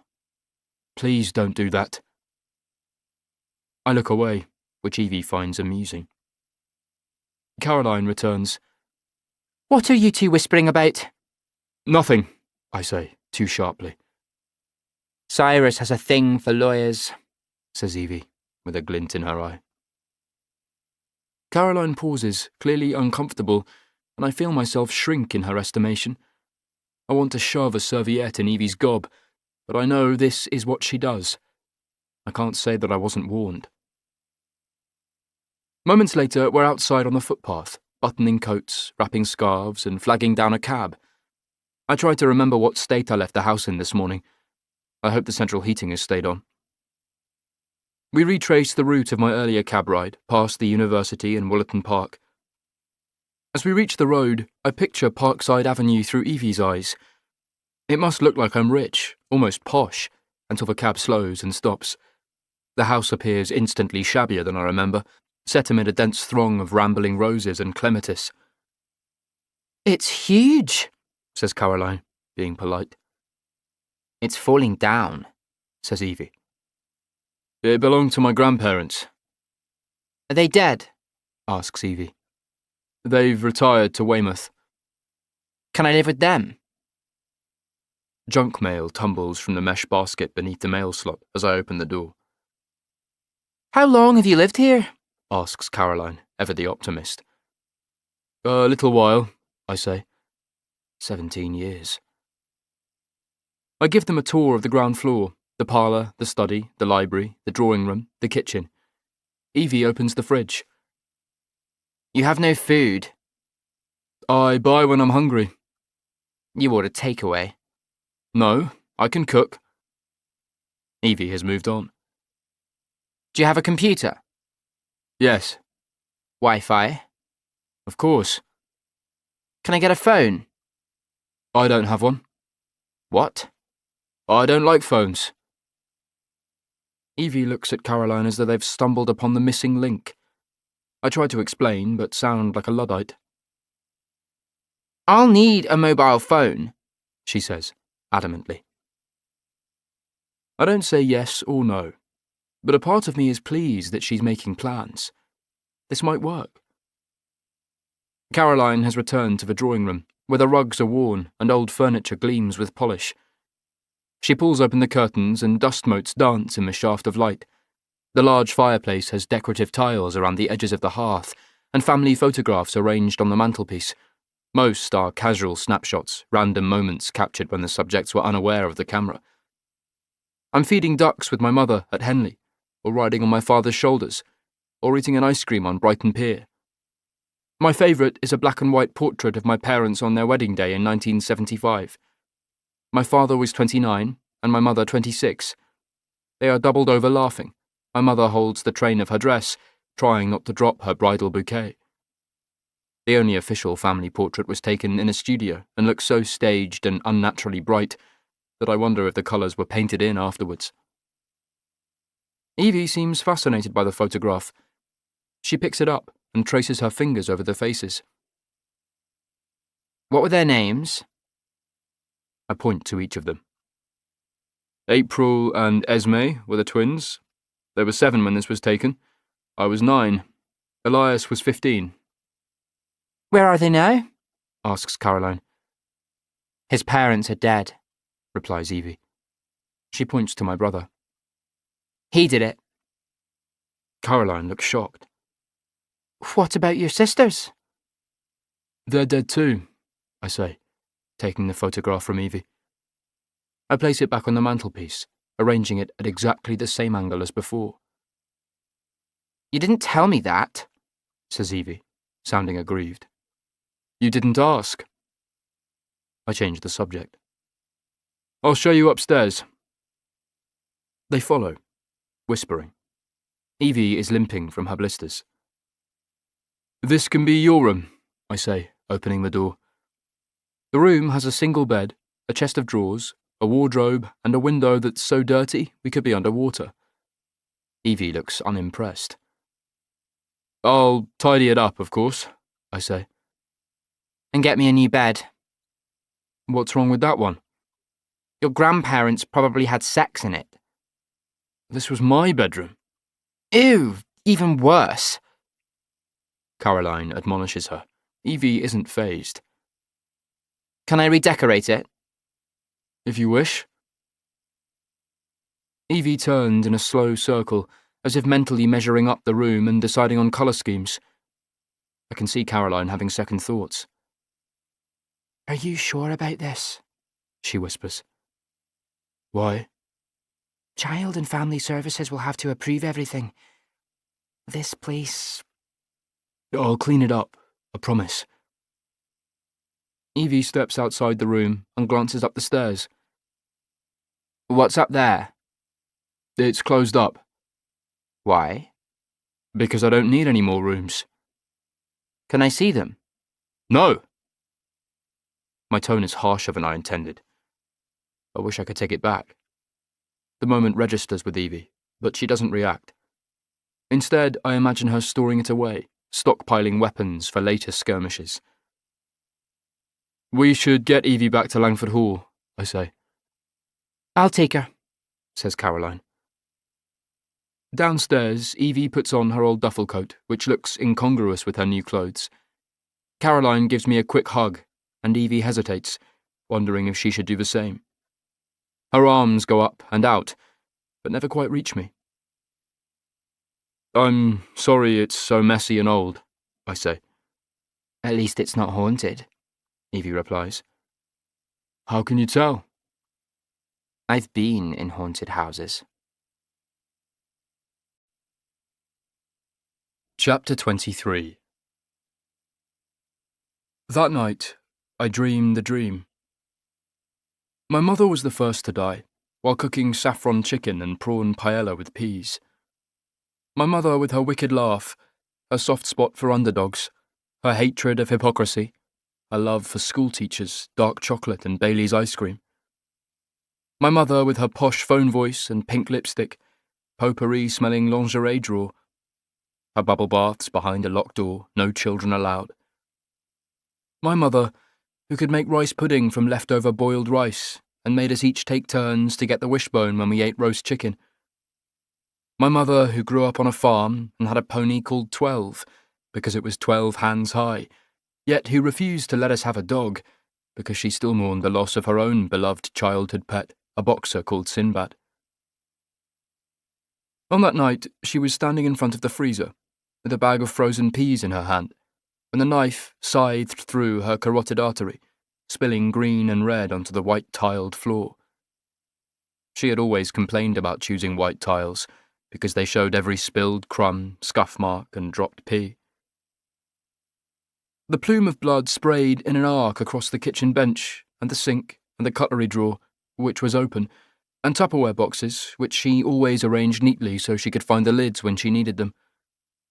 The blood stretched all the way to the cat food bowl in the corner, where Tibbles would later lick it into a smear and track it across the floor with her paws. Dad was next. My father, who worked in property management, a fancy way of saying he collected rents and organised building leases. My father, who taught Elias how to drive and would get him to practice his parking outside a succession of pubs, whereupon Dad slipped inside for a quick half. The White Lion, the Last Post, the Beekeeper, and the Commercial Inn. Later, Dad would fall asleep on the sofa, snoring through Midsummer Murders. My father, who brewed his own beer, collected vinyl LPs, and once scored a golfing hole-in-one that ran all the way along the ground, but he still framed the scorecard. My father, who didn't like using the word hate, but instead said he disliked racists, reality TV shows, Manchester United, pistachios that don't open, and people who spend 15 minutes in a queue and don't know what to order when they get to the counter. Dad died on his hands and knees, crouching in front of the DVD player because one of the twins had managed to get a disc stuck in the machine. The knife severed his spine, paralysing him from the waist down. He managed to roll onto his back and hold up his arm, trying to ward off the blows, losing 2 fingers on his left hand and his right thumb. For a long while they couldn't find his thumb, because it had rolled under the TV cabinet.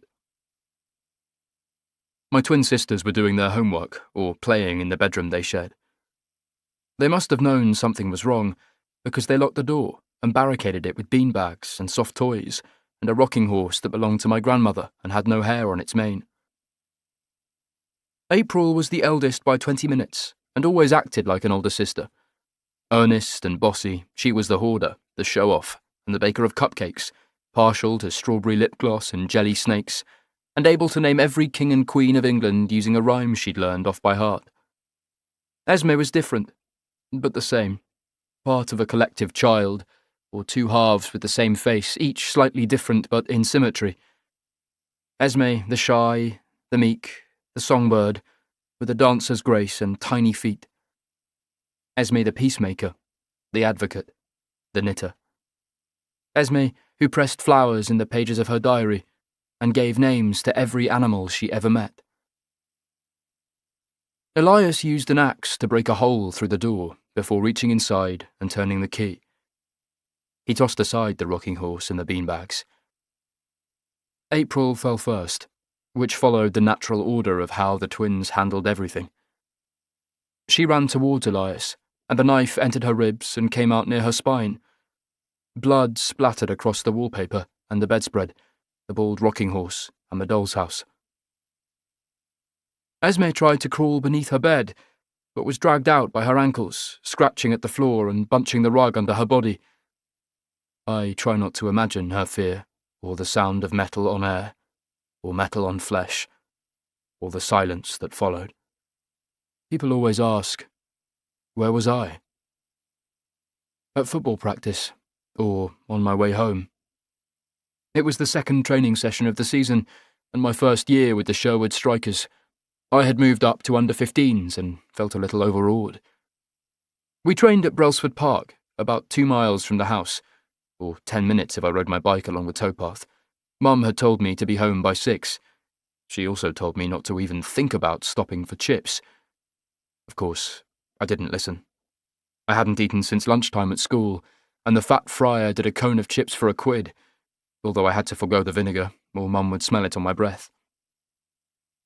I scoffed the chips and still had time to ride past Ailsa Piper's house in the hope I might glimpse her in the garden or coming home from netball practice.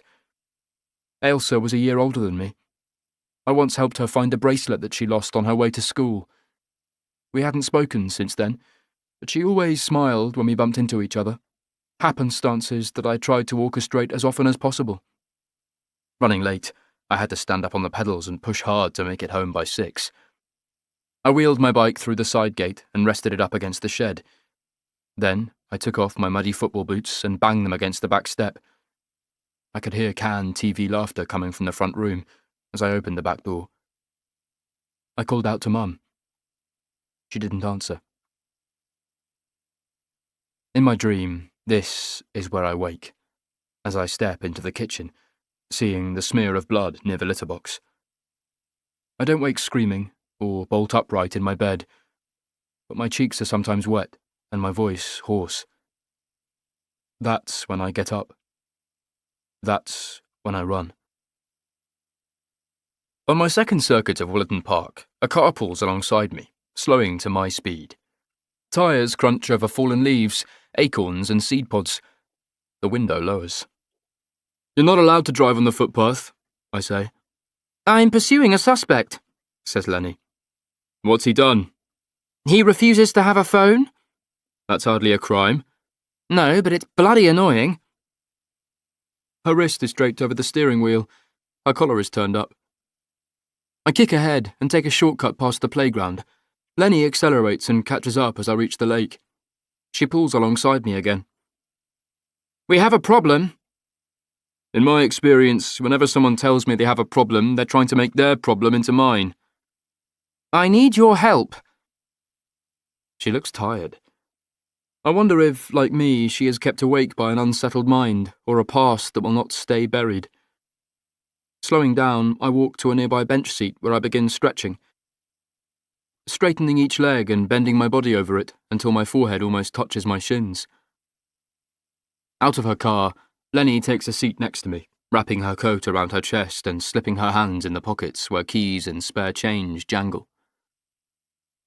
The DNA tests are back, she says, taking out a chapstick and running it along her lips.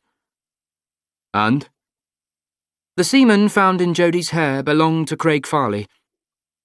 So that's it?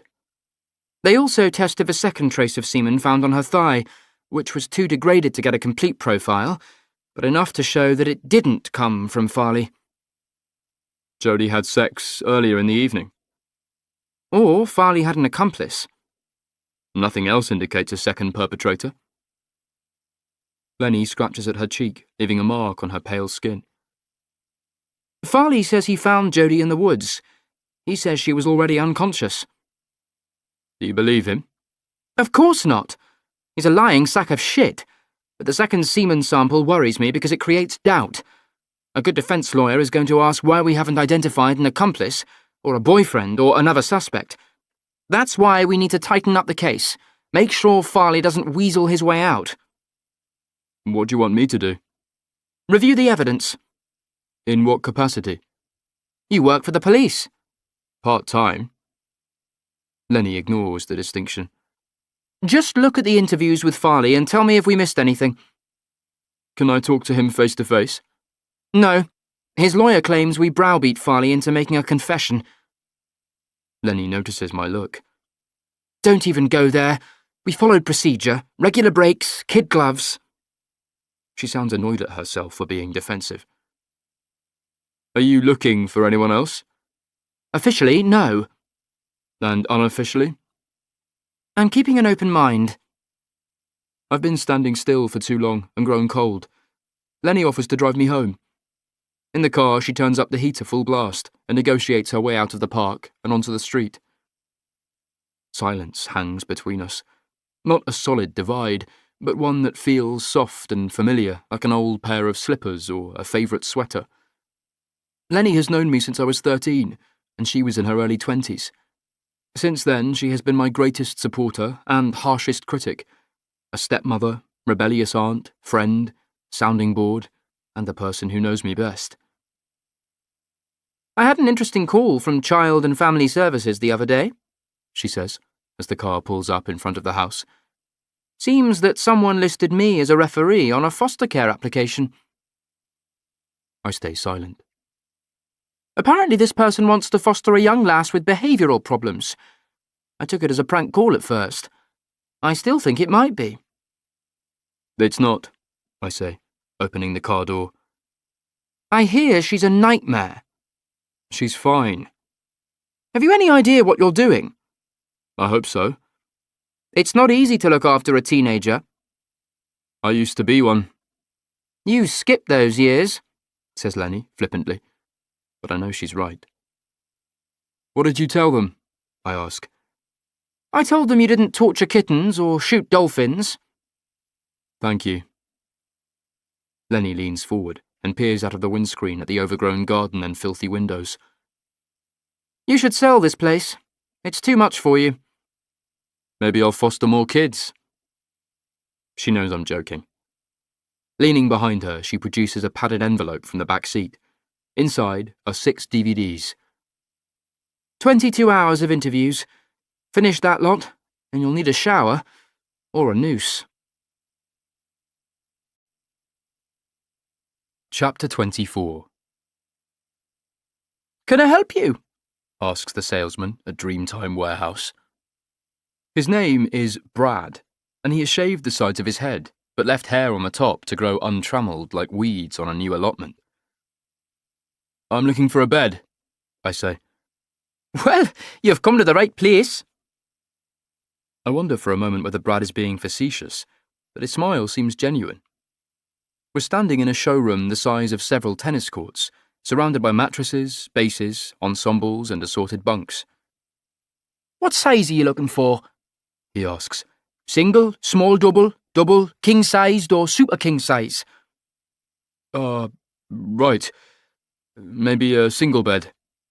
Is it for you, sir? No. A child? A young woman. And are you replacing an existing bed? Yes. And does the young lady have a small bedroom? It's bigger than her last one. Then perhaps she might prefer something larger, a double. Okay.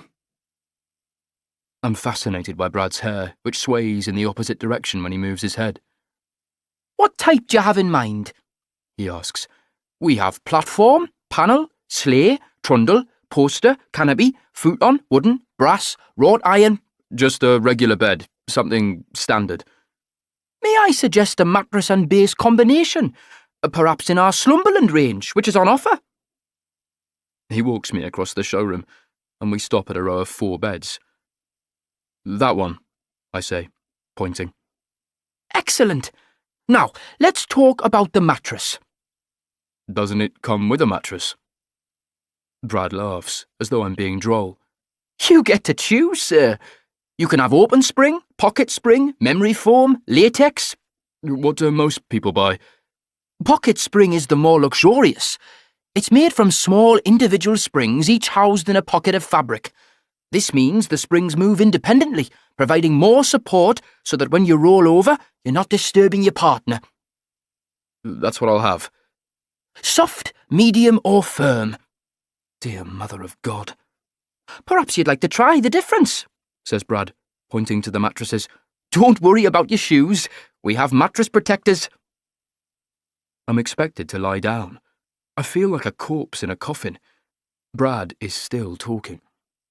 Feel how it supports your hips and shoulders and lower back.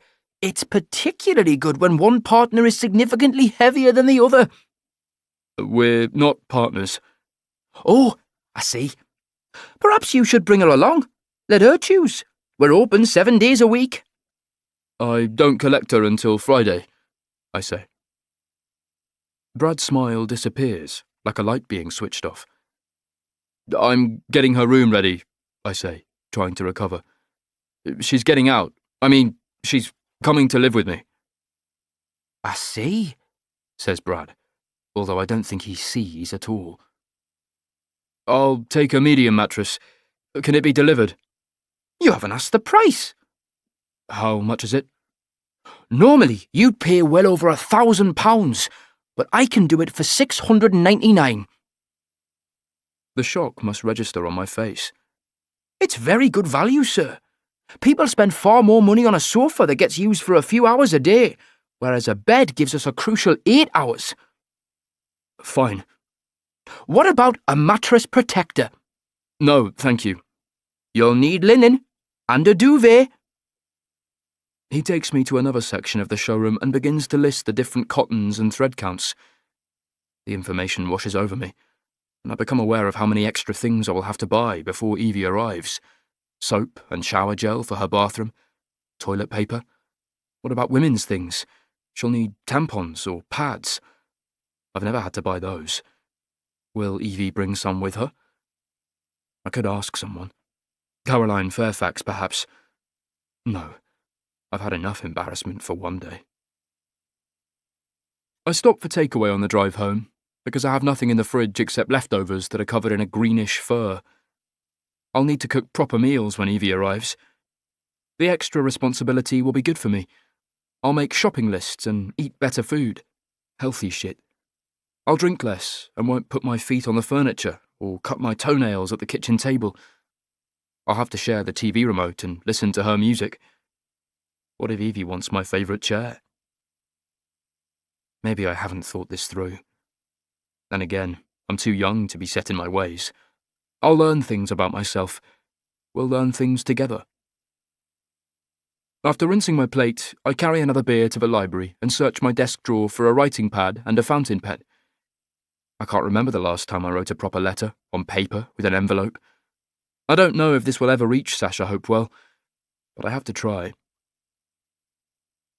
Dear Sasha, I hope you don't mind me using first names. I'm Cyrus, by the way. We haven't met, but I asked your parents to pass this letter on to you. If you're reading it, then I thank them. I trust I didn't frighten them when I visited. It wasn't intended. Your parents tried to explain to me why you left home and keep moving from place to place. I still don't fully understand what happened, but I saw the depth of their pain and how much they were missing you. I'm a psychologist working in Nottinghamshire. Several weeks ago, I met a young woman in council care. I can't tell you her name because it's the subject of a court order, but you'll know exactly who I mean when I say that she was found hiding in a secret room in a house in North London 6 years ago. She is a remarkable young woman, but also a very troubled one. You appear to be one of the few people she has ever learned to trust, which is why I'm reaching out to you. I'm hoping you might talk to me about those early days with Angel Face. Did she mention having a family? Did she hint at memories of her childhood? A place, or a favourite toy, brothers or sisters? I know you've been asked these questions dozens of times before, but I'm hoping with the clarity of hindsight you might have remembered something else. I don't have a phone number, it's a long story, but I'm including my address and my pager number. I don't need to know where you are, or what you're doing, or why you're staying away, unless you want to talk about those things. Contact me, please. I guarantee complete discretion. Yours sincerely, Cyrus Haven. Chapter 25. Angel Face. When are you leaving? Asks Davina, nudging my shoulder. Friday. You excited? I don't know what I am. We're setting up the tables for breakfast in the morning. One of my chores, putting out bowls and spoons and boxes of cereal, refilling sauce bottles and checking the salt and pepper shakers. The dining room smells of chip fat, boiled cauliflower and, for some inexplicable reason, carpet shampoo, even though the floor is tiled. Why him? Asks Davina. Who? Dr. Haven. You ran away from all those other foster families, but this guy pops up and you say yes. It's different. How? He understands, I say, which sounds lame. I don't know the reason. Maybe I've grown up. Maybe I'm sick of this place. Maybe I'll run the first chance I get. We're going to miss you, says Davina. Liar. Don't do that. What? People are allowed to tell lies, especially when they're trying to be polite. I can see her point, but why change the habit of a lifetime? I don't mind doing kitchen duty. Whenever I get anxious, I get these bouts of OCD, although Guthrie calls them CDO, which is just like OCD except in alphabetical order. My compulsion is to clean and put things in order. I once broke into the pantry, not to steal food, but to check the use-by dates and arrange all the tins with their labels facing outwards. Nobody caught me. I did it again a few weeks later. I broke in, but the pantry was still so neat that I messed it up. I figured I could fix it the next night, but they caught me on the way out. Sod's law. Davina doesn't mind my obsessions. She has a little boy at home, Oscar. He's 4. She talks about him a lot and has pictures on her phone. His dad looks after him when she's working. I don't think they're rotten poor, but they don't have much money. I keep telling Davina she should get her teeth straightened, but she says she can't afford to look like a supermodel. That's her idea of a joke. Her partner is called Snowden, and he sometimes does odd jobs around Langford Hall because he's good with his hands, particularly fixing motors, which is how he makes his living, doing up cars and flogging them. Every time they hire him, he makes sure the job lasts 4 hours, so he gets a full day rate. Terry Boland liked motors. He used to drive a limousine, one of those posh white ones that are stretched out. In the beginning, he let me ride up front with him, but later, When he had his shitty old Ford Escort, I had to hide in the boot when we travelled. He'd make me curl up in a long zip-up bag, which he slung over his shoulder and carried to the car. I was allowed to undo the zipper when the boot lid was closed. I lay, curled up above the spare tyre, smelling the diesel fumes and oil, and hearing the sound of the road only inches from my face. Terry sometimes took me out of an evening, but it was always in the bag. We'd drive for miles and stop at one of those motorway service centres with a McDonald's or a KFC. He'd park in the darkest corner and let me out of the boot. "Remember our story," He'd say. "You're my daughter. We're driving to Liverpool to see your grandparents. Your name is Sarah. I'm Peter." What's our last name? "Jones." Where do I go to school? "Doesn't matter. Stay close to me. Don't make eye contact with anyone. Don't start a conversation." I nodded and took deep breaths, enjoying the fresh air. I remember looking up one night, but I couldn't see the stars. I thought they might have all fallen and other people had made wishes, but Terry told me that you don't see stars when you live in London because of all the other lights. He held my hand as we walked into the brightly lit food hall, passing racks of glossy magazines, most of which had Kate Middleton on the cover. She'd married William by then, and people were on baby watch. Terry let me watch the wedding on TV because there was nothing else on. When Kate said, "I do," I wanted the camera to zoom up close on her face, so I'd know if she was lying or thinking, "What am I doing?" Normally, I ordered a cheeseburger because I ate meat back then, and I liked the way the fat coated my tongue. I also had French fries and a chocolate shake. One night, I threw up on the way home, which made Terry angry because he had to wash the mats and the bag. It wasn't my fault. It was the fumes. He didn't take me out again for a long time, and the next time, he gave me drugs to make me sleep. When I'm anxious or nervous, I think of that zip-up bag, because it was somewhere soft and secret and safe. Davina touches my shoulder. I pull away. "Penny for your thoughts," she says, laughing. "They'll cost you more than that." Chapter 26. Slipping a new disc into a DVD player, I fast-forward through the early minutes until Craig Farley appears on screen. He's sitting at a familiar table in the interview suite at West Bridgford Police Station. Anxious, yet eager to please, he sits up straight, occasionally sipping from a can of soft drink. Two detectives are seated opposite him, Primetime and Edgar.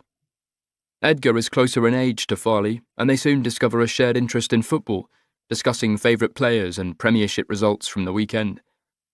The conversation moves on to pubs and the best ones for pulling a bird. Farley begins to relax because he's not being asked about Jodie Sheehan. He even banters with the detectives, telling a blonde joke that is older than the Bible. The detectives laugh, letting him feel like he's not so different from them. "You must meet a lot of women at the hospital," says Edgar. "All those nurses." "Yeah, nothing beats a woman in uniform, eh?" echoes Primetime. Farley grins and nods enthusiastically. "Some of them are okay. The young ones, before they get too old and cranky." "Yeah, the young ones," says Primetime. "You must get plenty of action." "A bit. Only a bit. Some of them are pretty stuck up, you know. Old fur coat and no knickers." "What sort are you like, Craig?" asks Edgar, dropping his voice to a whisper, as though they're sharing a secret. "I don't like 'em too fat," says Farley. "Some meat on the bone is okay, you know. And I don't like 'em to be too mouthy or loud." "How'd you meet them?" asks Edgar. Farley perks up. "I got Clancy trained." "What?" "My dog. I got her trained. She goes up to them in the street and they start patting her and we get chatting and the next thing..." "What?" You know. Is that how you met Jodie? Farley hesitates. Come on, Craig. You must have seen her around. Everybody seemed to know Jodie. She was a champion skater. Again, nothing. Where did you see her? Waiting at the tram stop? Walking to school? In the park? Oh, I never met her. We found your semen in her hair. Farley shakes his head, as though refusing to listen to what's being said. You know about DNA, don't you, Craig? You might as well have written your name and address on a post-it note and stuck it on her forehead. Oh, I didn't kill her. Maybe it was an accident, says Primetime. How could it be an accident? Scoffs Edgar. Maybe she tripped over, hit her head. Was it an accident? Asks Primetime. It wasn't me. Who then? How would I know? Maybe you and your mate decided to double team Jodie and now you're in the shit, says Primetime. No. It's only a matter of time before we catch your mate, Craig, and I'm betting he's going to sing like Susan Boyle, saying it was your idea to follow Jodie, to knock her unconscious and take off her clothes. Farley doesn't know what to say. He's leaning further away from the table, expanding the space between them, going all silent and choked. Edgar and Primetime ease off, letting him recover before starting again. I move through the rest of the interviews, making myself coffee to stay awake. As the hours pass, I see a different man at the table. At first, Farley backtracks, refining his answers, adding extra details or discarding those that haven't served him well so far. But slowly he is worn down, and his attitude changes. I hear the tension in his voice, and see how his lips narrow into bloodless lines when he's caught lying. Eventually, he stops striving to please his interrogators. He switches to defiance, remonstrating about the wrongness of his arrest or the unfairness of the questions. The interview teams change regularly, taking Farley back over his answers, pointing out the discrepancies.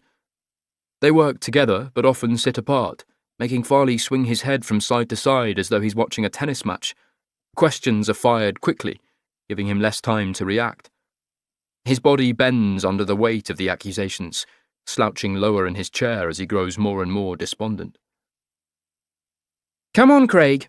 Don't treat us like idiots, says Lenny. I'm not. Sure you are.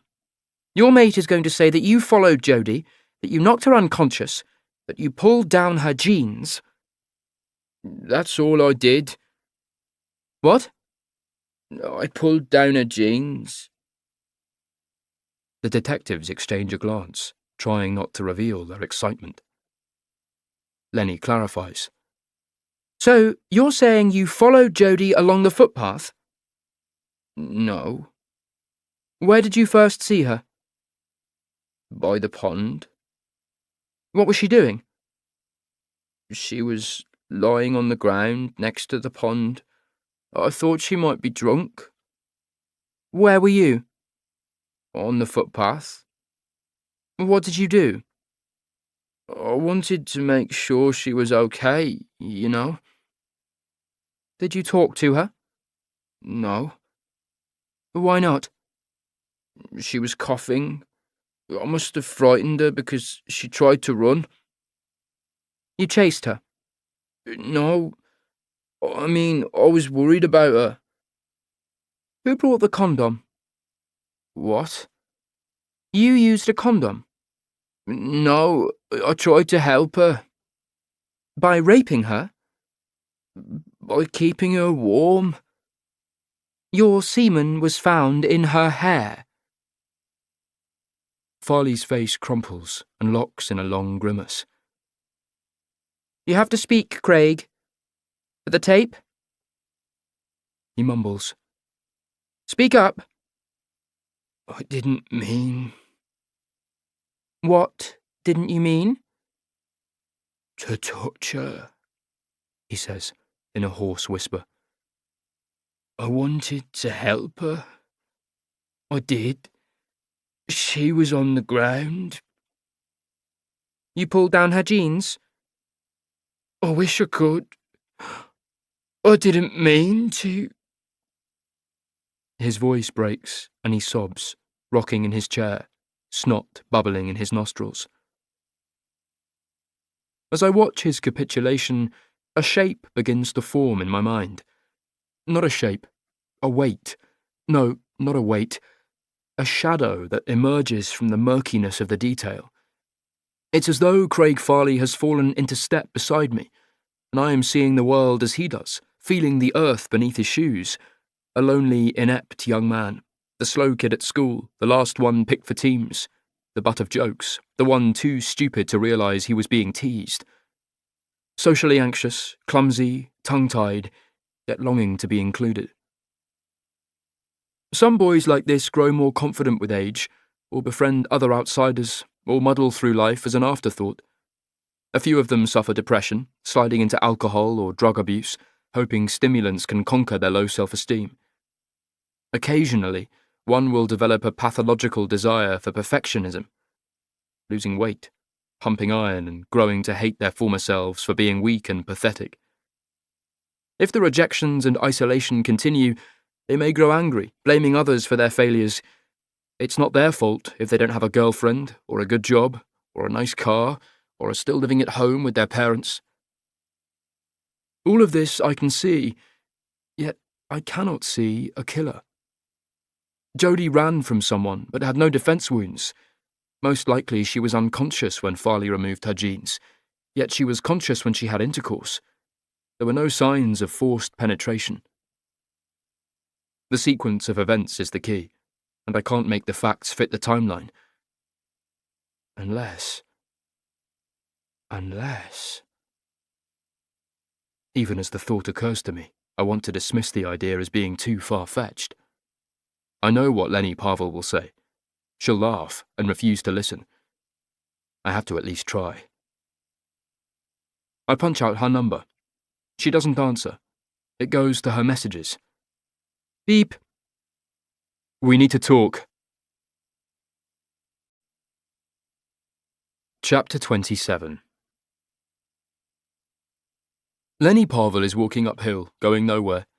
Strands of hair are plastered on her forehead, and sweat drips from her nose, landing on the treadmill. Mirrors are everywhere, reflecting her back to me from several different angles, in a room that looks more like a dance studio than a gymnasium. Dressed in silver boxing trunks and an oversized t-shirt, Lenny isn't trying to fit in among the gym junkies in their lycra leggings and brand-name tops. Maybe she doesn't care about fitting in, or what others see when they look at her. I wish I had that confidence. I've been stared at too often, pointed out, talked about.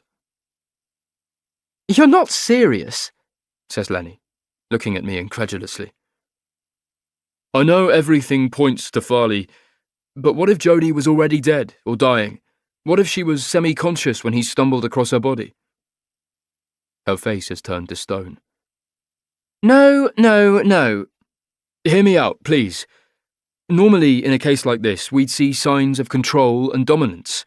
The perpetrator becomes sexually aroused. He follows a woman, he abducts her, he instills fear. He rapes, he silences. That's not the right order for this crime. Lenny presses the stop button and jumps off the ramp, striding away from me. I hurry to keep up. I know it sounds far-fetched, absurd, unusual. Do you know the chances of a sexual predator happening to stumble across a dead or dying teenager? She asks. The chief constable will laugh me out of his office. Tell him about Violet Jessup. Who? In 1911, Violet Jessup was working as a stewardess on RMS Olympic when it collided with a British warship and almost sank in the Solent. She survived. A year later, she was working on the Titanic when it sank in the Atlantic. Again, she survived. Is there a point to this? 4 years later, Violet was working as a nurse on a hospital ship, the Britannic, when it hit a German mine and started sinking. She jumped overboard and was sucked under the ship's keel, only to be dragged out of the water with a fractured skull. Again, she survived. What in God's name are you on about? I'm saying that stranger things have happened. Bigger coincidences. I think Jodie was already dead or dying when Craig Farley found her. I think someone else fractured her skull and threw her off the footbridge. Lenny grunts scornfully. It's ridiculous. More to the point, it's dangerous. Farley hit her on the head, raped her, and he left her to die. He confessed, for God's sake. Turning her back, she climbs onto an exercise bike and begins pedalling, pushing buttons to set the level of difficulty. I hold onto the handlebars as though stopping her from moving. I argue, putting facts in a different order. Jodie was hit from behind and either fell or was pushed into the pond. The shock of the cold water brought her round and she dragged herself onto the bank. She was disorientated, coughing, cold, freezing. She stumbled along the path only to collapse, unable to clear water from her lungs. Her respiratory system failed. If that didn't kill her, it was the sub-zero temperatures. Lenny ignores me, but I know she's listening. Farley is fascinated by pornography and young girls. He has a history of exposing himself. What does someone like that do when he stumbles across an unconscious girl?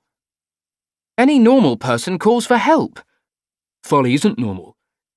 He undressed Jodie and masturbated over her. Afterwards, he realised what he'd done and panicked.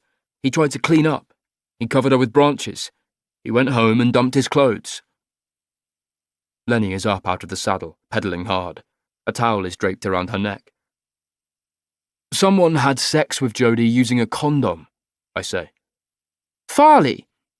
Why would a rapist use a condom and then masturbate into her hair? He had an accomplice. Farley doesn't have any friends. Lenny's mouth has tightened into a grim line. Are you seriously suggesting that two predators, independent of one another, defiled that girl on the same night?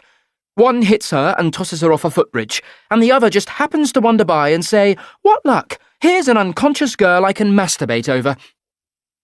I'm trying to make the facts fit the evidence. No, you're putting a bomb under my investigation. She drops her voice to a harsh whisper. You have to stop it, Cyrus. No more. You asked me to review the evidence.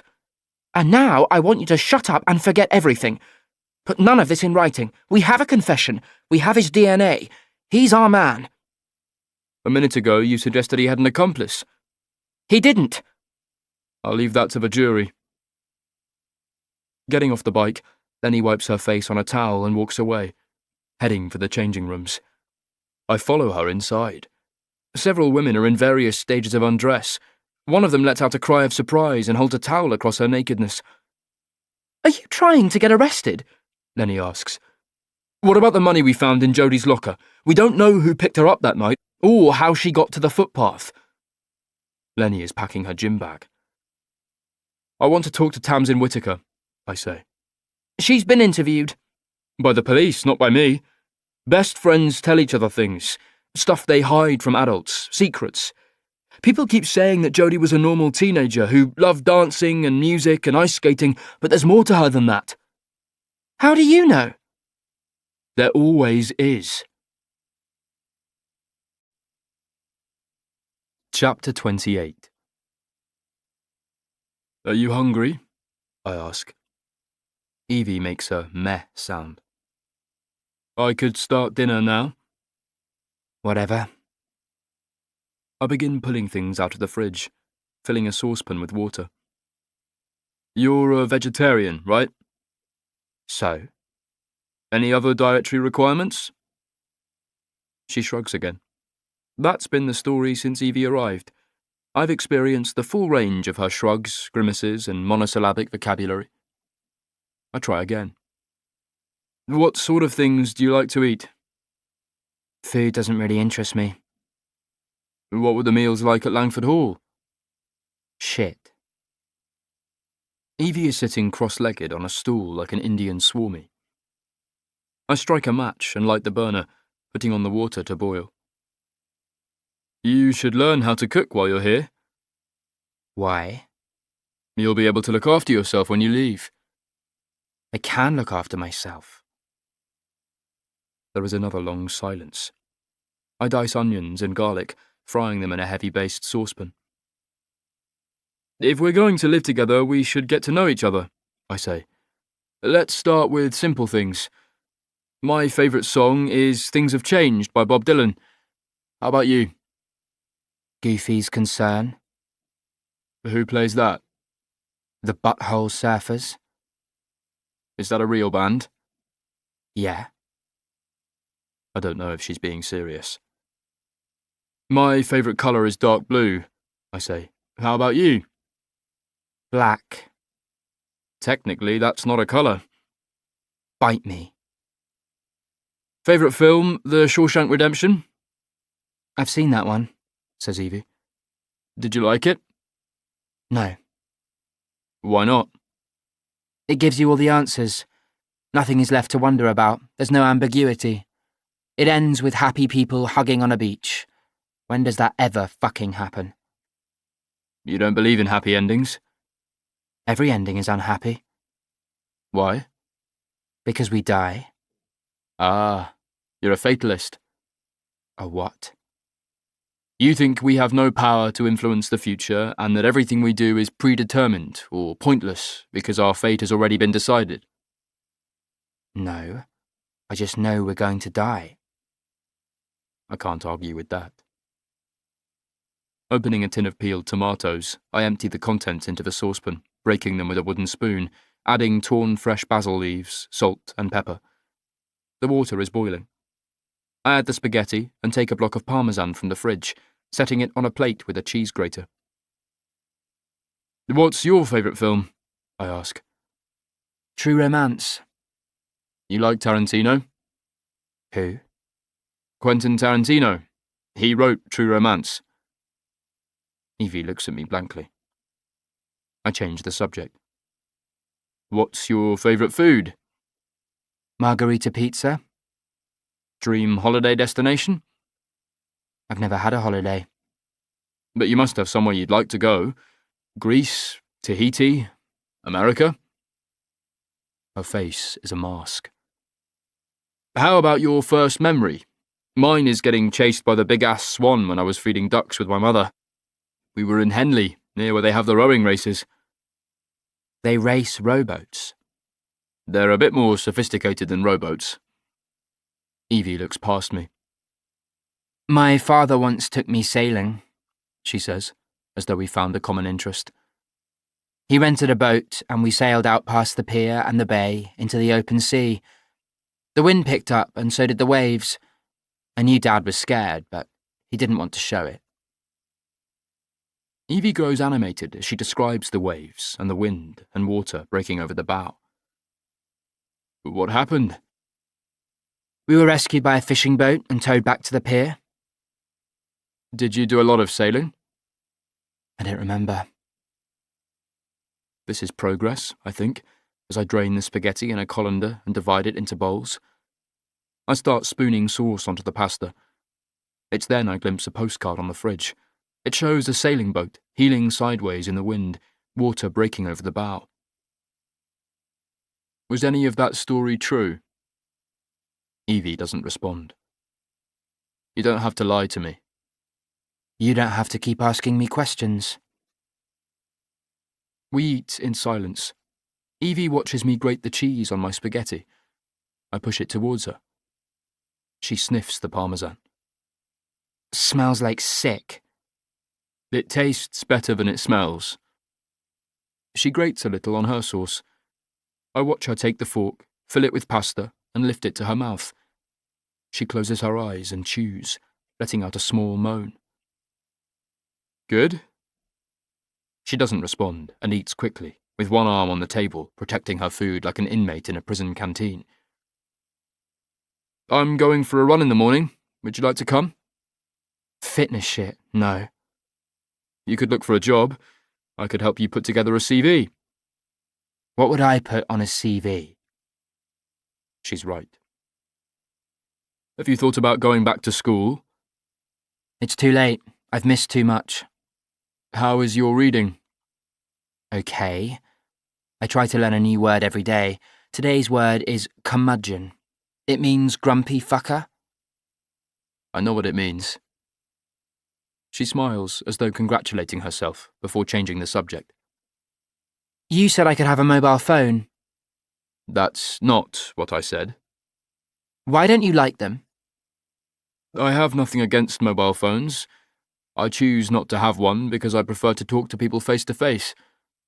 As a psychologist, my job is to listen to people and to learn things about them, which I can't do as effectively by reading a text or tweet. It doesn't seem very professional, says Evie. I have a pager. People contact me. I call them back. You vet your calls. That's not the reason. Evie studies my face, searching for the lie, but cannot find one. Having cleaned her plate, Evie gets up from the table and turns to leave. I remind her about helping with the chores. She looks around the kitchen. Where's the dishwasher? I don't have one. How do you wash stuff? The old-fashioned way. I pull out detergent, rubber gloves, and a scouring pad. Evie turns on the taps, squirting detergent into the running water.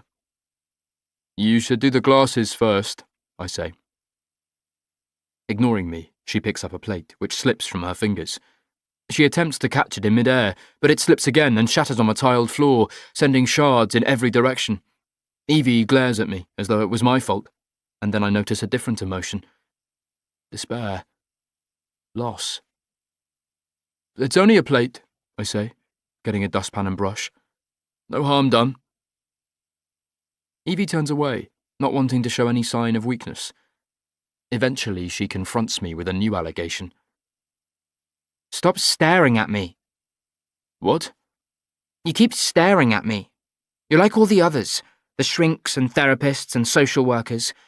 You want to reach inside my head and hook your fingers in the cracks and open me up, see what makes me tick. That's not true. Evie snorts, recognizing my lie. Have you ever considered the possibility that I don't need to relive my past or explore my feelings? I don't need to be fixed because I'm not fucking broken. Chapter 29. Angel Face. The old house is speaking to me. With every creak and groan, I imagine Cyrus standing in the corridor outside, the soft noise of his breathing, his timid knock, the door opening, light falling across the floor. I climb out of bed and brace my shoulder against the chest of drawers, pushing it across the bare wooden floorboards until it rests hard against the door. Returning to the bed, I reach beneath the pillow, searching for the knife I took earlier when I was washing the dishes.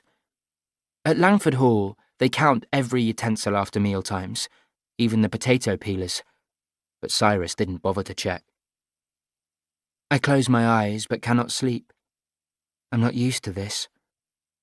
For years I have lived in places where the doors were locked and the lights were dimmed, where CCTV cameras monitored my waking hours, and the heating was controlled by a central switch, and the water could be cut in the showers if I tried to block the drains. At 7:45 each morning I would press a buzzer and ask to come out. Most mornings the doors unlocked immediately, but occasionally I was kept inside my room until whatever emergency had passed. Cyrus hadn't locked any doors, or demanded the lights be turned off. I'm not his prisoner. I can wander down to the kitchen to grab a bite. I can walk outside and dance under a streetlight, and nobody would stop me. Maybe that's what's keeping me awake. The choices. I get out of bed again, open my bag, and take out the marbles and the piece of coloured glass and the button belonging to my mother. Finally, I come to an envelope of cash.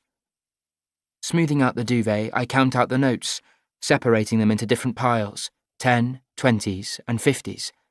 £2,580 in total. My eyes come to rest on an old armchair in the corner.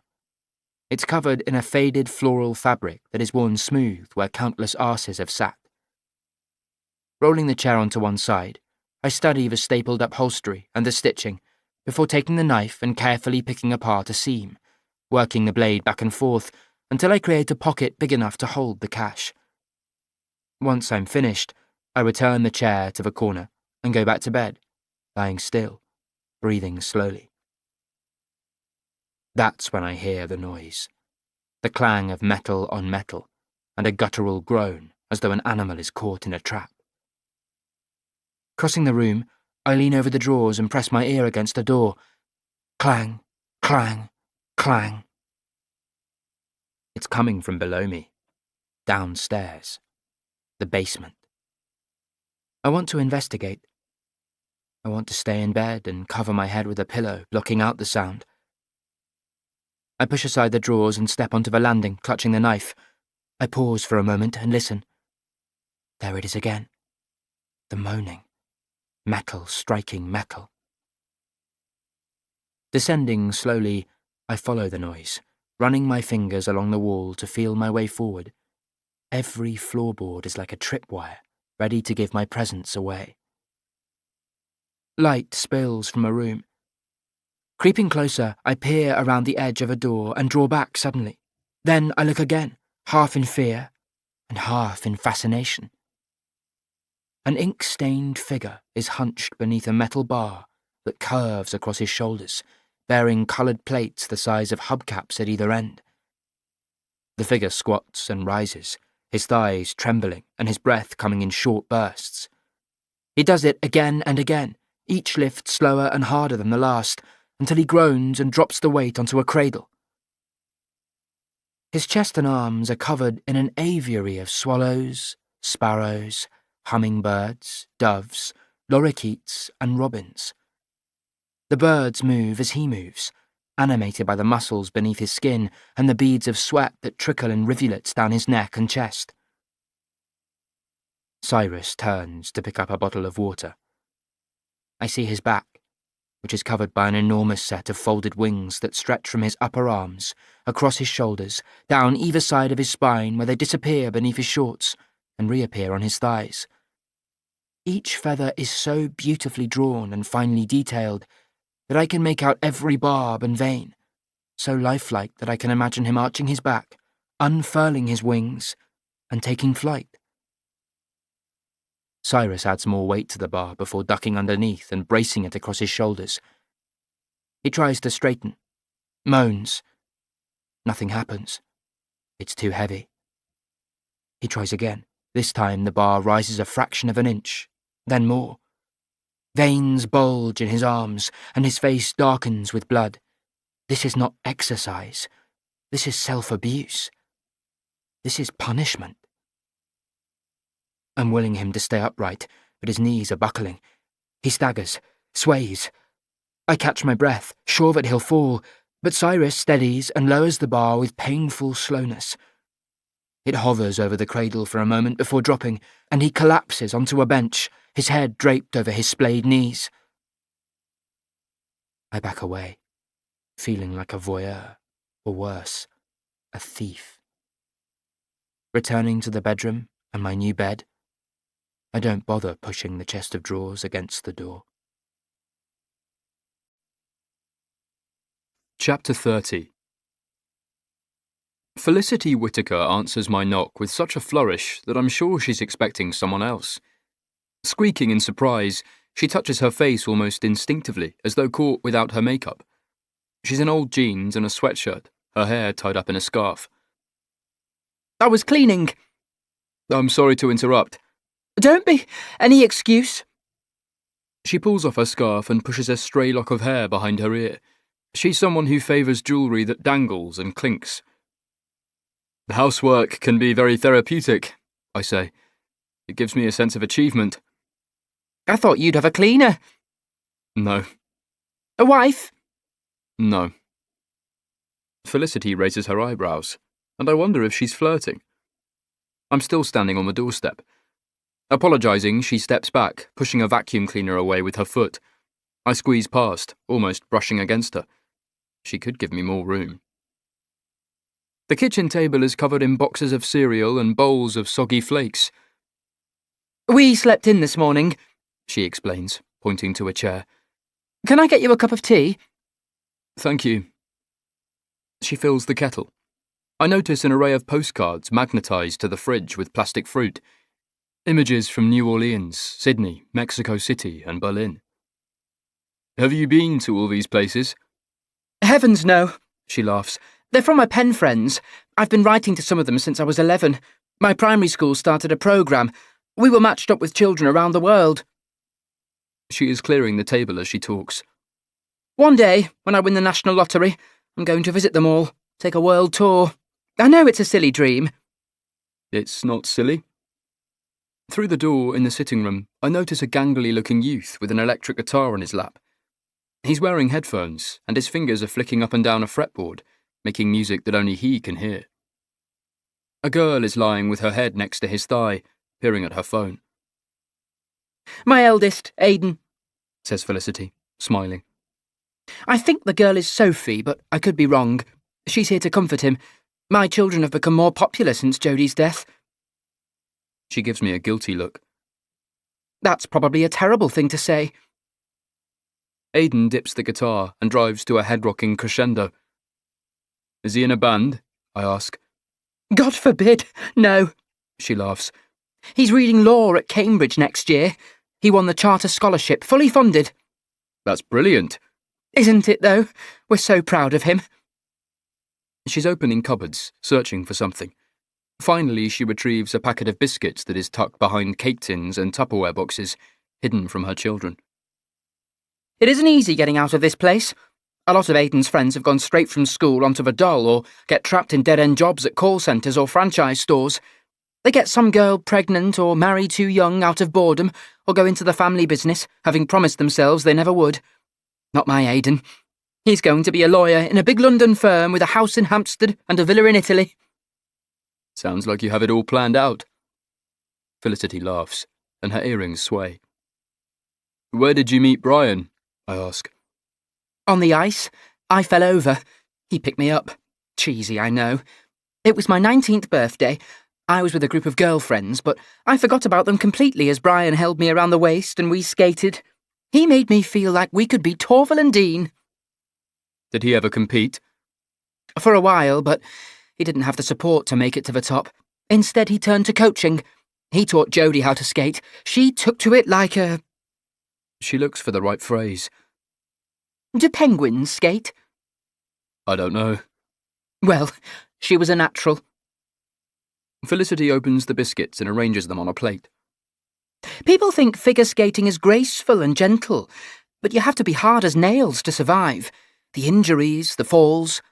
Jodie could be a proper little madam when she lost the competition, blaming everyone but herself.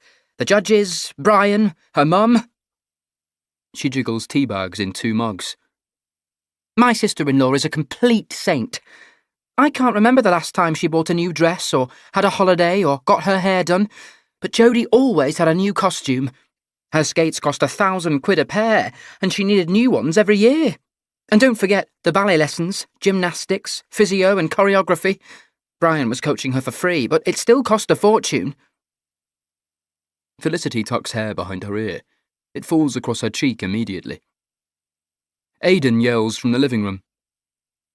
Hey, Mum, get us a Red Bull. Get it yourself. I have company. Aidan mutters sullenly and appears in the kitchen. It's the first time I've seen him up close. He has an almost genderless face, full of straight lines and sharp angles, except for large eyes and long, dark lashes that brush his cheeks when he blinks. It gives him a strangely androgynous beauty. This is Cyrus Haven, Says Felicity. He works with the police. Are you a detective? A psychologist. Nice to meet you, he says, without offering to shake my hand. Instead, he takes a can of Red Bull from the fridge and goes back to the sofa and his guitar. The girl dangles her legs across his lap. Aidan pushes her feet away. She tries to nuzzle his neck, but he's not interested. Eventually, she picks up her phone and curls up on the opposite end of the sofa, looking bored. Felicity settles again, curling her fingers around the mug and blowing gently across the top. I thought Jodie would be fine, you know. She was going to make something of her life. She'd skate to Olympic glory, become famous and cash in. Is there money in skating? Oh, yes. She could have become a TV presenter or done Disney on Ice shows in Las Vegas or gone on Strictly. If I'd been given even 1/10 of her talent. She doesn't finish the statement, but I catch the hint of regret in her voice. What was your ambition? I ask. She smiles wistfully. I'm not the ambitious type. I did once think of applying to British Airways to become a flight attendant, but then I met Brian. We both wanted kids, but it proved harder than we hoped. In what way? I struggled to get pregnant. We used up all our savings on IVF. Maggie had Felix by then, and I felt like such a failure. I didn't have a career, and I couldn't have a baby. What happened? She glances towards the sitting room. Aidan came along, like a gift from God. I was so relieved. Sometimes at parties when women ask me what I do, I feel guilty about being a stay-at-home mum and not having had a career. But I'm good at this.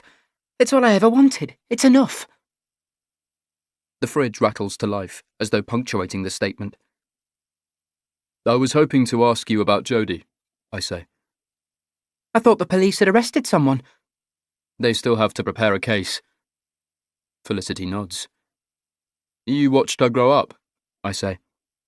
I was like her second mum. What was she like? Precious. I struggle with terms like precious, or treasure, or princess, because they tell me nothing. I need more. Was she flirtatious, brash, self-assured? Or was she quiet, withdrawn, or self-conscious? She was very good to our Tasman, says Felicity. In what way? Teenage girls can be very cruel. Tasman has been bullied since year 6. Don't ask me why. I know she's not the prettiest girl and she isn't sporty or coordinated. Her dance teachers used to hide her in the back row whenever they did recitals. But my girl has a good heart. Her voice has grown thick, and she looks at her tea as though she's forgotten whether she sugared it or not. Jodie stood up to the bullies. She made sure Tasman was included. Can I talk to Tasman? Felicity glances at the ceiling. She's upstairs now. Some girls from school dropped round. They brought flowers. I notice a ragged bunch of carnations in a vase. It's ironic, really. What is?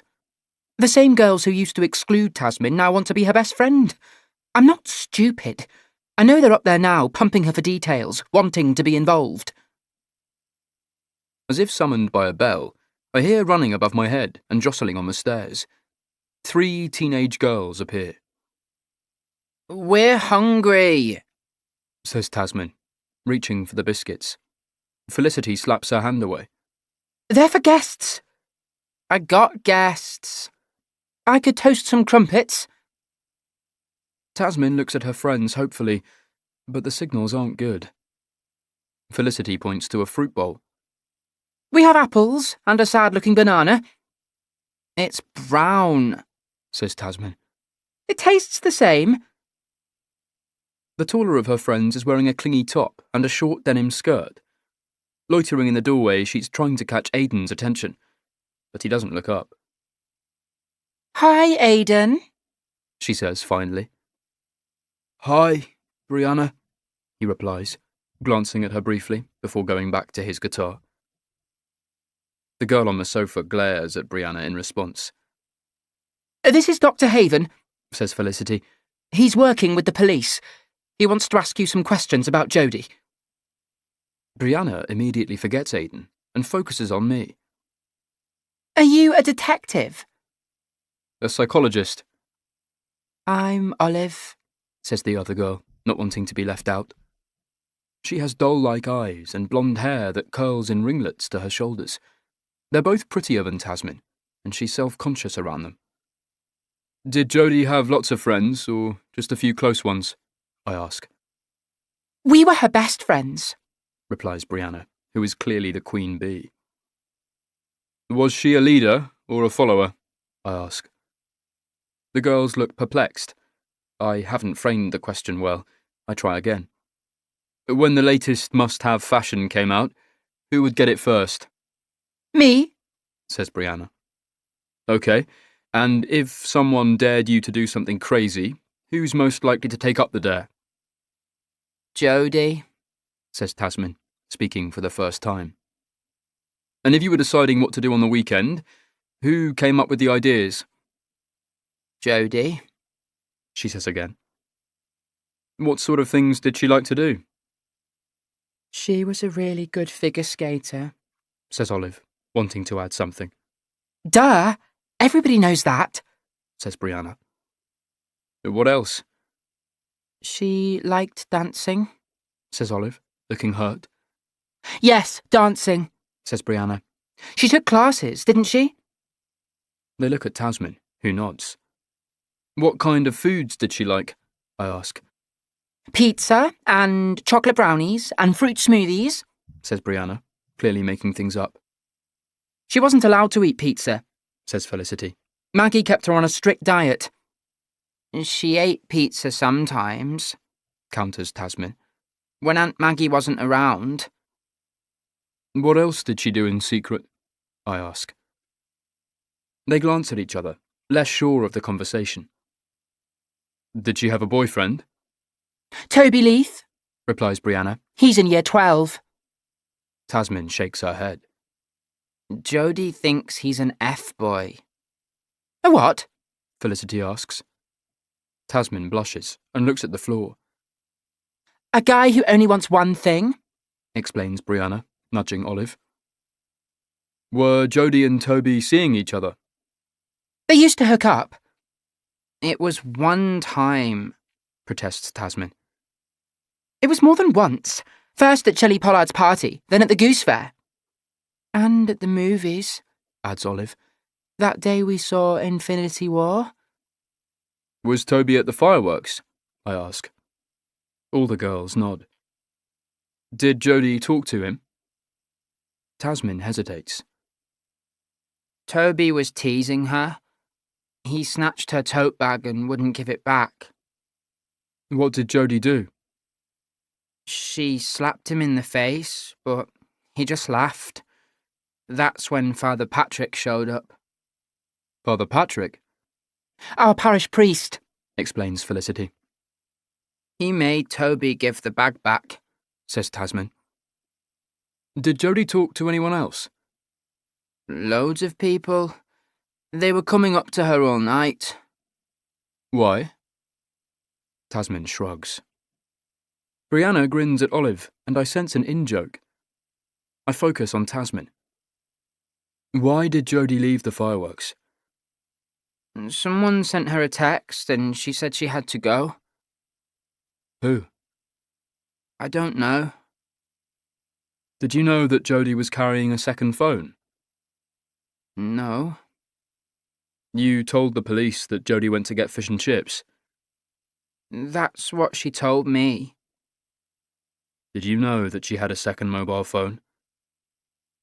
Tasman doesn't answer. Could she have arranged to meet someone? I guess. A new boyfriend?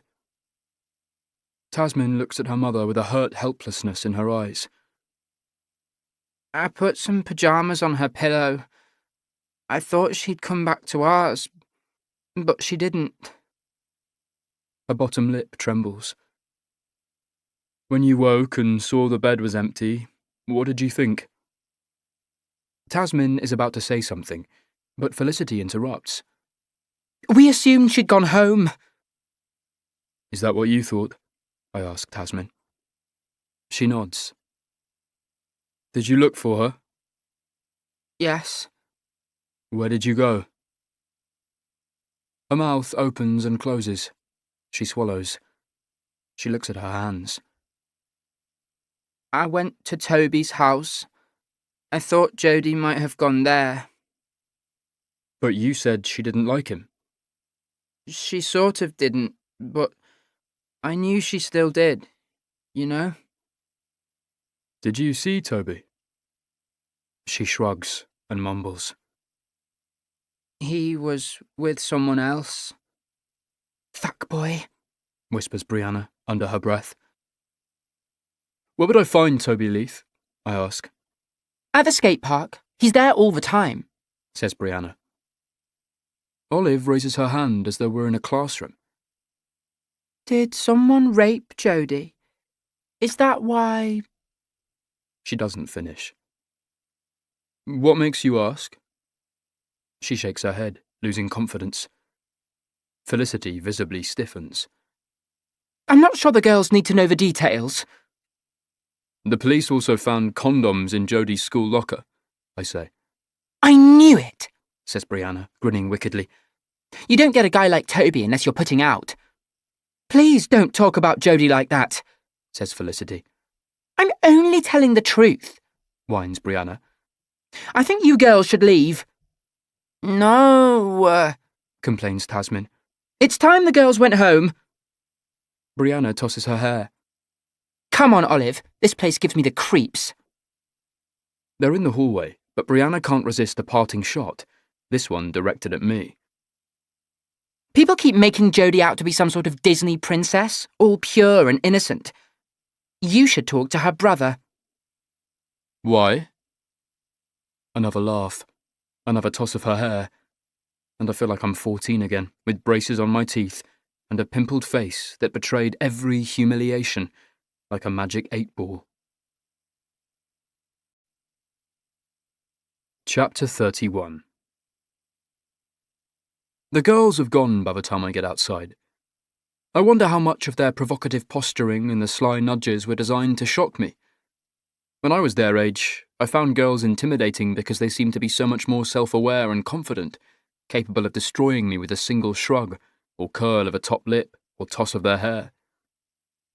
One girl in particular, Karen Hines, terrorised me more than the rest. Most of my schoolmates felt sorry for me after what had happened to my family, but Karen took it upon herself to belittle and humiliate me at every opportunity, as though she resented my tragic fame. I wish I could put it down to hormones, or a shitty home life, or a period that lasted until A-levels, but Karen was simply a bitch, and I hate the fact that I still hate her. Retracing my steps to Silverdale Walk, I passed the footbridge and turned left at the fork, crossing the meadow and the tram tracks before emerging at the edge of Forsyth Academy. The asphalt path is crumbling in places and partially covered in fallen leaves. 10 minutes later, I reach Clifton, a slightly more upmarket area with neater gardens, newer cars, and fewer abandoned supermarket trolleys. Keeping the school grounds to my left, I follow Farnborough Road until I reach a sign for Clifton Skate Park. A dozen teenagers are riding the concrete ramps, curved walls, and jumps. I catch a whiff of something herbal in the air. One of them looks at me petulantly as he drags on a soggy spliff. Like the others, he's wearing an unofficial uniform: baggy jeans, a sweatshirt, and a baseball cap. I approach the nearest group, 1 girl, 4 boys. I'm looking for Toby Leith. And who are you? Asks the girl, trying to show her street cred by taking the lead. A boy makes an oinking sound. The others laugh, but one glances over his shoulder, and I know that Toby Leith must be nearby.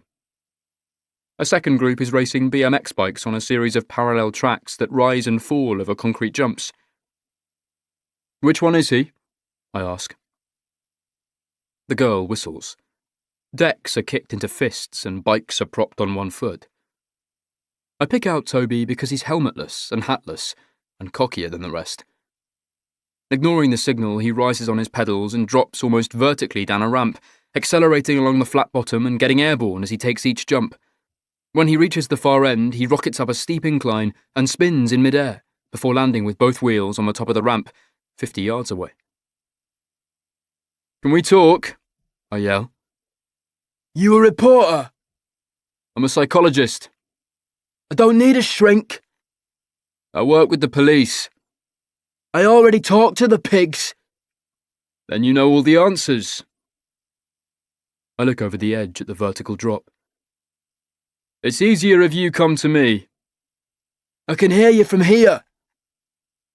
I hear Jodie was your girlfriend. I don't have a girlfriend. Your ex, then. Toby looks at me blankly. Just because I finger bang a girl at a party doesn't mean we're engaged. The others laugh. Toby runs his hand through his hair, pushing it behind his ears, grinning. You're talking about a girl who was murdered, I say, and I see his bravado fade away. She was also only 15, a minor. She was 16. Afraid not. Toby shrugs, less certain than before. Rocking onto the pedals, he balances the bike on 2 wheels and leans his weight forward, dropping into the void, aiming his body at where I'm standing. Exploding off the edge, he catches the bike in midair, only inches from my face. He's testing me.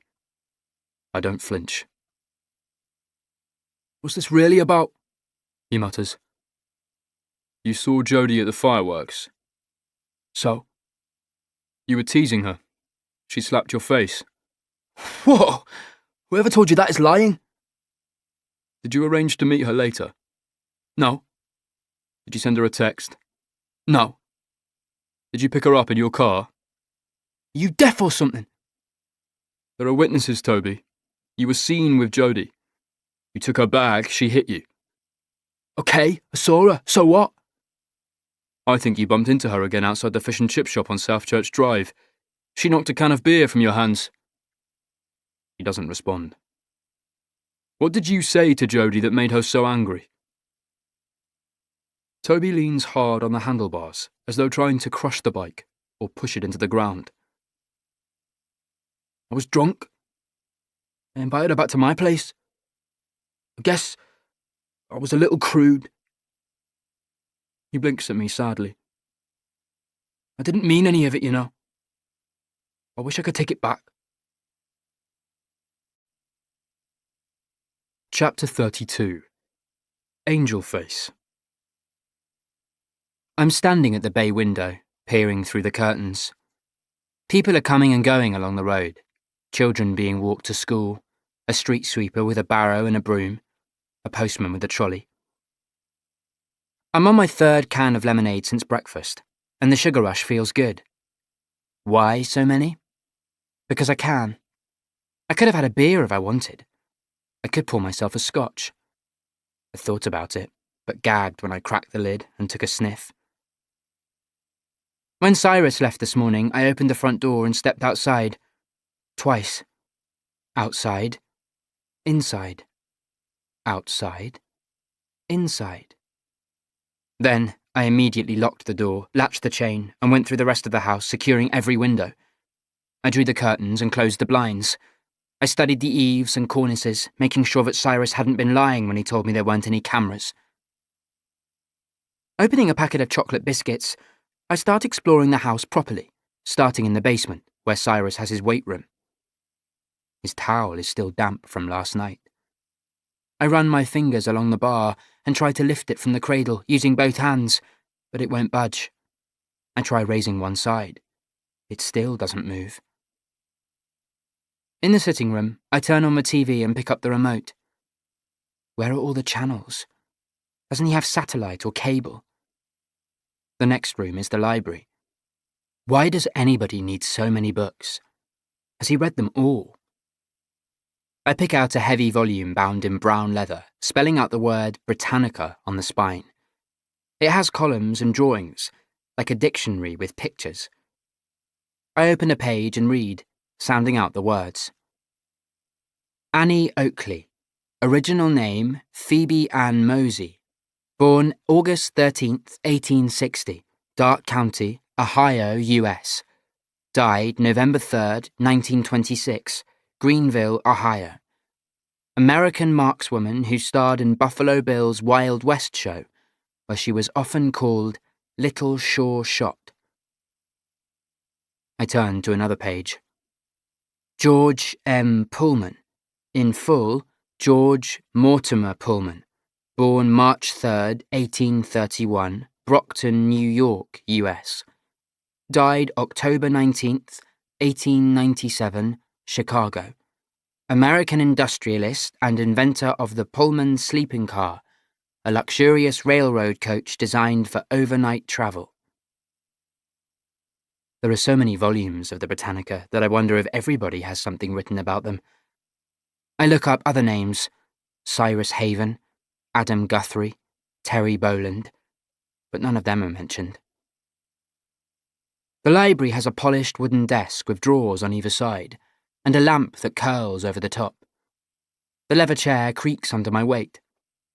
Picking up a pen, I click it open and closed with my thumb.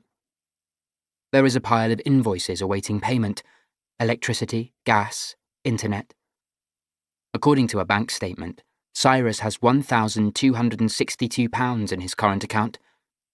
He also has a double-barrelled surname, Haven Sykes, but only uses one of his names. I pick up a padded envelope and shake the contents onto the desk.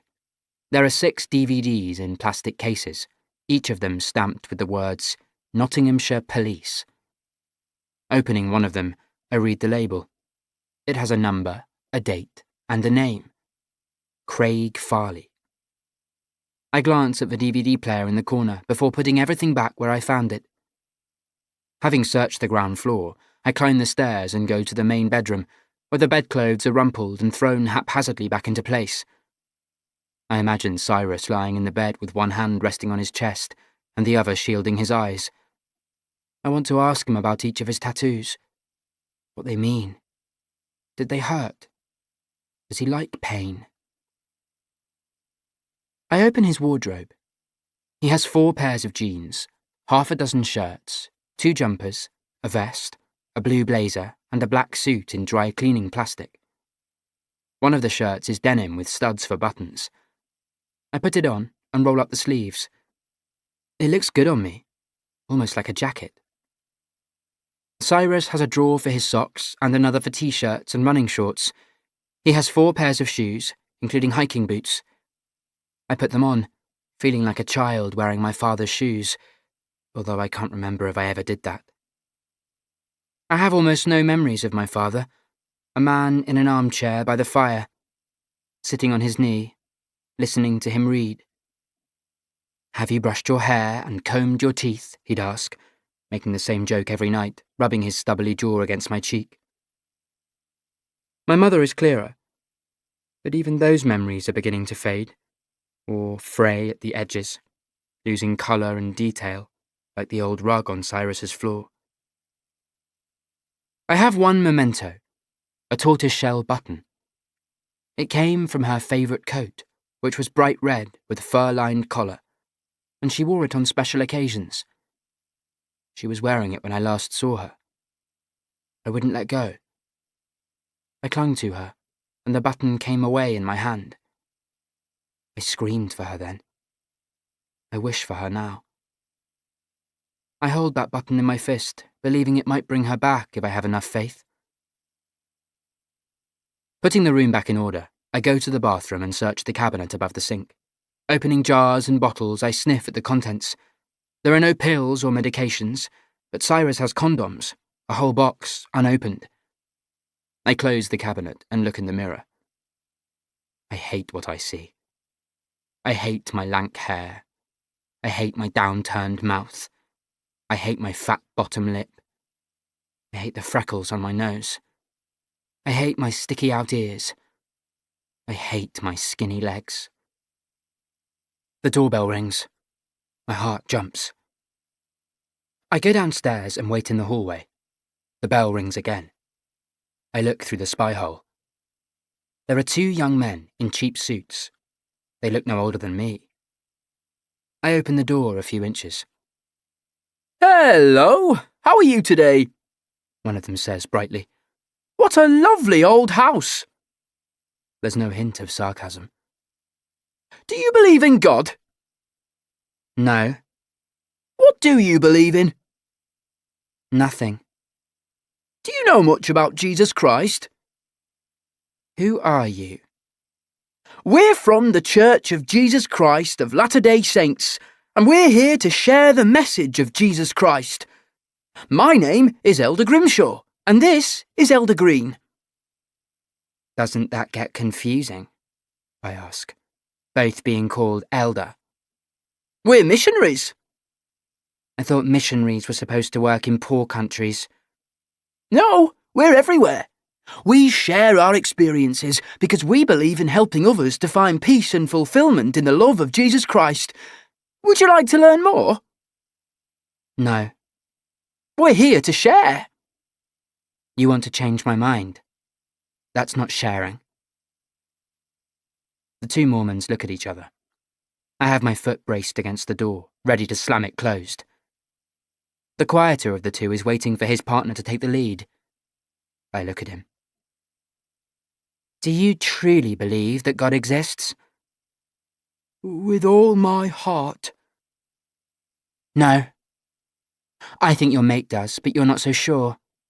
Come back when you are. I shut the door and go back upstairs, continuing my search of the house. The upper floor rooms are supposed to be off limits, according to Cyrus.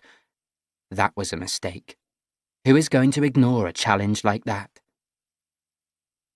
Most of the rooms are full of old furniture and rolled-up rugs and boxes of magazines and sheet music and photographs. I wonder how many generations of people have lived here, how many have died. The loneliness of the house is seeping into me, and I wish Cyrus would come home, even though he'll want to know what I've been thinking behind my mask, or want to squeeze my skull and shake things out. Having searched the turret room, I go to the small dirty window and peer out at the near-empty street, and at the houses opposite, and the parked cars, and the rooftops beyond. A woman pushes a pram along the pavement. A cyclist sweeps past her. From somewhere behind me, I hear Terry's warning. You must never tell anyone who you are. I won't. Promise me. I promise. Chapter 33. As I near the Sheehan house, a neighbour appears at his front gate sitting astride a mobility scooter. Rolls of fat cascade over his belt, making it hard to see where his legs begin. Are you with the police? He asks aggressively. No. I don't stop. He follows, accelerating to my pace. I recognise him from his photograph. Kevin Stokes, the former swim instructor who served 8 years for sexually abusing 2 boys at a local swimming centre. Yes, you are. I saw you the other night. When are they going to clean this up? He nods towards his house where the words pedo and pervert have been daubed in red paint across his front fence. I don't stop. What about my rights? He yells. What about the boys you abused? I mutter, under my breath. A police officer answers the door at the Sheehan house. Female, uniformed. Is anyone home? I ask. Mrs. Sheehan has gone to church. And Mr. Sheehan? He left early this morning. The constable jots down the address of a nearby church and draws me a map on a scrap of paper. I follow her directions until I see the steeple from 2 streets away. The main doors are locked, so I try a side entrance and enter a nave with a vaulted ceiling crisscrossed by white beams that join together and plunge down pink-tinted walls. Seats are arranged on 3 sides around an altar. Maggie Sheehan is cutting flowers and arranging them into tall vases. She has a warm, open face, with a high forehead and pale blue eyes. She's an introvert. I recognised that when I first saw her deferring to Dougal, letting him speak first, almost seeking permission with her eyes before she voiced an opinion. It was as though she had grown accustomed to being in the background, and I could imagine how easily she could disappear, fading into the wallpaper, or evaporating without leaving so much as a spot. I'm sorry to bother you, Mrs. Sheehan, I say, clearing my throat. Do you remember me? Dr. Haven? Cyrus. She goes back to trimming the flowers. We've been sent so many I thought I should bring some to the church, she explains. People are very kind. I do the flowers every week, and clean the presbytery for Father Patrick. I called on Felicity earlier, I say. It must be a comfort having her living so close. She's like a sister to me. People used to think Brian and I were twins, but he's 2 years younger. I remember when he first brought Felicity home to meet our parents. He whispered to me, I'm going to marry this one. And he did. She snips another stem. I was engaged to Dougal by then. We talked about a joint wedding, but I fell pregnant and we had to rush up the altar. Does that shock you? No. I guess it doesn't matter so much anymore. Sex before marriage, a pregnant bride. Felicity was my birth partner because Dougal didn't want to see the nuts and bolts. That's what he called it. I promised that I'd do the same for Flip, but she took ages to fall pregnant. Flip? That's my pet name for her. It almost drove her mad, the IVF and the heartbreak. Then, a miracle. Aidan came along. Did you meet him? Isn't he gorgeous? So kind and gentle. He's going to Cambridge next year. Felicity told me. She smiles. I smile. Our voices echo in the emptiness of the church. She picks up a carnation and uses secateurs to trim it to the desired length. I used to think having children was our way of cheating death, she says reflectively. We wedge our foot in a closing door, you know, giving ourselves a glimmer of hope that we'll leave something behind. Some part of us will endure. But surely you believe in heaven? I do, yes. Even more so now. A part of me can't wait to get there. To see my Jodie. Maggie raises her eyes to the ceiling, as though she suspects that Jodie may be listening to us. Father Patrick says I'm allowed to be angry with God. He says anger is a natural human response to situations that are out of our control, or beyond our ability to understand. But I still think it's wrong. Jodie deserved more. I deserved more. Father Patrick says that if ever I come to a place where I can't run, I should walk. And if I can't walk, I should crawl. And if I can't crawl, I should turn on my back, look up to heaven, and ask Christ for help. Maggie snips another stem and arranges it in a vase. The police found £6,000 in Jodie's school locker. I leave the statement hanging. Maggie blinks at me, as though not comprehending. I try again. Have you any idea where she'd get money like that? No. I mean, we don't have that sort of cash. We live month to month. Could she have been holding the money for someone else? Who? Felix? Maggie makes a pfmph sound, as though I'm talking rubbish. Could she have been involved in something dangerous? Like what? I don't know. That's why I'm asking. Is everything all right, Maggie? Asks a voice that echoes from all around me. A priest appears from a vestry. In his early 40s, with a shock of dark hair that is swept back in a wave, he's dressed in black trousers and a white open-necked shirt with small gold crucifixes pinned to each collar. You must be Father Patrick, I say, introducing myself. He has a warm, firm handshake and an uncertain frown. Have we met before? No. I was talking to Tasman Whittaker. She remembered you were at the fireworks. You did Jodie a service by retrieving her tote bag. Maggie looks confused. Jodie had a problem with some boys, I explain. Father Patrick saw them off. The sudden revelation appears to embarrass him. How long have you been at the parish? I ask. 8 years. You must have known Jodie quite well. I try to know all of my parishioners. It's a nothing answer. They found money in Jodie's locker, says Maggie. £6,000. Where did it come from? Asks the priest. She shakes her head. I have to ask you about something else the police found in Jodie's locker. Perhaps we should talk alone? Outside? Maggie shakes her head. I want Father Patrick to be here. Jodie had a box of condoms in her locker. Maggie's mouth drops open, and her hand covers it instinctively, as though a word might suddenly fly out. Jodie was a good girl, she says defensively. Yes, of course, but there is evidence that she had sex with someone on the night she died. She was raped. Rapists don't normally use condoms. Maggie's voice grows strident, and tears prickle in her eyes. Why are you telling me this? You have no right! I'm trying to understand. My little girl was raped and murdered, and now you're doing it all over again. I promise you that's not my intention.